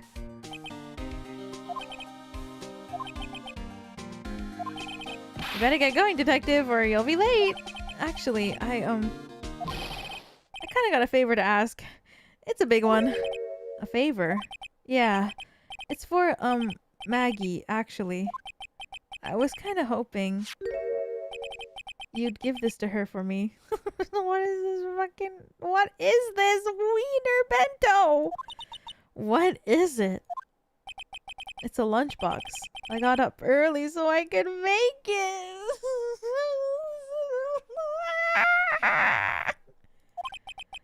I've been real worried about her. She looked like she lost a lot of weight. Detective Gumshoe. How many weenies are in here? There's not a person on earth who could down this much meat. You think? I love weenies. Can't get enough of their tender juiciness.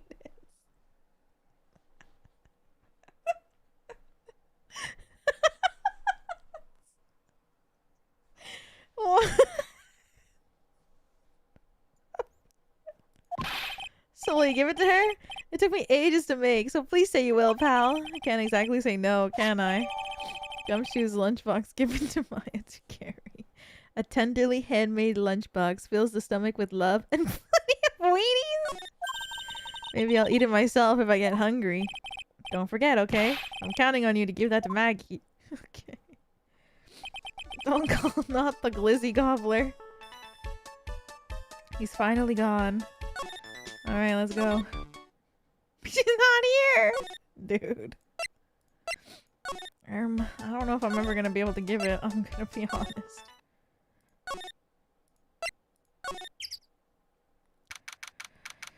Oh, Win through compromise.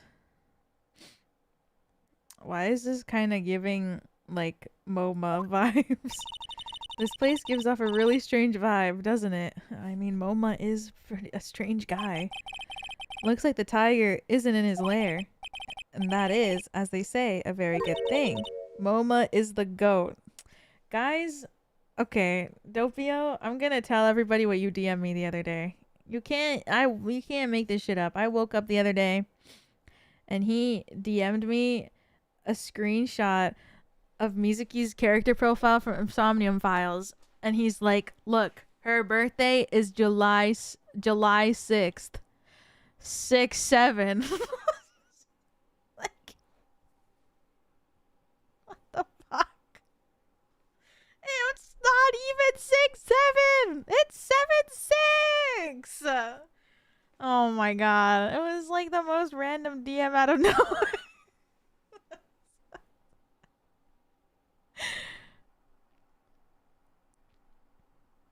I hope you are enjoying. Oh my god, why are you here? The second I hope you're enjoying Somnium Files. It's literally 6 July. Okay. 6-7. Second I mentioned Somnium Files, you were here. I hope you're enjoying playing Somnium Files.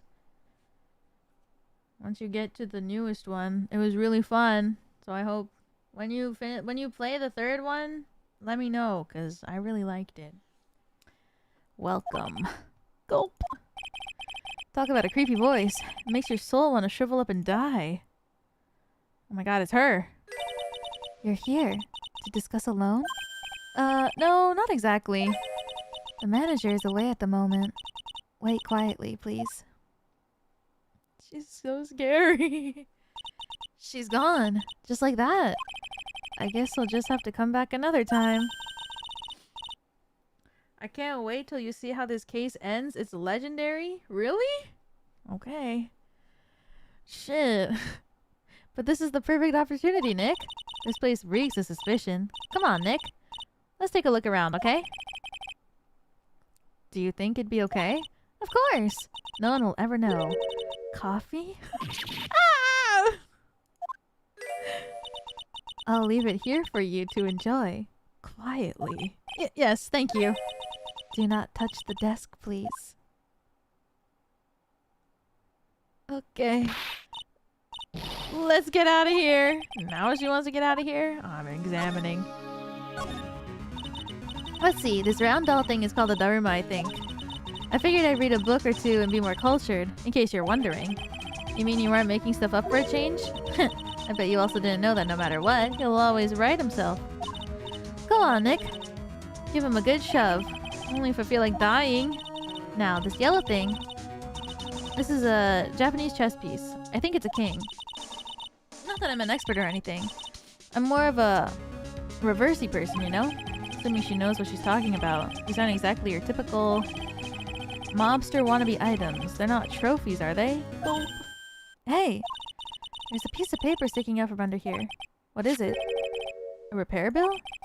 Looks like he did some repair work on his car. Does he even have one? $15,000 to replace the bumper and the light? That's insane! The car is registered to the Cadaverinus. Huh? So it's not even the tiger's car? Why would someone else's repair bill be in the tiger's office? The Cadaverini family. The Cadaverini family.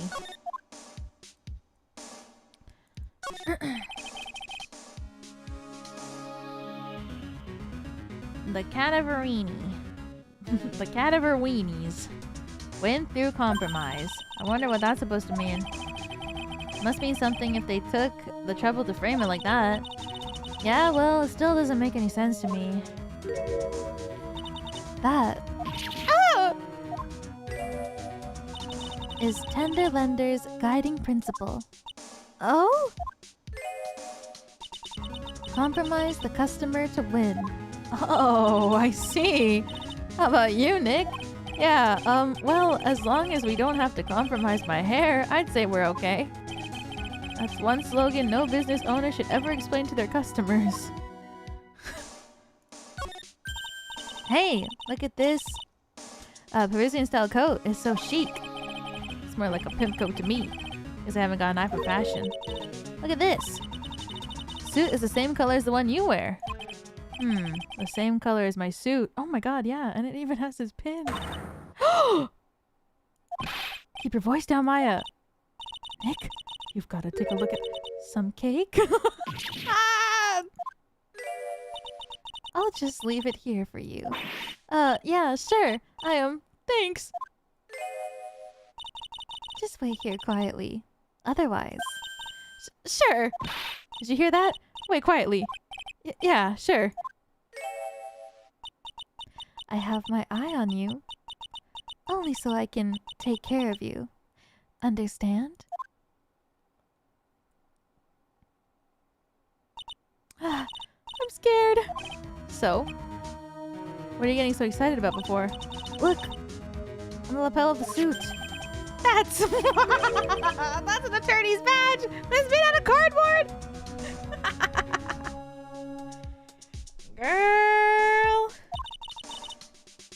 Is the tiger a lawyer? No way, look at this thing, it's made of paper!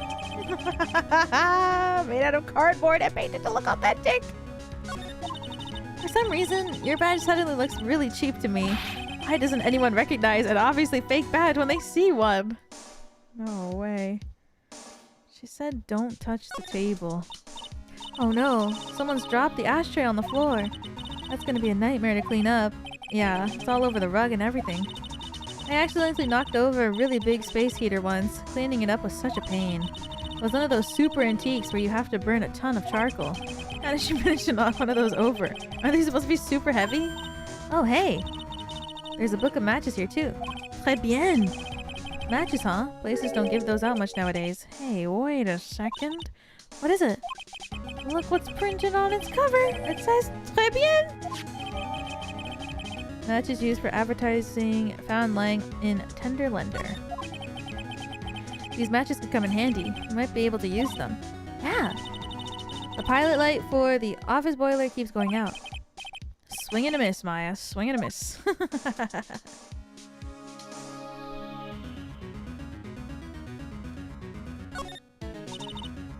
What's this? It's a punching bag. What? No way. You wouldn't catch me walking around with a bag like this. What do you mean walking around? The design's gross to start with, and it's way too heavy to be practical. And why is it called a punching bag? Don't people know messenger bags are in? I knew it. I was right before. Look at Très bien. Paris fashion is more my thing. I really, really hope she's pulling my chain on this one. So stupid. That's one impressive desk on one impressive rug. It's solid gold, Nick. Gold! Look at that shine. Only real gold shines like that. Did you really want such a shiny desk, though? I don't know, but let's see what it's like to sit at the solid gold desk. Why would you do that? Wow, I'm completely dazzled. That's because it's completely dazzling. I can see up my nose in the reflection. That's gotta be really distracting. So the desk isn't practical. No surprise there. Oh my god, I thought she was gonna walk in and be like, I'm about to eat you. There's a CD player on the desk, but the desk is so loud, it's a wonder you can hear it. The lid's open. I wonder what kind of music the tiger's into. Have you finished the coffee? Ah! Yes, thanks. It was lovely. So, you drank it all?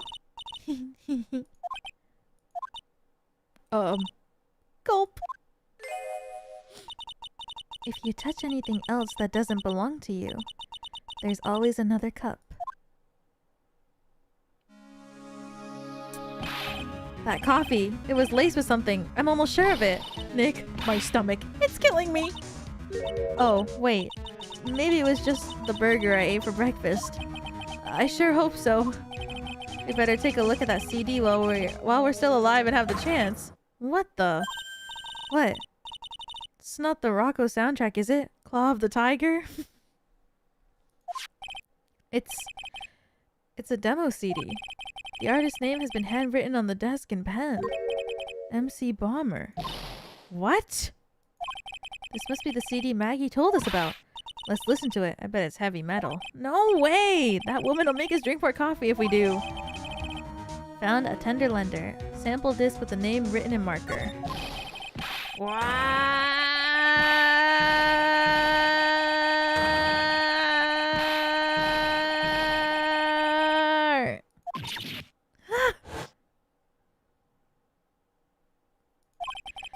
Come out from under the desk, Maya.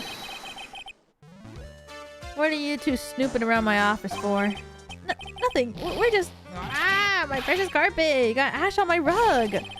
You're gonna wish your ugly feet never came through my door. It wasn't us. It was already like... You want to argue with me? Is that what you're doing? You think yous can take me on? I'm gonna flatten you two into pancakes and turn yous into my new rug. Oh. Don Tigre, you're back. That voice. It's like evil seeping into your head through your ears. I'm sorry, Don Tigre. I knocked over that ashtray earlier, and... Eek! Has she got a death wish or what? Oh, right. Huh? Forget about it, Violetta. It's nothing. Wait, what? What? I ain't getting mad at you. You're too cute, you hear? That's so unfair. Here, have some cookies. I just baked them. And you'll need some strong espresso while you're discussing your loan.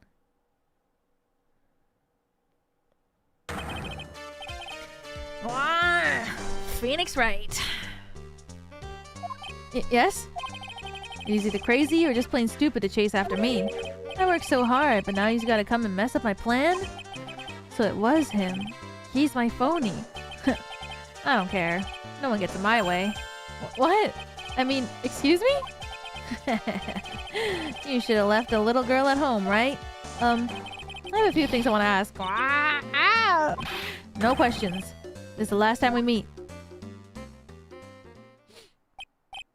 Wait, please.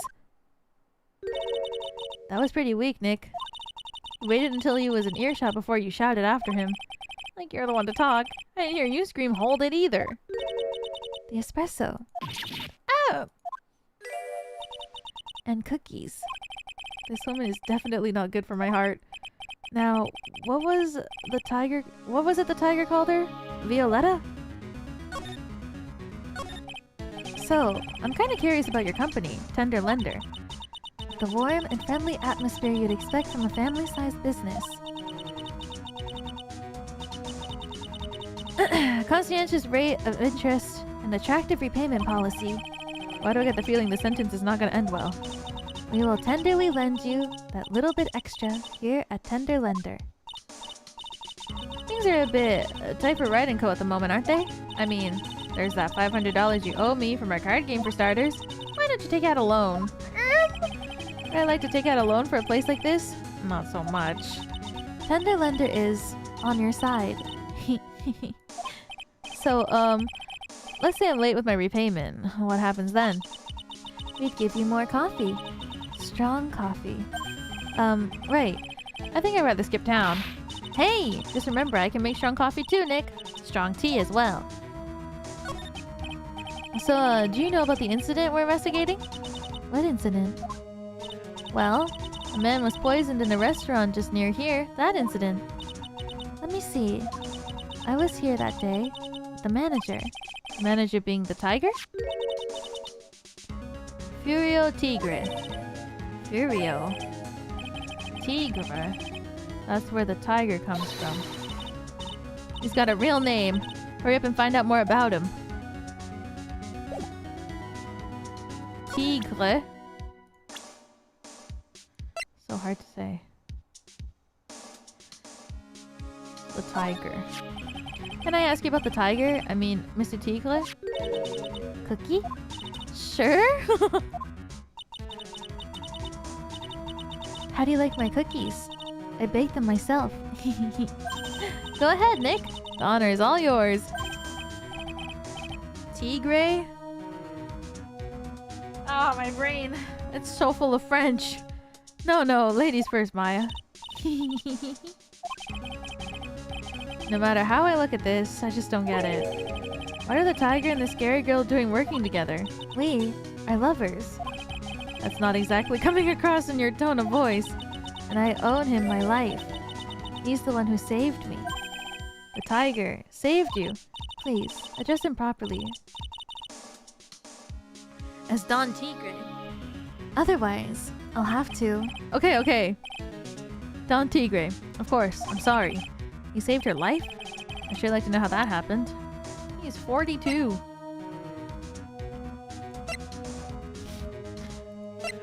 Isn't Phoenix like 25?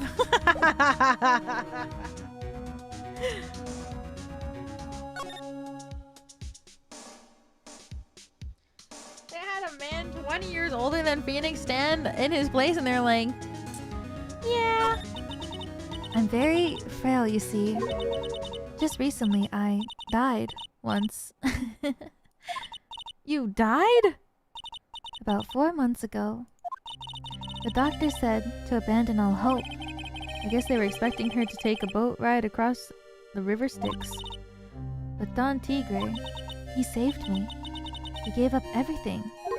Everything? When I found out what he had done for me, I was so happy. No offense, but I'm finding that a little hard to believe. I decided I'd pay him back with my life by serving him coffee and espresso. I still wonder about what's in her coffee. So, is that why you've got that bandage around your head? This? So what's the story with the bandage? They put it on after the operation. Operation? It's just a little injury. A little fatal injury. Fatal injury? Maya just suffered one herself by the sound of it. So, that's the injury you're talking about. Before, when you said you had died once. What? Oh my god, 5? 4. Jeez. Ugh, she really creeps me out, Nick. Same here, but we've got to find out the truth. Okay. Probably... What? There he is! Old CD's back feeding the pigeons again. There, take this, and get out of my park! Like I thought, he's really mad. Come on, Maya. Just keep your head down and let's sneak away while we still can. What? Why? Hello, old man! What are you doing, Maya? Huh? Gah. Hey, he just turned his back on us. I'm not surprised. I bet I really hurt his pride in the court this morning. Hey, Mr. Kudo! Pigeon. Look, we really need to talk to you, alright? Out with the demons. In with good fortune. Ow, ow, ow! Seeds, shell splinters, painful. I always knew you were a demon, Maya. Give me 1 second. I'm gonna make a cup of tea. My voice is starting to get so tired. I'll be right back!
I'm back. Ugh.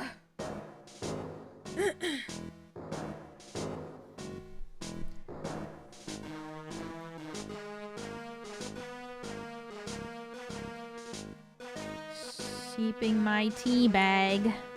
Welcome back. Thank you.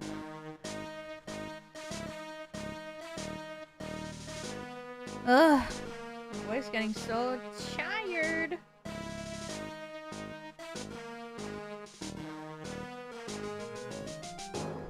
Ugh. I'm gonna wait to read for a bit. I've never seen a full Ace Attorney playthrough. What the fuck? Omi?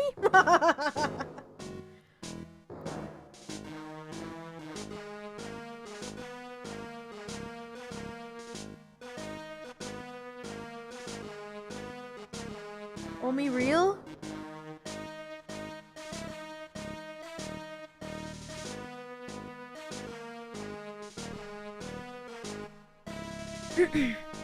Never seen one? This game series is freaking awesome.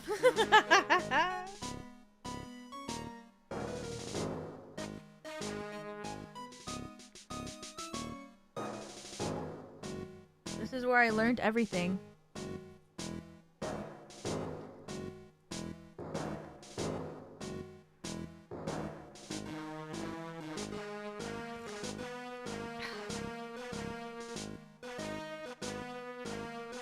Clock?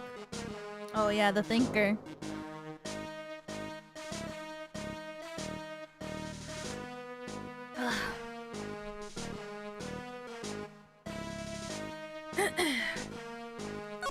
It's too hot, I can't drink it yet. I'm sorry about what happened in court earlier today. Everyone's talking about me behind my back now. Dirty old man who was so busy looking at serving girls' backsides that he can't remember her face. Filthy...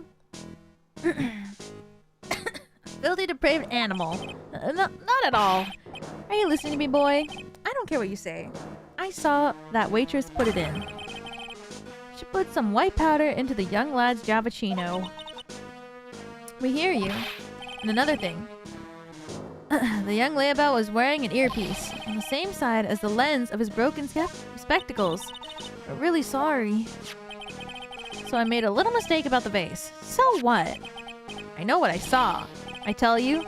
Okay. Take it easy, please, Mr. Kudo.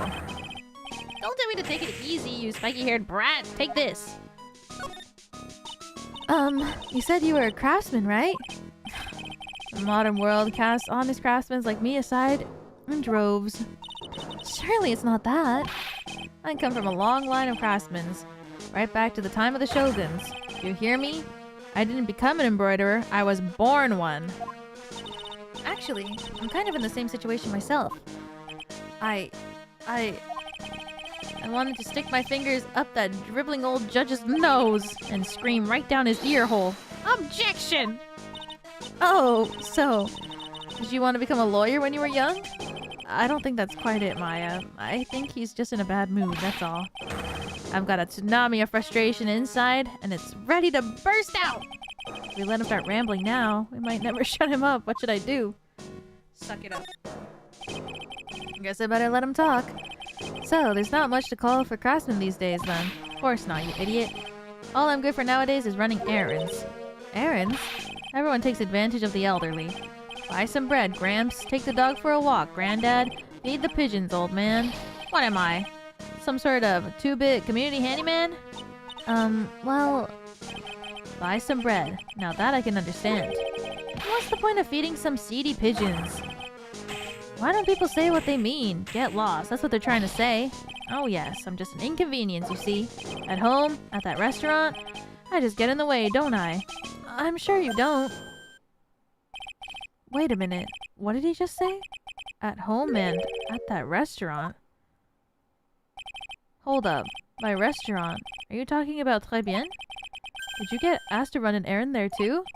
Yes, I did. The very day that young brat was poisoned. What? So on the day of the incident, what were you asked to do? Glad you asked, boy, because I'll tell you what I was asked to do. All of a sudden, that young lad slumped over on the table. Serving girl collapsed. I broke that vase. It all happened so fast, I was in a bit of a daze, you see? And the owner shouted over to me. Excusez-moi, you! Call the police! Call them yourself, I should have said back, but I didn't think of it at the time. So, did you end up calling the police? Like I said, I was in a bit of a daze. Did you call them on your cell phone? Do I look like I have one of those newfangled thingamajigs? I went out looking for a payphone, of course. You went looking for one? We knew this, though. I couldn't find one right away, you know. Wandered around for 5 minutes or so. 5 minutes? So for 5 minutes after the incident happened. Yes, sirree. The owner was at Trés bien on his own. Why didn't you mention this in court this morning? Well, I would have if you'd given me the chance. But you all bullied me out of the courtroom. When the bailiff is called. You earned your kudos for today. Fuck, I clicked over it again. Me to the author on AO3 after I read a good fic.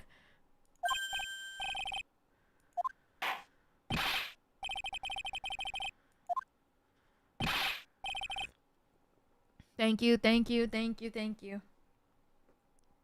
It's not my fault. You're the ones to blame. You could have at least told us before we got to court. Is it really that important that Mr. Kudo was the one who called the police? What's important is the unaccounted time before the police arrived. The victim was dead. And Maggie was unconscious. Which leaves that man, alone in the restaurant. Mr. Kudo might have been chased out of the place on purpose. What do you mean? Maybe a certain someone didn't want him in the restaurant. Oh, sure. You go ahead and say I was in the way as usual. I suppose I should have been getting myself covered in pigeon poop instead. I need to get more details about what exactly happened from Maggie and from Mr. Armstrong.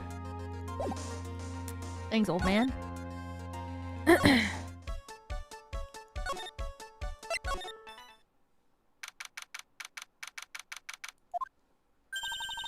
Looks like Mr. Armstrong's out again, but the place is open for business. You can't have an open restaurant without a chef. Hey, it's not my fault, Nick. Don't take it out on me. Only a couple of minutes after the incident happened. Mr. Kudo left the scene, leaving Mr. Armstrong here alone. Ugh. Missing when we needed to talk to him the most. Maybe he's trying to avoid us on purpose? Probably.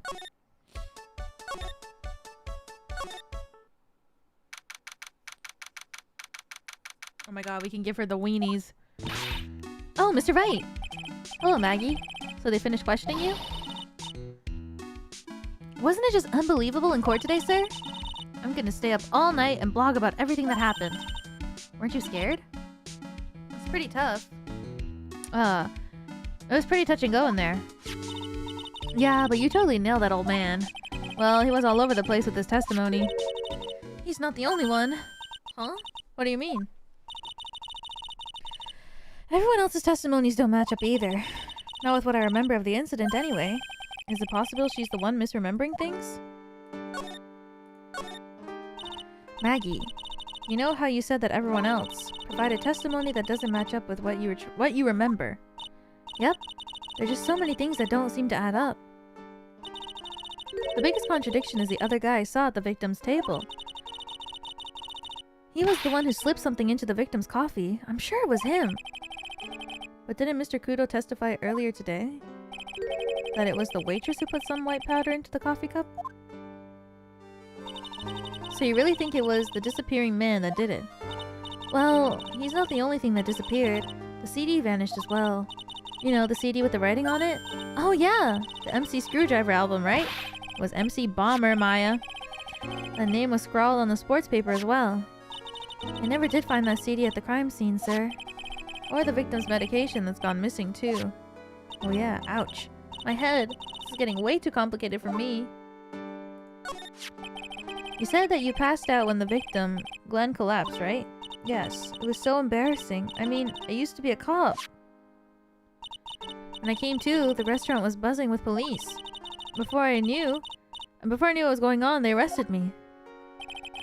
So between the time the victim collapsed and the time the police arrived on the scene, you have no idea what went on at Très bien. Nope, no idea at all. Why? Is it important, Mr. Wright? The other witness, the old man from the park, was pretty much chased out of the picture. Chased out of the picture? What do you mean? Old CD wasn't inside the restaurant because he was told to go call the police. Exactly, and you, Maggie, were unconscious. That means Mr. Armstrong was alone in the restaurant for a brief period of time. No! You don't think Mr. Armstrong set me up, do you?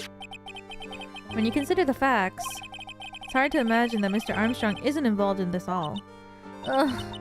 It's like the master biting the paw of the dog that it feeds. Are you sure about this, Mr. Wright? Well, the old man said as much when we spoke with him earlier. I don't know. The things that man says don't add up for some reason, sir. Maggie looks like she's trying to figure something out.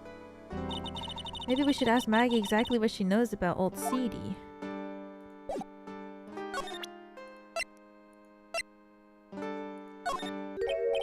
Oh yeah, I got something you're going to love. Really? What is it? A lunchbox just for you. Here. Wow, a lunchbox. Weenies too. I can't believe it. Thank you, sir. Did you make this just for me, Mr. Wright? Nah, it was Detective Gumshoe. Who else would make such a nice lunchbox for you? Detective Gumshoe? He's really worried about you. Looks like you put a lot of effort into making this too. I can't accept it. Detention center rules. No gifts allowed, sir.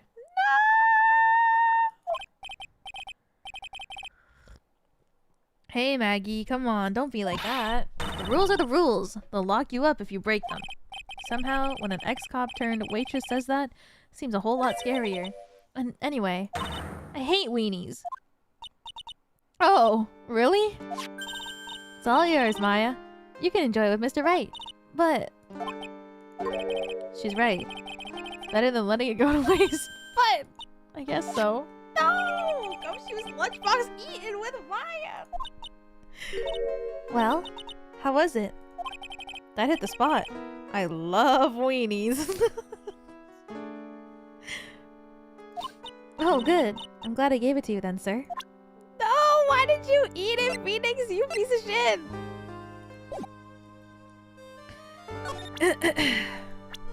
Oh, I bet you do, guys.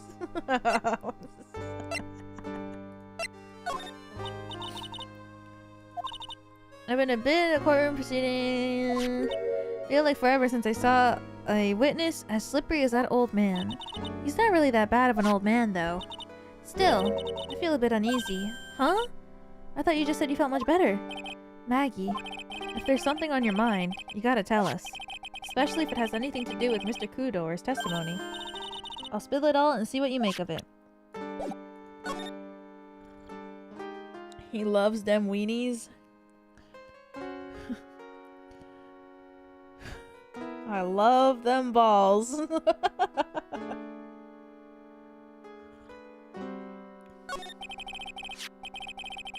Is there anything about Mr. Kudo's testimony that stood out as odd to you? Actually, yes. The fact that he was even testifying to begin with doesn't quite what? Well, when I took the coffee over to the victim's table... It's true there was another customer in the restaurant. Yeah, we know that already. It was Victor Kudo. But I can't really say it was an old man. Okay, then how about calling him a really old middle-aged man? No, age isn't the issue.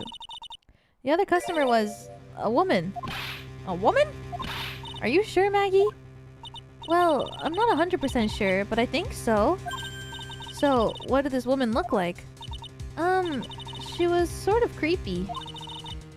And she had a kind of cackling laugh. Creepy? Cackling? Why do I get the feeling I've come across a woman like that recently?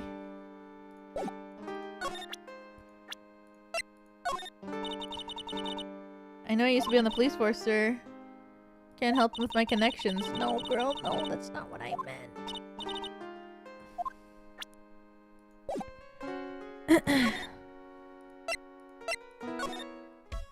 I see. Wait, can I break the news to Gumshoe?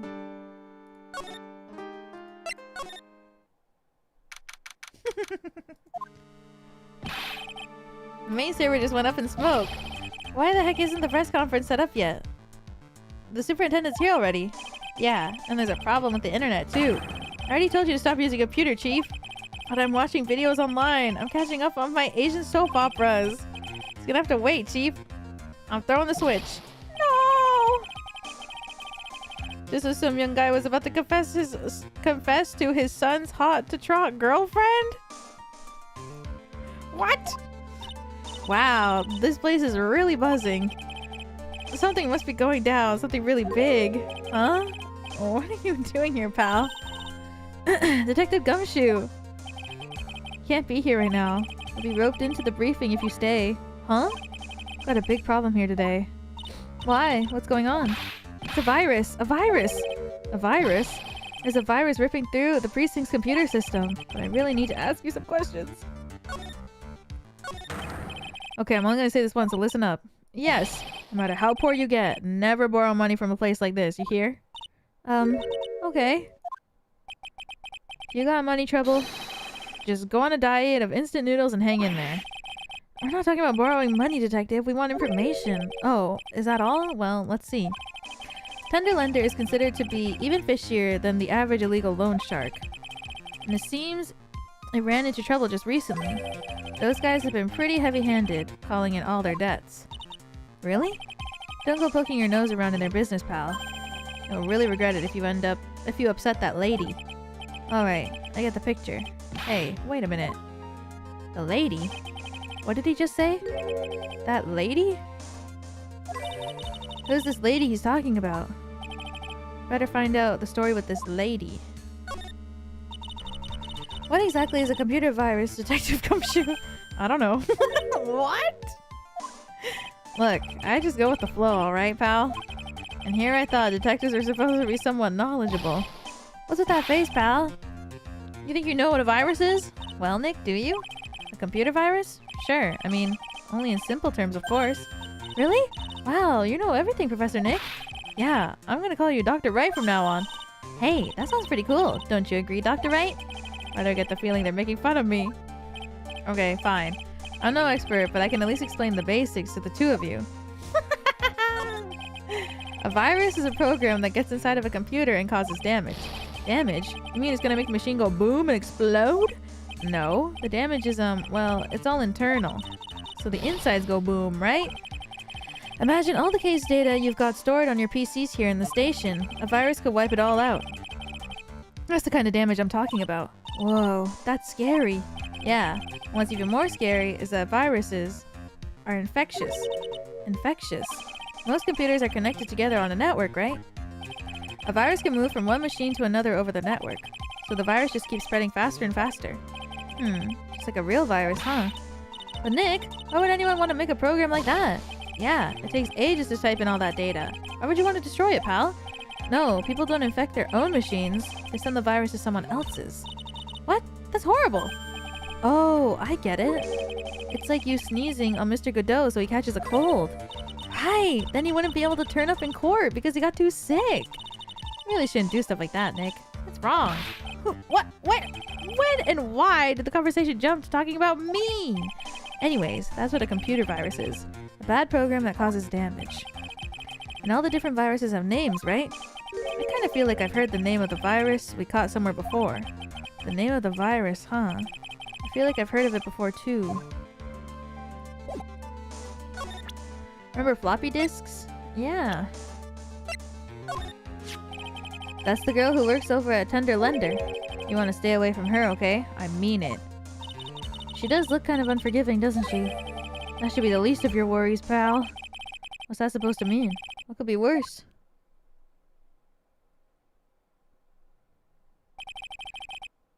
Her name's Viola Cadaverini.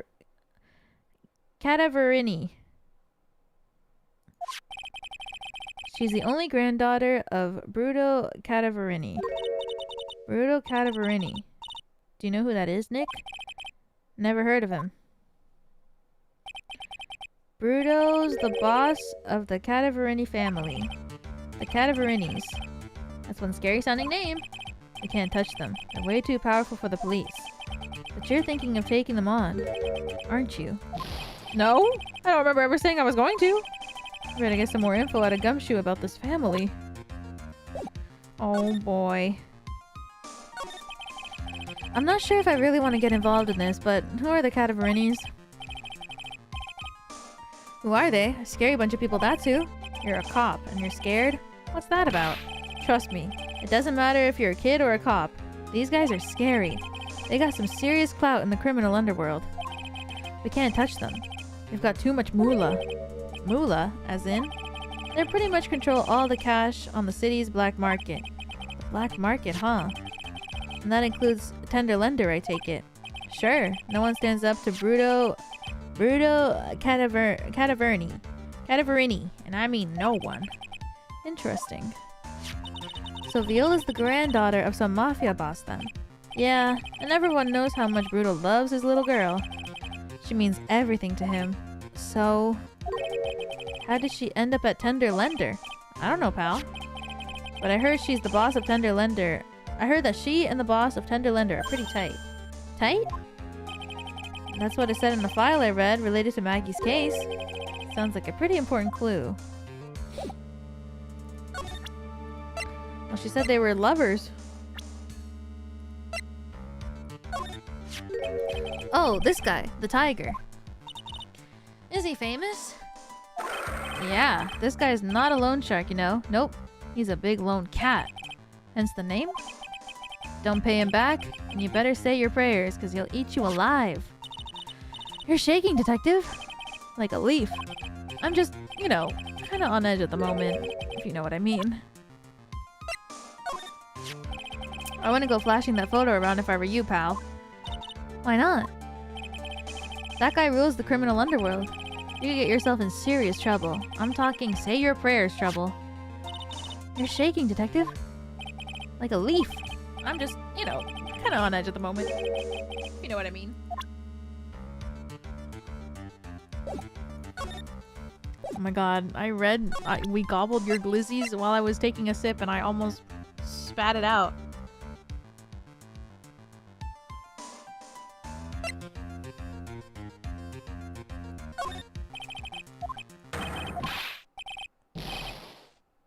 Oh fuck, I didn't think this was gonna be important. This is a stupid name, I remember it now. Thought so, here it comes.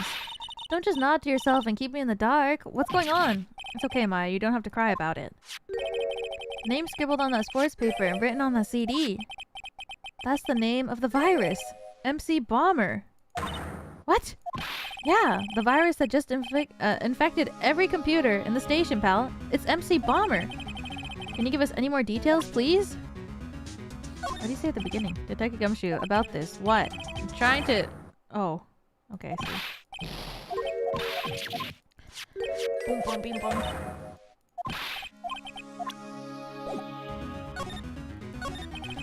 I already knew about the MC Bomber virus for a while back. A group of criminals issued a series of demands to the head honchos of law enforcement, threatening to release the virus if their demands weren't met. Who are they? I don't know. Some hotshots from the criminal underworld would be my guess. And now the virus has been released, huh? Yeah, it's in every computer and every public office in the city. Everyone's going nuts, hopping around like they're dancing at a carnival. All this stuff with criminals and viruses, it almost feels like we're in a sci-fi movie. Apparently the programmer who made the virus is a real genius or something. The focus right now is tracing the root of the virus on the black market. You mean someone put this virus up for sale? Yeah, and because this one's so powerful, they're estimating its price tag was in the millions of dollars, pal. And the millions? A virus can be worth that much? Damn. Ah, I can't believe it. I almost forgot the most important thing. And that is, you know, the lunchbox. How did everything go? Oh no. Lunchbox? You remember. The weenies? I hate weenies. Oh yeah, those weenies. So, how did my weenies taste when they went?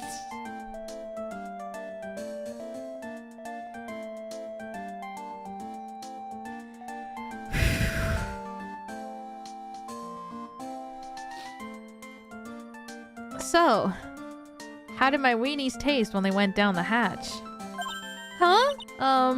Well, it was delicious. Yeah? That's what she said? Really? Well, not exactly. Don't worry about it, pal. I figured something would happen, so I came prepared. Prepared? What do you mean? I made a jumbo lunchbox. Oh! Do me a favor again, pal, and deliver this? It sure is a heavy burden, in more ways than one. I can just imagine Maggie's little eyes sparkling with joy when you bring her that. Weenies again, Nick? Tell me we don't have to eat all of these too. Tenderly handmade lunchbox fills the stomach with love and plenty of weenies. I really can't eat anymore. Girl, you have to take this. She's gone! No!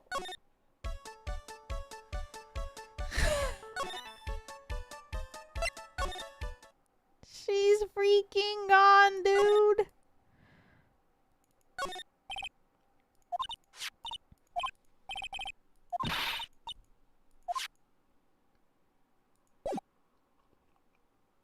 When are we gonna get the sample of that bottle that we stole back, too? Jesus, that scared me. Ah! I feel like I should stop here. Because I feel like it's just the Magatama on the two characters left, and then it's gonna be the trial. But I don't like ending like right when the trial starts because that doesn't give me time to re-look through everything. And my throat is starting to hurt. This is what I get for not streaming for long hours in all of October. My vocal stamina. Ugh. You can look at everything anytime though? Yeah, but... yeah, but still.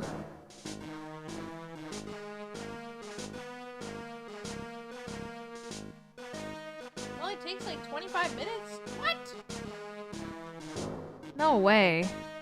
Usually the trials take like so long. Because I overthink everything.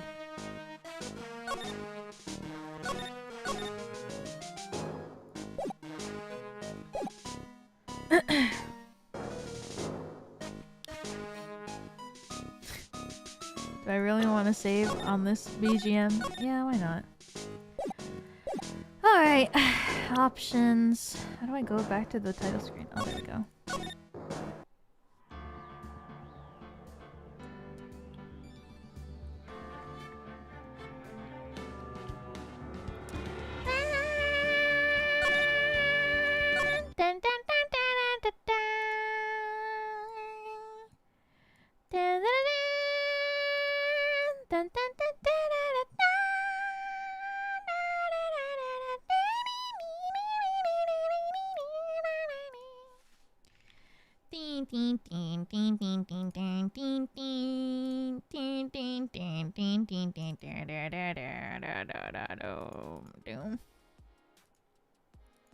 Oh shit.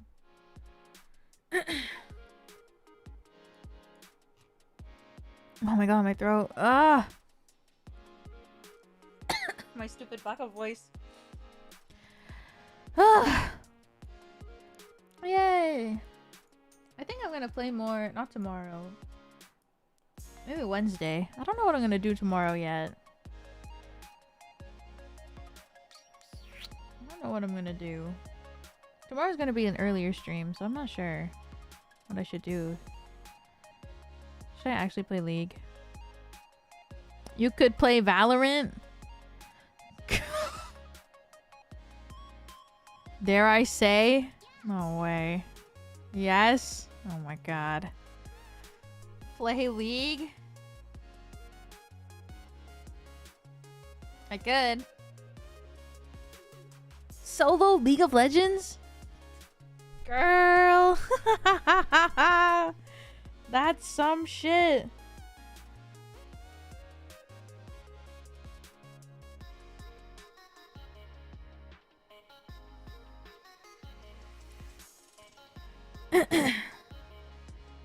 Final Fantasy? I could play Final Fantasy 14 for a bit.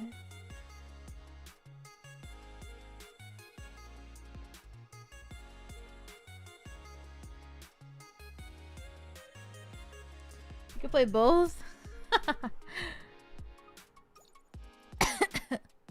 Solo League is kind of sad. Hey. What? No, it's not. I could play ranked. Oh. Might climb out of iron.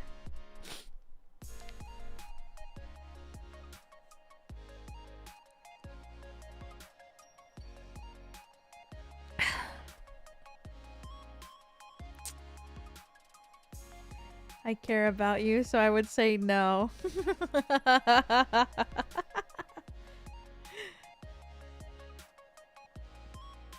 Not the Ludwig Amumu. I don't even play Amumu Jungle that much anymore. I want to move away from Amumu being my AP pick, and I want to move more towards Lilia, because I literally only started learning how to play Jungle because I wanted to play Lilia, and I never play her ever.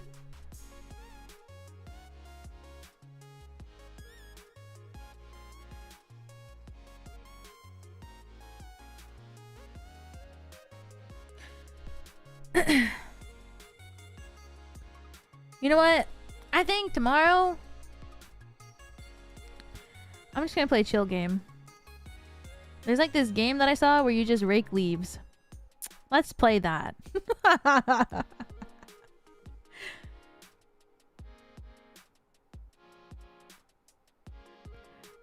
What?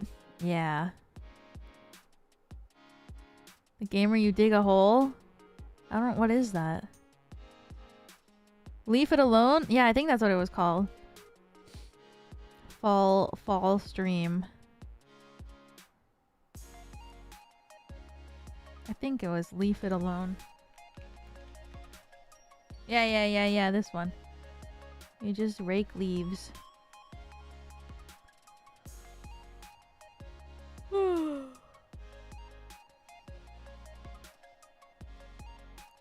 A game about digging a hole.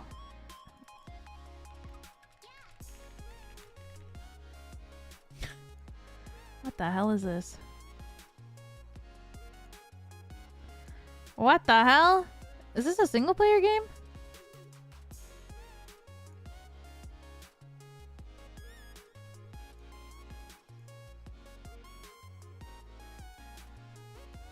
It is? Oh, maybe I'll play that. Is it scary?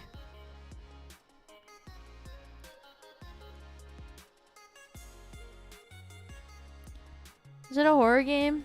No. Good.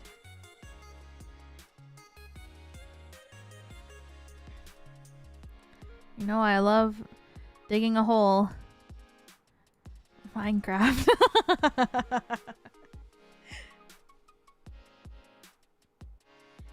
Minecraft. Mine diamonds. Dig a hole. If you're claustrophobic, oh no, a little bit, but I don't think in game I would be claustrophobic. I don't think I would be claustrophobic in a game.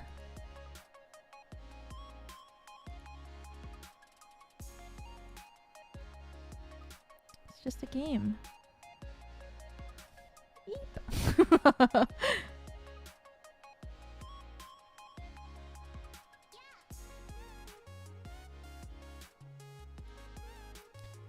I just opened Steam and it's like, oh my god, Clover Pit's on sale. Oh wait, I already have it. Fuck.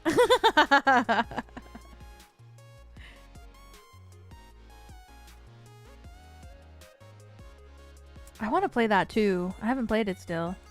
I meant to play it even last month. And I still haven't played it.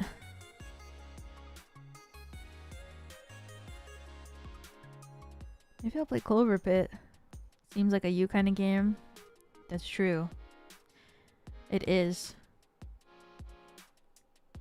it's like Balatro. But slot machine. Bing bing bing bing bing bing bing bing. Maybe I'll play Clover Pit tomorrow. I do want to try it. You know what? Yeah, I'm gonna play Clover Pit.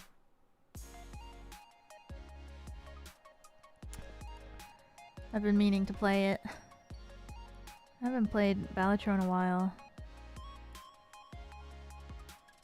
Is it Game Awards? I got a TikTok from the Game Awards in my like recommended today's. Did they already announce the nominees for all the categories?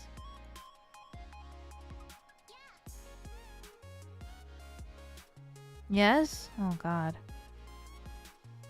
Uma Musume got nominated? What? For mobile game? You should hear how he said Uma Musume. You're fucking joking. Did he say like Northern Lion? Uma Musume? The Game Awards.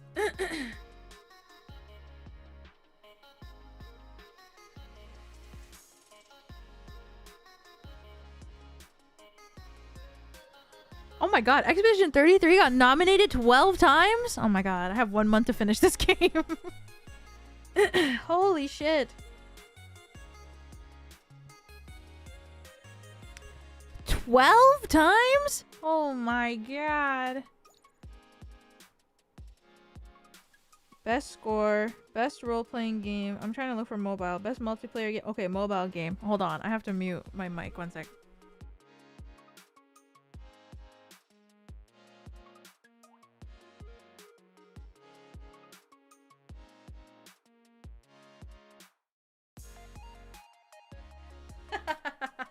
Uma Musume.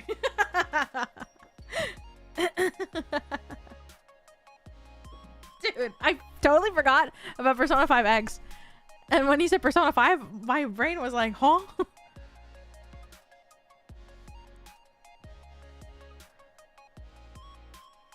I didn't even look at the rest. Let me look again.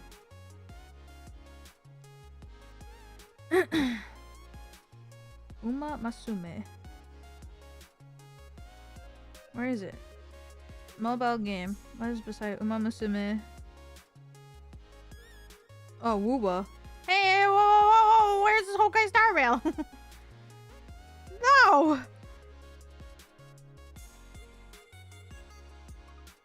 Independent game. Oh, Blueprints. That was a fun game. Silk Song. It's gonna be interesting.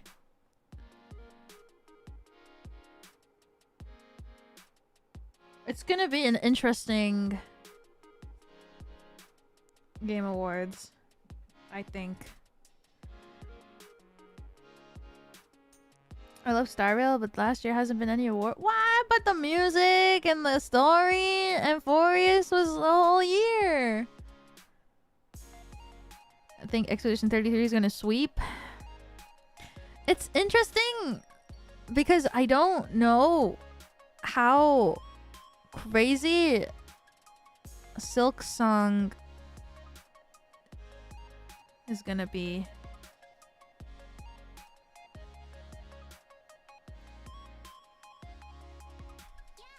I guess I don't know. I haven't played either of them really because I only played one act of Expedition 33 and I played a few hours of Hollow Knight, so I don't know. It'll be interesting. Silk Song was too tough. Was it hard?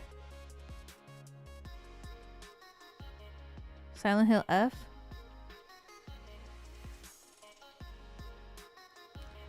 Silent Hill F. I liked it. Oh, there. I watched a playthrough and I watched Vanta freaking it.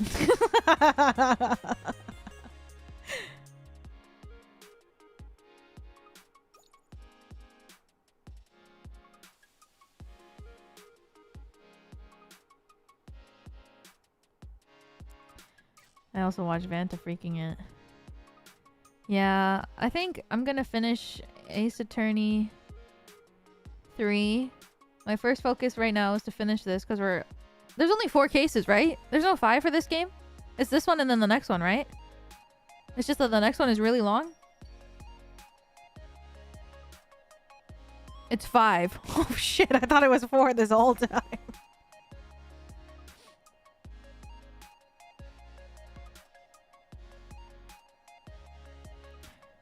No idea. Case 4 is basically tutorial length though. Oh, okay. I think... Oh, fuck. Maybe I shouldn't focus on finishing. Well, I'm caught up in Star Rail now. So that's done. Huh. But I want to... Okay. Maybe I can play both. But then there's Pokemon. Why did I start Pokemon? It's just so fun. Don't think of a Pokemon, girl. Pokemon will be there forever. I gotta think about Expedition 33. Okay. Next week. I put the Game Awards on my calendar. Let me see. It's like on the 12th? Fuck, it's on the 11th. Who the hell?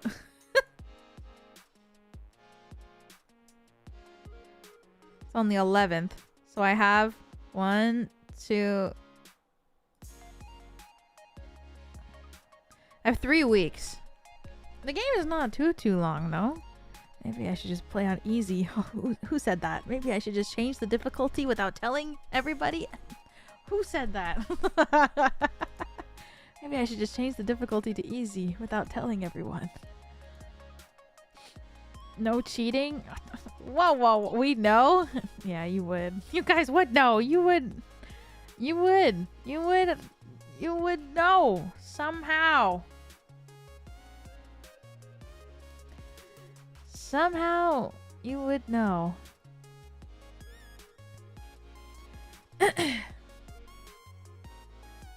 You would know because you guys would probably be counting like damage. Okay, I'm gonna play it. We are going to finish it no matter what. Before the Game Awards. Oh my god. Okay, well, I just fucked myself. Okay.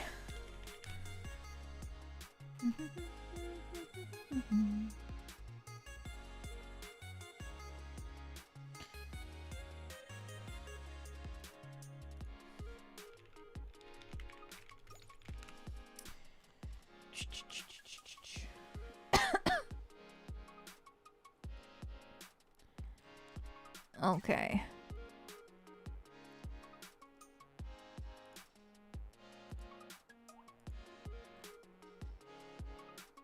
Ah! It's okay. I'll figure this out eventually. Fuck, I don't know.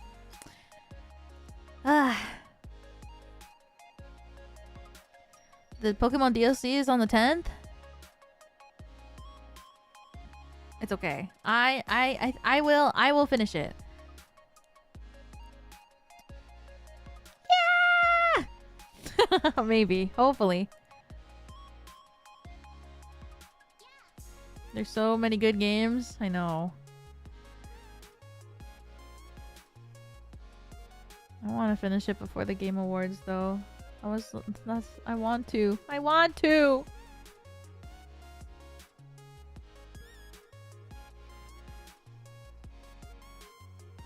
I will.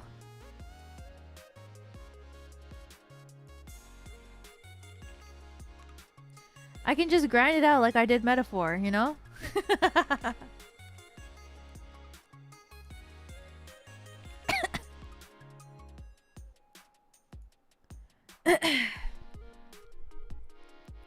Best part of the game of the year is the orchestra. Yeah, it's so fun. My man, flute guy.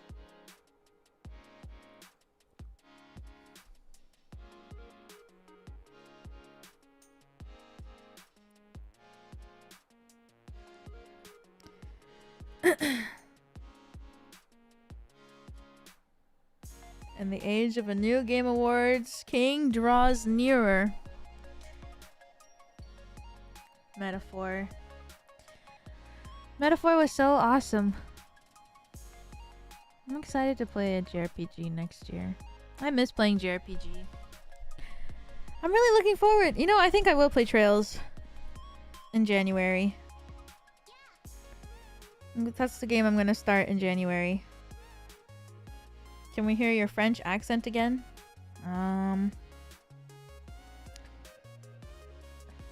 Oui. Ah! Wait, like my...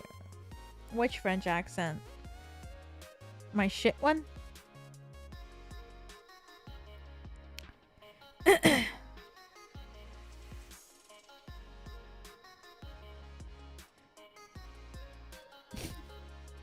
Can we hear both? Il y a beaucoup de les choses que je peux dire en français, mais c'est trop difficile parce que je n'avais pas parlé le français pour longtemps. And oh, and a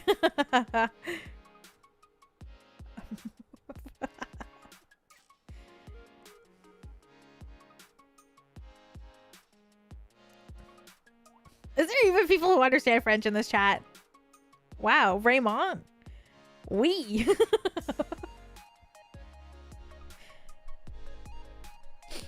Am I even making people cringe? I'm dead.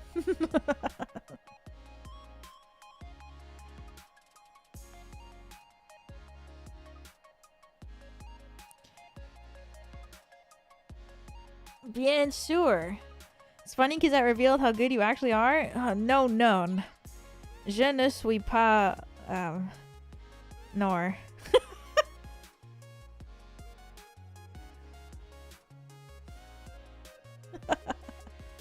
It's really good. I understand everything. Oh, merci. No, it's so embarrassing. Say, I don't even know what embarrassing is in French. Embarrassant. Is that right? No.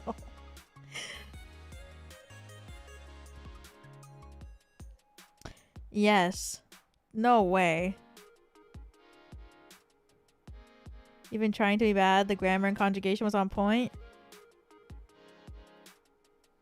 Say embarrassing. Say embarrassing.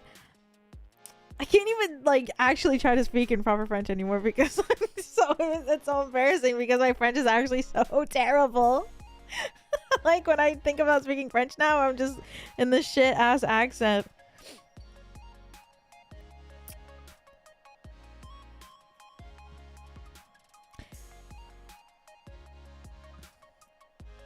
It's embarrassing because there are people who actually can speak French in this branch.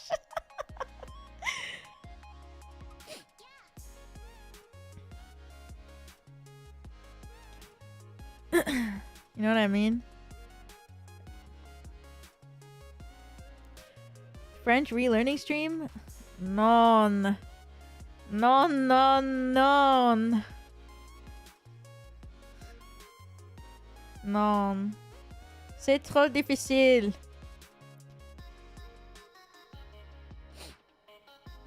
Non, non, c'est trop difficile.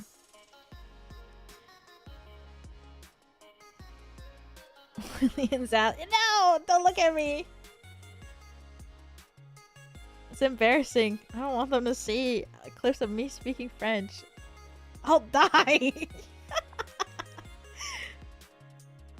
I think French is too hard to like learn on your own. It's actually so hard. It's so freaking complicated. I think French is more complicated. You know, people be like, oh, Japanese so hard. I think French is freaking so hard.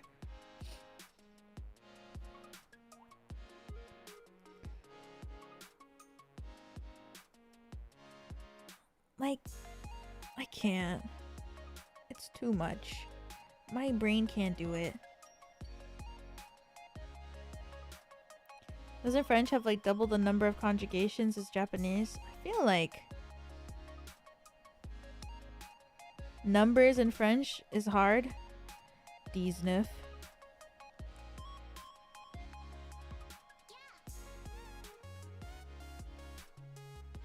French conjugation is confusing for me. It's difficult because like items, everything is gendered in French, so it's hard because if you don't know the proper gender of each thing, you're basically conjugating it wrong. It's so hard.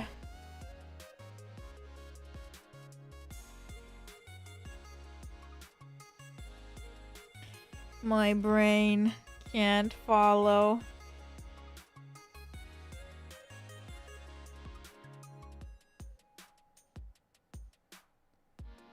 French is hard. It is hard.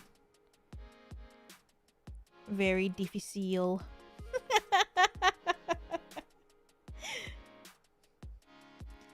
Very, very difficile indeed.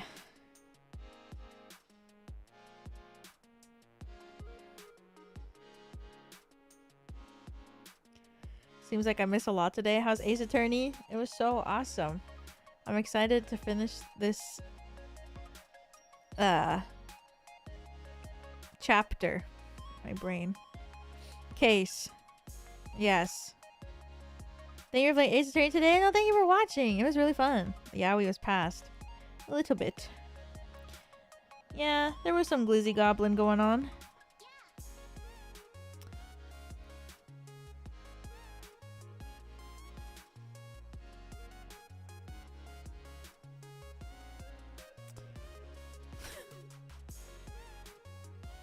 Or maybe I should say a weenie goblin. Just wait till case 5. Huh? I'm sitting up. I'm sat. What do you mean by that? I'm sat. I'm enticed by my favorite 4-letter word.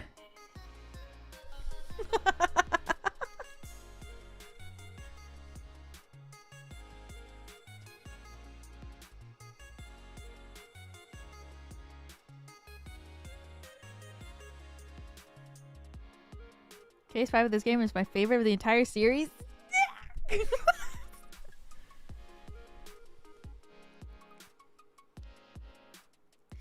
Alright. Whatever. Yeah. Whatever. Wait, if the 4th case... Huh. If the 4th case is short, maybe I can finish it. Do you think I can play the trial for this case and the entirety of case 4 next time? Short in comparison. Oh. Yeah? Oh, it's that short? Okay. Awesome. I'm ready. OMG. Okay, well, I'm putting it on my calendar then.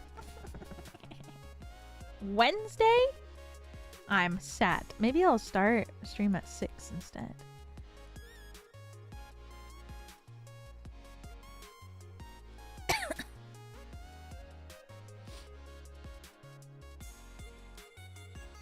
Tomorrow?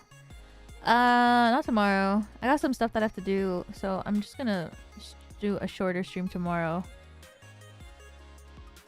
VLV, welcome back for another month. Thank you, thank you. I'm so glad I didn't have class today to watch you play the game again. I had a ton of fun. Thank you. Thank you for another month. Thank you. I'm glad you didn't have class today too, because yeah. I shouldn't say it. Don't say it. Shorter stream equals league.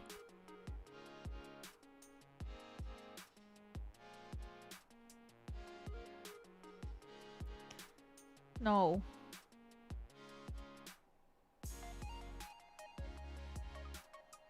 You know you want to. No!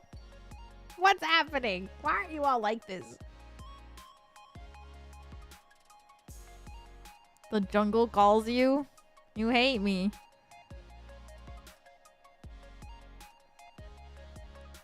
Pick up! Okay, no. Maybe I'll ask people if they want to play League, okay? And then I'll schedule something because TBH. This girl don't really want to stream League alone, you know?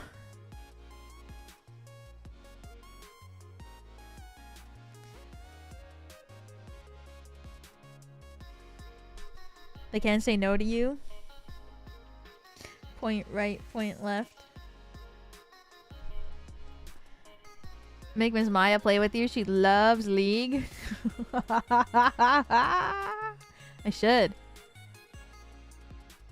And you know what? Maybe perhaps there will be a collab with Miss Maya sometime this week. So buckle up.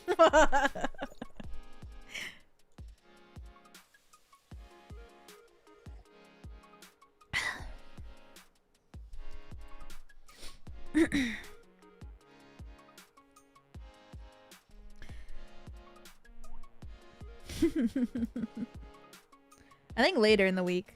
I'm not sure yet.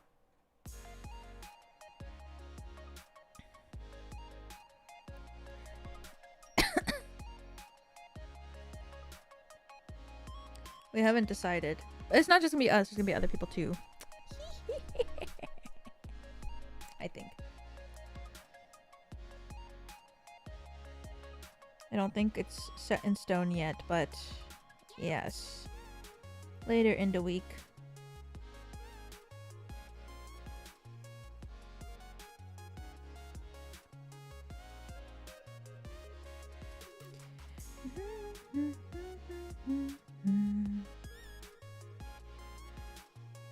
What happened to 5 people? No.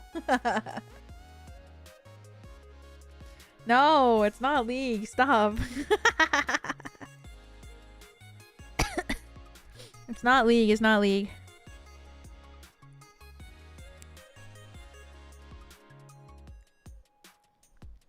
What if it is? It's not. It's not. It's not. It's not. It's Valo. No. Marvel Rivals? No. I don't even think I have Marvel Rivals installed anymore.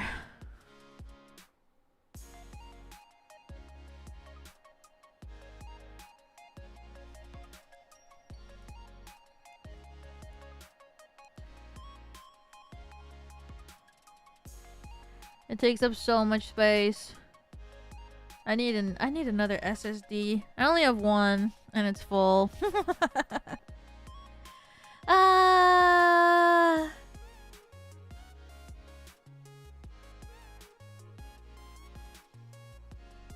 Most of my games are on my hard drive, so.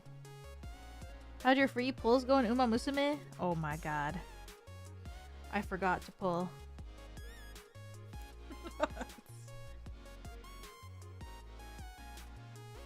I've been logging in every day just to get the dailies and I haven't been pulling in the free 10 pull. I totally forgot.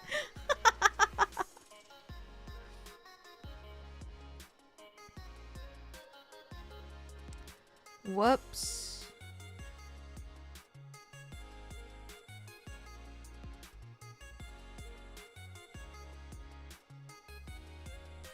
Guys, I opened the game and it's winning ticket.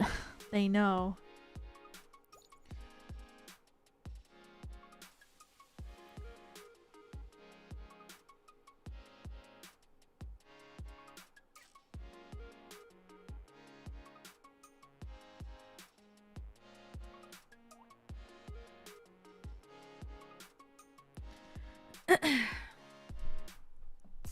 It's okay, bro. I didn't get anything for the free polls.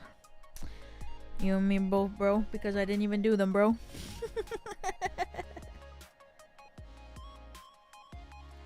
Should do a ticket run next time. I feel like the next time I stream Uma Musume is gonna be when Manhattan Cafe comes out.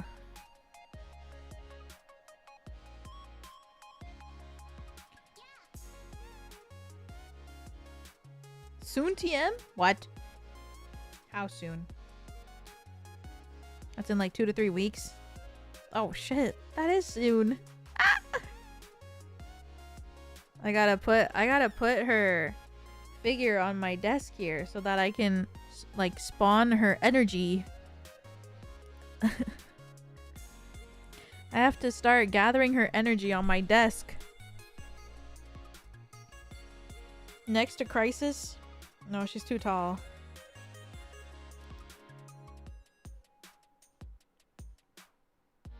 Make sure to do 20 runs of Unity Cup so you can get the free SSR voucher. Wait, what do you mean by that? Free SSR? Like, so that I can MLB my Kita-san Black? Oh my god. What is... Oh my god. I have to do it. I'm opening it right now. Vamos a ver. Pretty happy. Oh. Guys, what's Unity Cup?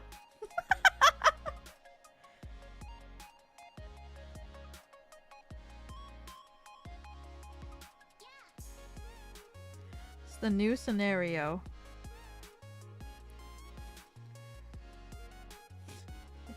What? I don't see it. Event.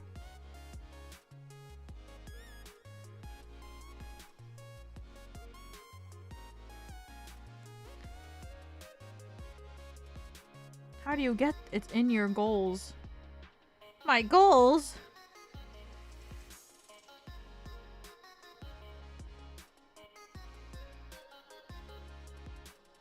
Okay, hold on, I'm going. Oh!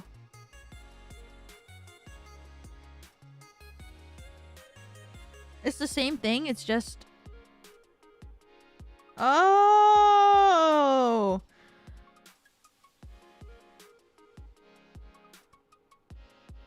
Oh shit.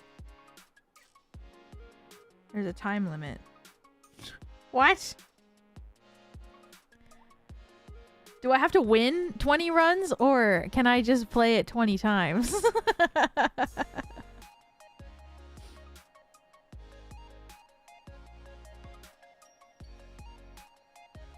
Just do it 20 times? Okay! Complete a career. Additional mechanics. Okay, I don't know what I'm doing tonight. I'm going into my bed and I'm playing this.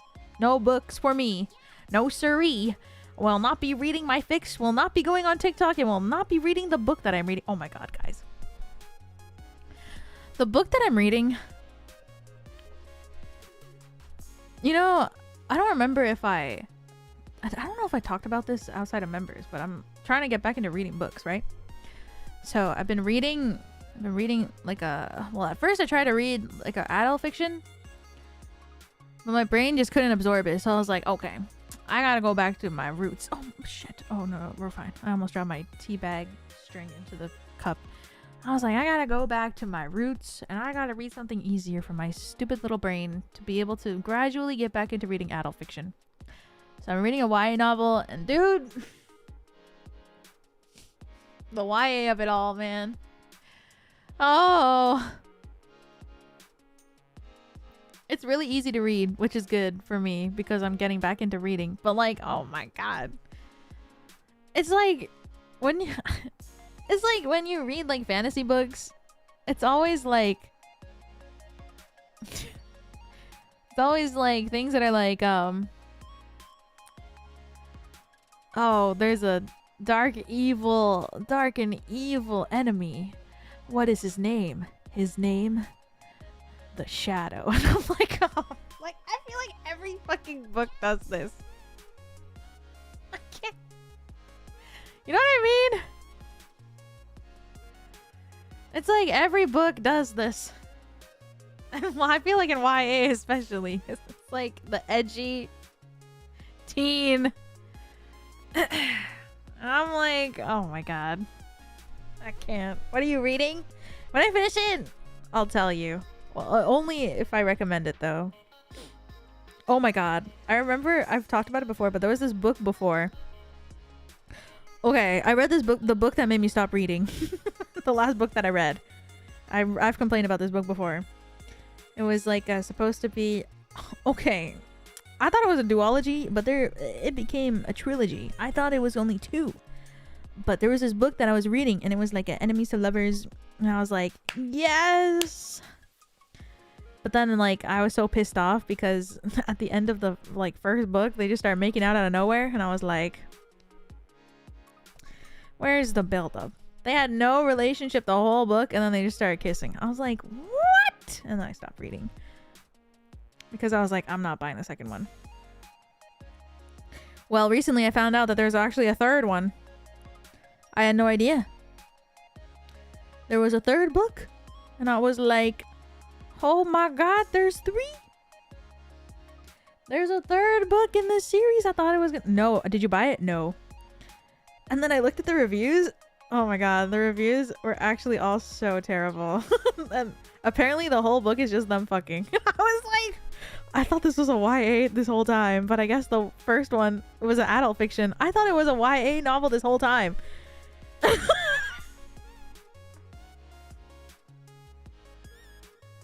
The people in the reviews were like, what the hell? And I was like, holy shit. I had no idea. Because I thought it was a YA fantasy this whole time, this book, and then I saw that there was a third one, and I was like, oh shit. I wonder how it was. And I looked at the reviews, and everyone was like, oh my god. I think like 75% of the reviews were just like, they fuck. I was like, what? You can't just not tell us the title? No, I can't. I shan't say.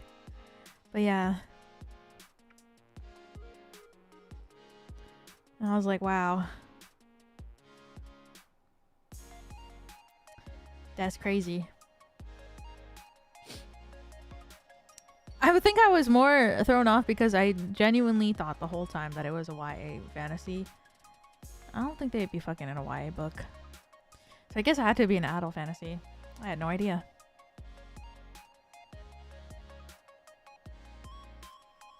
Anyways. Yeah. If I like the book that I'm reading now, I'll let you guys know when I finish it. We'll see.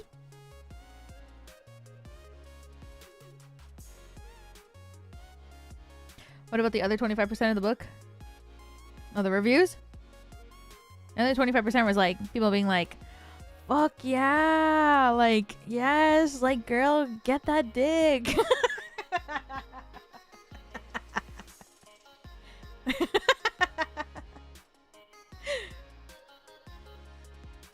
I'm not even joking. Like 75% of the reviews are like, we get it. They fuck. And then the other 25% of the reviews are like, yes, girl, like, get that dick. Uh-huh. And I was like, dude, sounds like book talk people. Well, I found this book on Book Talk. So, when I first read it, so.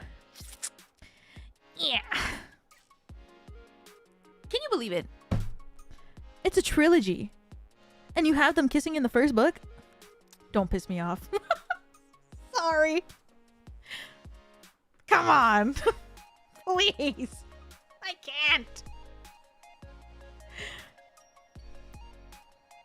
It's a trilogy. You have 3 books. You have 3 books. The fast burn is pissing me off. It's like a 400-page book.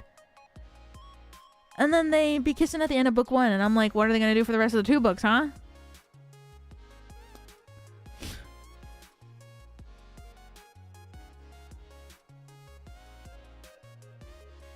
Not even a real slow burn lover.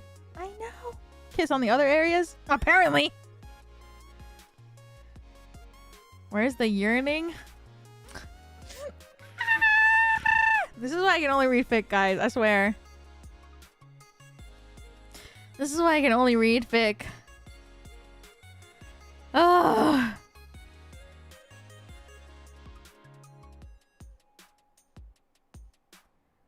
This is why fic is superior.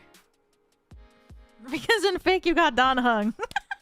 I'm so sorry. This is like so specific. But if I'm gonna think about the #1 yearner in this whole world, he's the first one that comes to mind. Especially after 3.6. I'm just saying.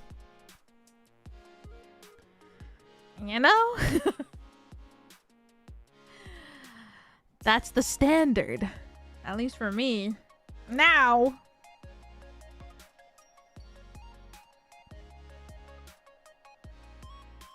The rest of the books be like, but That's why I also like YA, because they don't be fucking in YA. Ugh. That's why I'm scared of adult fantasy. I'm scared. Don't some do? Not really. I get maybe some. So I'm scared of reading adult fantasy.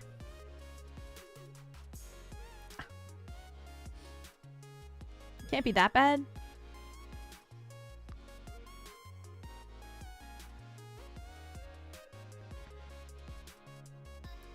Yeah.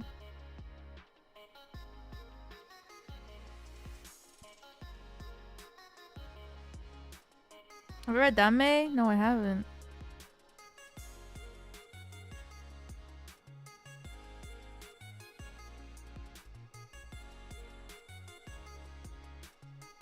Okay.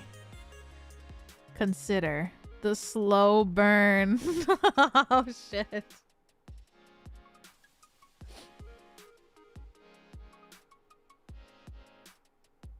I've always wanted to read the one with the red guy. That's enough, right? For you guys to know what I'm talking about.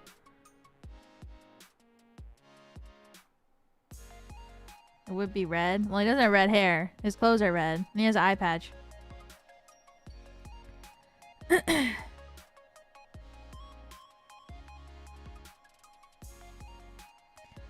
TGCF. What is TGCF? People are knowers. Yeah. I think I've read the beginning. What does it stand for?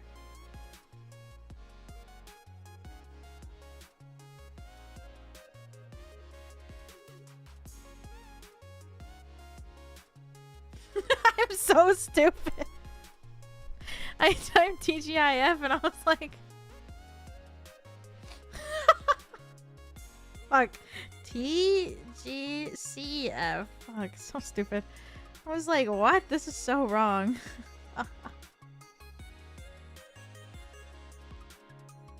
There's a show? Wait, does this one have a...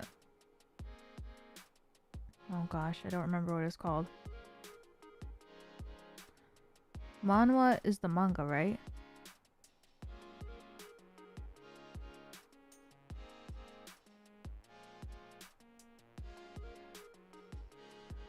Donghua, that's the one. Thank you.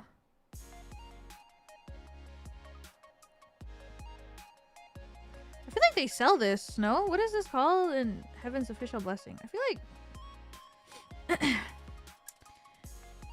Stop!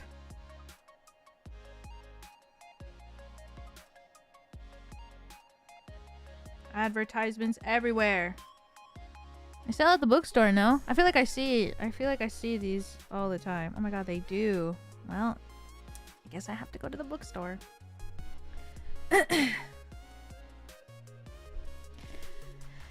Well, I've always wanted to read that one because of the red guy. I like him.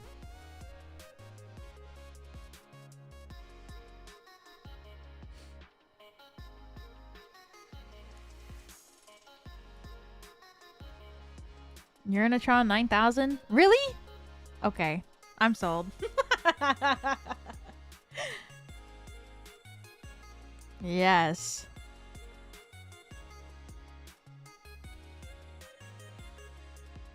Gab, the first English translated by he? Is that the name or is that the genre?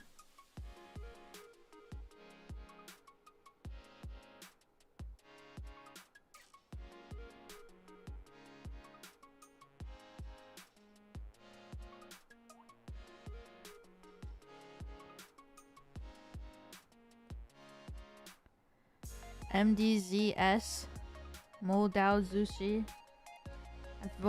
I watched like half of the, I don't want to call it anime, but the show, not the live action one. Wait, which one's the live action?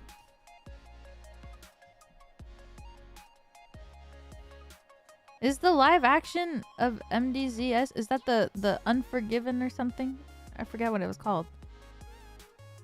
Am I right?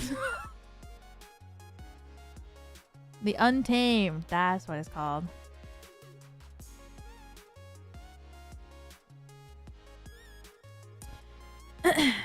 I like the purple guy. He was my favorite. Fuck, I can't remember his name. JC. I remember it was just JC, short form.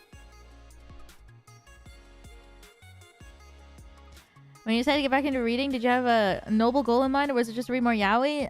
No, it's just to read. Purple guy. Yeah, it was his birthday recently. Oh my god, happy birthday, purple guy. I like that guy. Jiang Chen. I liked him, I remember. I never finished the show. Me playing FNAF. Can't wait to meet you. So join the animatronic family. We open real soon.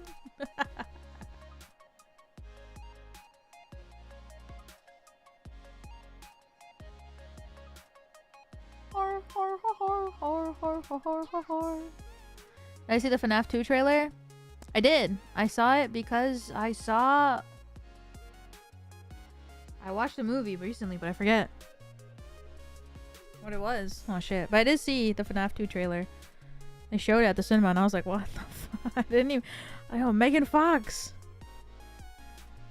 It looks scarier than the first one. Well, the first one wasn't that scary, so... But it looks scarier than the first one. I might be too scared to watch it. I'm too scared!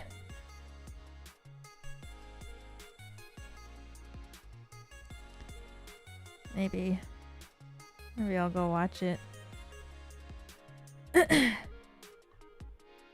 The Beauty's Blade. Oh, thank you. I'm so hungry. Why am I always hungry?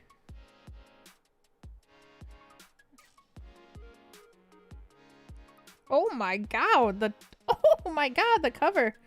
Okay. Ladies. Holy shit.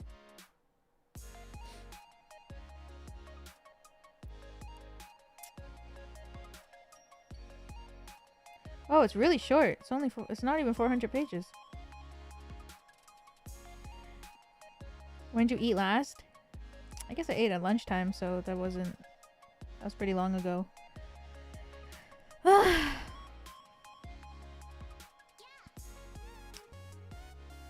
Shifa, welcome back for another month. Thank you. I forgot to say this, but I recently saw the Chainsaw movie. It was pretty good. Welcome back for another month. Thank you. I watched it too. It was so good. I love Reze.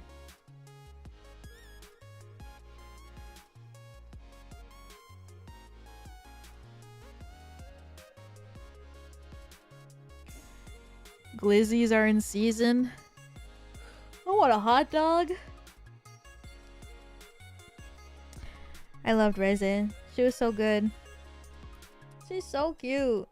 I forgot a lot of the stuff though. I've read the manga for that arc and I forgot. I don't blame Denji. Oh my god. When I watched the Chainsaw movie, I read the manga past Reze's arc, but I forgot everything that happened. Oh, fuck. You know the scene where I forgot about like the angel lingerie scene, and my eyes like popped out of my head when I saw it in the cinema. I swear. I was like, what the Awesome. I felt like a fucking Looney Tunes character.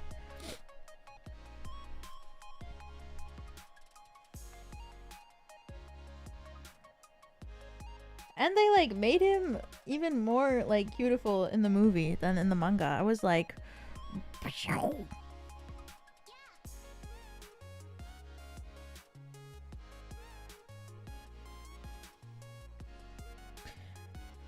yeah, I forgot a lot of stuff. Also, I watched it in IMAX. Oh my god, it was so loud. Sorry, spoilers, but the part where like Reze bites his tongue It was so loud. Oh my god. I thought my ears were gonna fly off my head during that part because it was so fucking loud and bass boosted. It was crazy. When you went to see it, were there a lot of people? I watched it in Japan. It wasn't full. I think I went really late at night though. So I don't think so.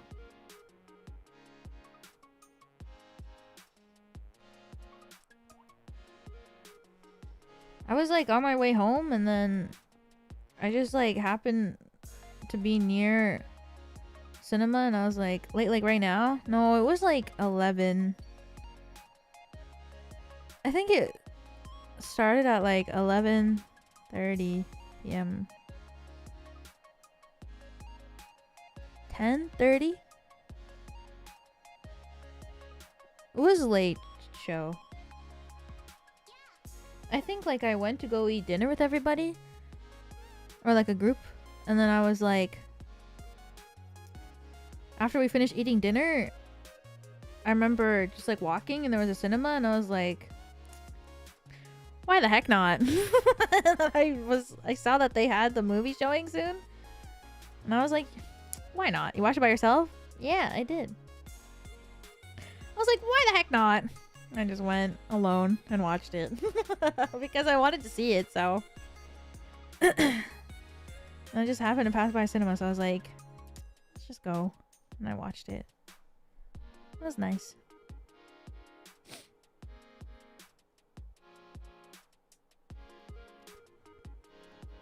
And then I watched Demon Slayer. I watched the Demon Slayer movie at like 9 in the morning.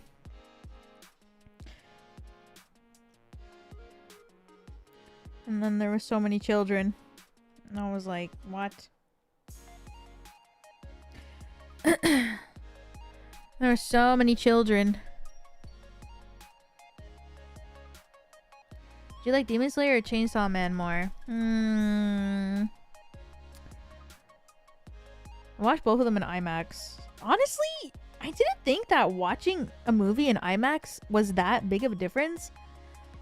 But after I came back and I went to see a film in not IMAX, IMAX is awesome. IMAX actually makes a film so much better.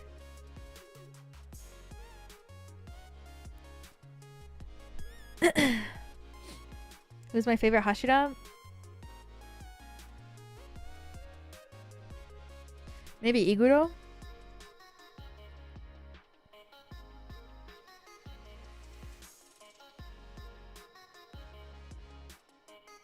It's pricey though. Yeah, but I think it's still pretty good. I don't know actually. I haven't watched a movie in IMAX in a while. Besides in Japan, but I don't know. I didn't really think about the price to be honest. I kind of just wanted to see the films and they were like, IMAX is the best. And I was like, okay, I might as well. I didn't even think about the price though. I just kind of paid and I was like, here I go. But thinking back on it, I think it was kind of expensive. Did you get popcorn? Of course I did. Do you have truffle fries? No. Oh. Delicious truffle fries.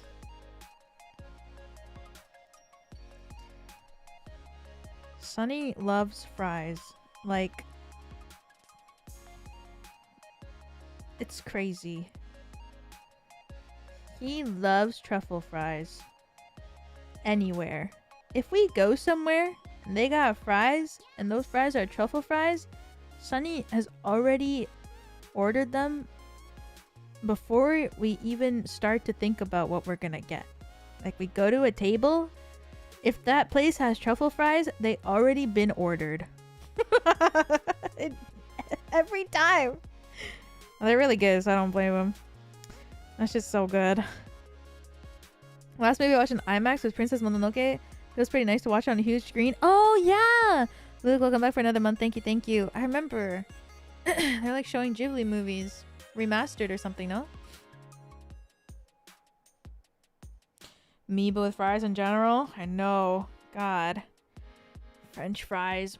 The only reason why I really got an air fryer. Because French fries are so yummy out of the air fryer.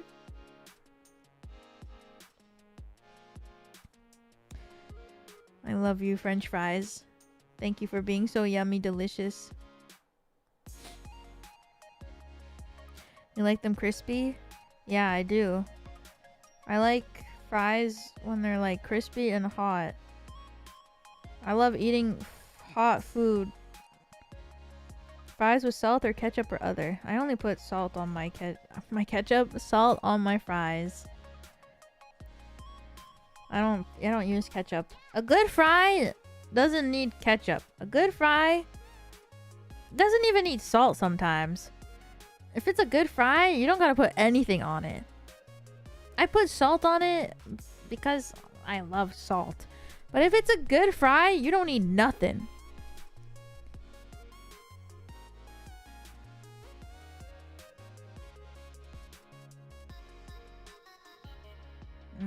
Raw potato. Like eating them with barbecue sauce? Oh. I like fries with salt only the best. What's my favorite type of fry? Shoelace? I don't know.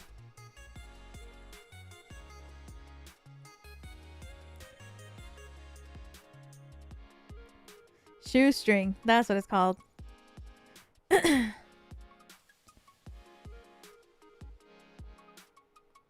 Do you like thick fries like wedges or thin? I like the thin ones.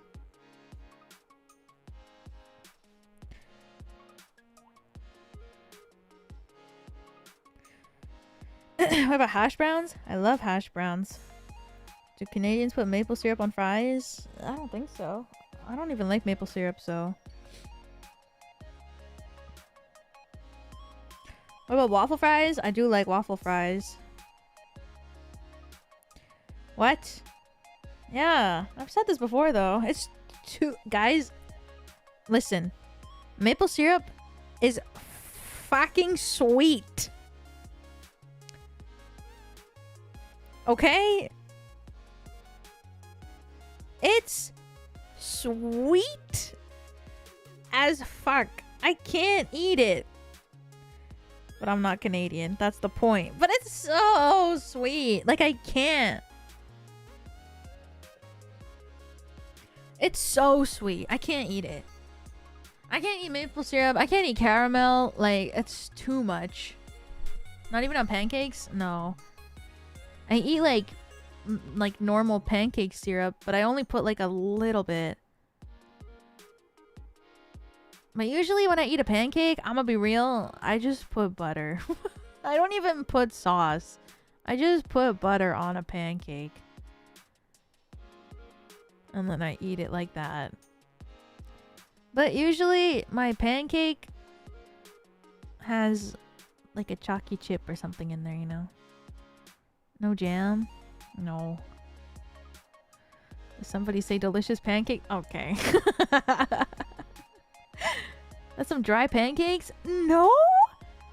If you can make a good pancake, it's not dry, okay?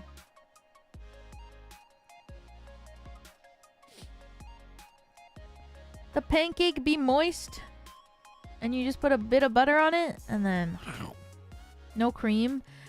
I think, like, cream is good on a pancake too. Like the cream that you get at, like, restaurants, but I don't got that in my home. Like whipped cream, I don't got that in my home. If I did though, I would put it on there. It's so good. Peanut butter, that sounds good actually. I need peanut butter. Sorry, I was thinking about like what I'm gonna buy when I go do groceries, and I was thinking about peanut butter recently.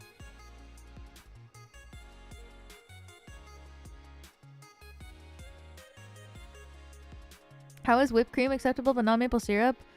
I think it's like the taste too of maple syrup. I don't like the maple taste. Like, I don't like the maple candies either. Oh god. That's too much. I think about peanut butter frequently. Whenever I eat an apple, I think about peanut butter. Because I love apples with peanut butter. So yummy. You're Canadian, you have to like maple? No.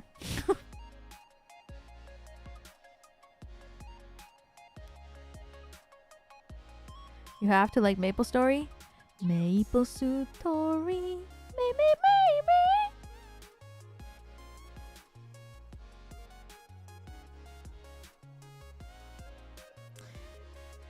Maple Story. Maple Story.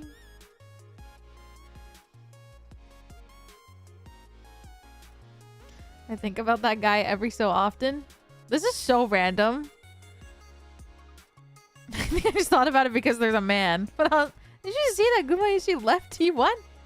Or they parted ways? It's crazy.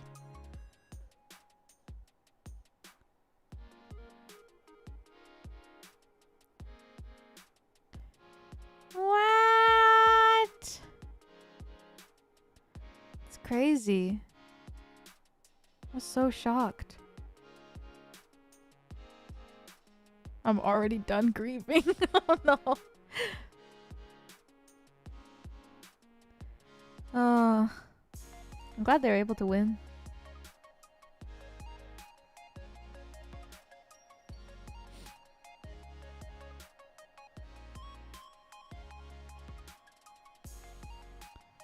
Oh, League.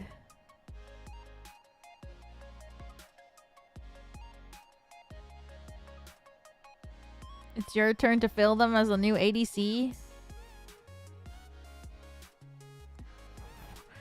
I don't even play ADC. Well, kinda. Recently I've been. Time to start playing Caitlyn. I'm playing more Misfortune now. Or both of them, I guess. I feel like Misfortune is stronger right now.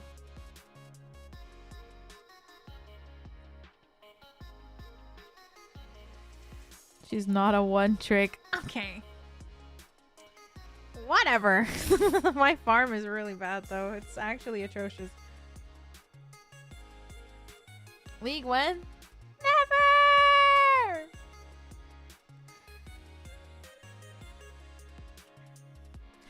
Oh, my throat hurts. Okay, I think I'm gonna end. And I'm gonna go and not talk for like 12 hours.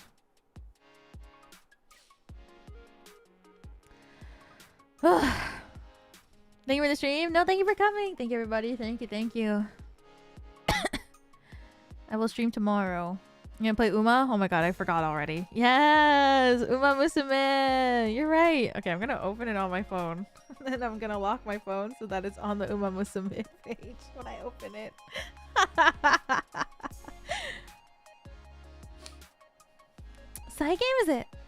Uma Musume! Pretty Dobby!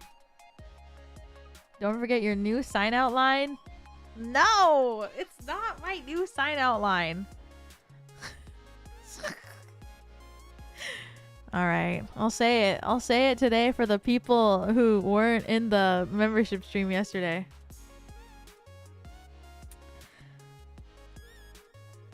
I love Yaoi. I love Yuri. And I love you all. Good night, everyone.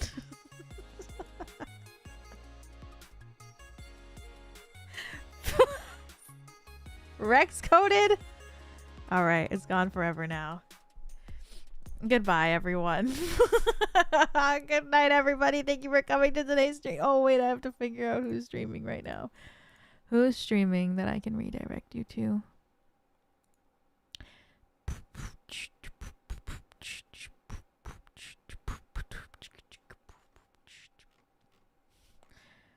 Why is this girl beatboxing? OMG. No way that Claude and Leo are going to play Valorant in 15 minutes. I'm going to have dinner and a show tonight.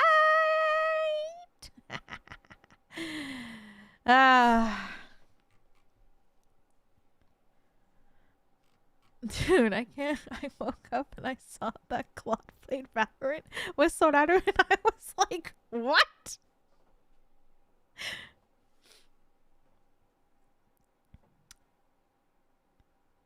It's crazy. My brain. So happy for Oomph. Alright. I don't know what Skyla is streaming, but I'm gonna send you to Skyla. It says rage bait me. That sounds doable.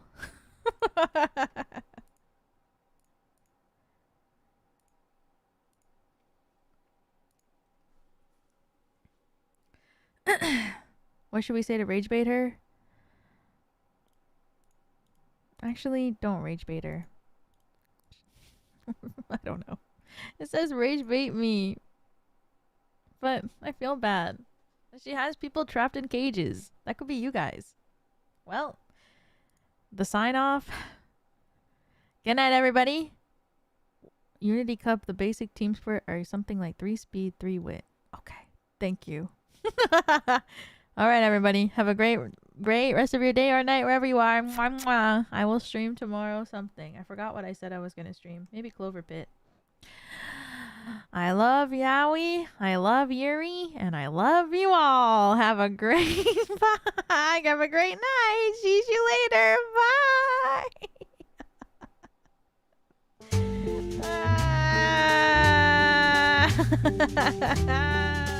Do it in French. J'adore Yowie, j'adore Yuri, et j'adore tout le monde. Ouais! Is that right? I don't know. Bye, bye, bye, bye, bye. Have a good night, everybody. Vraiment? Oui. Good night. Bye. See you later. Bye.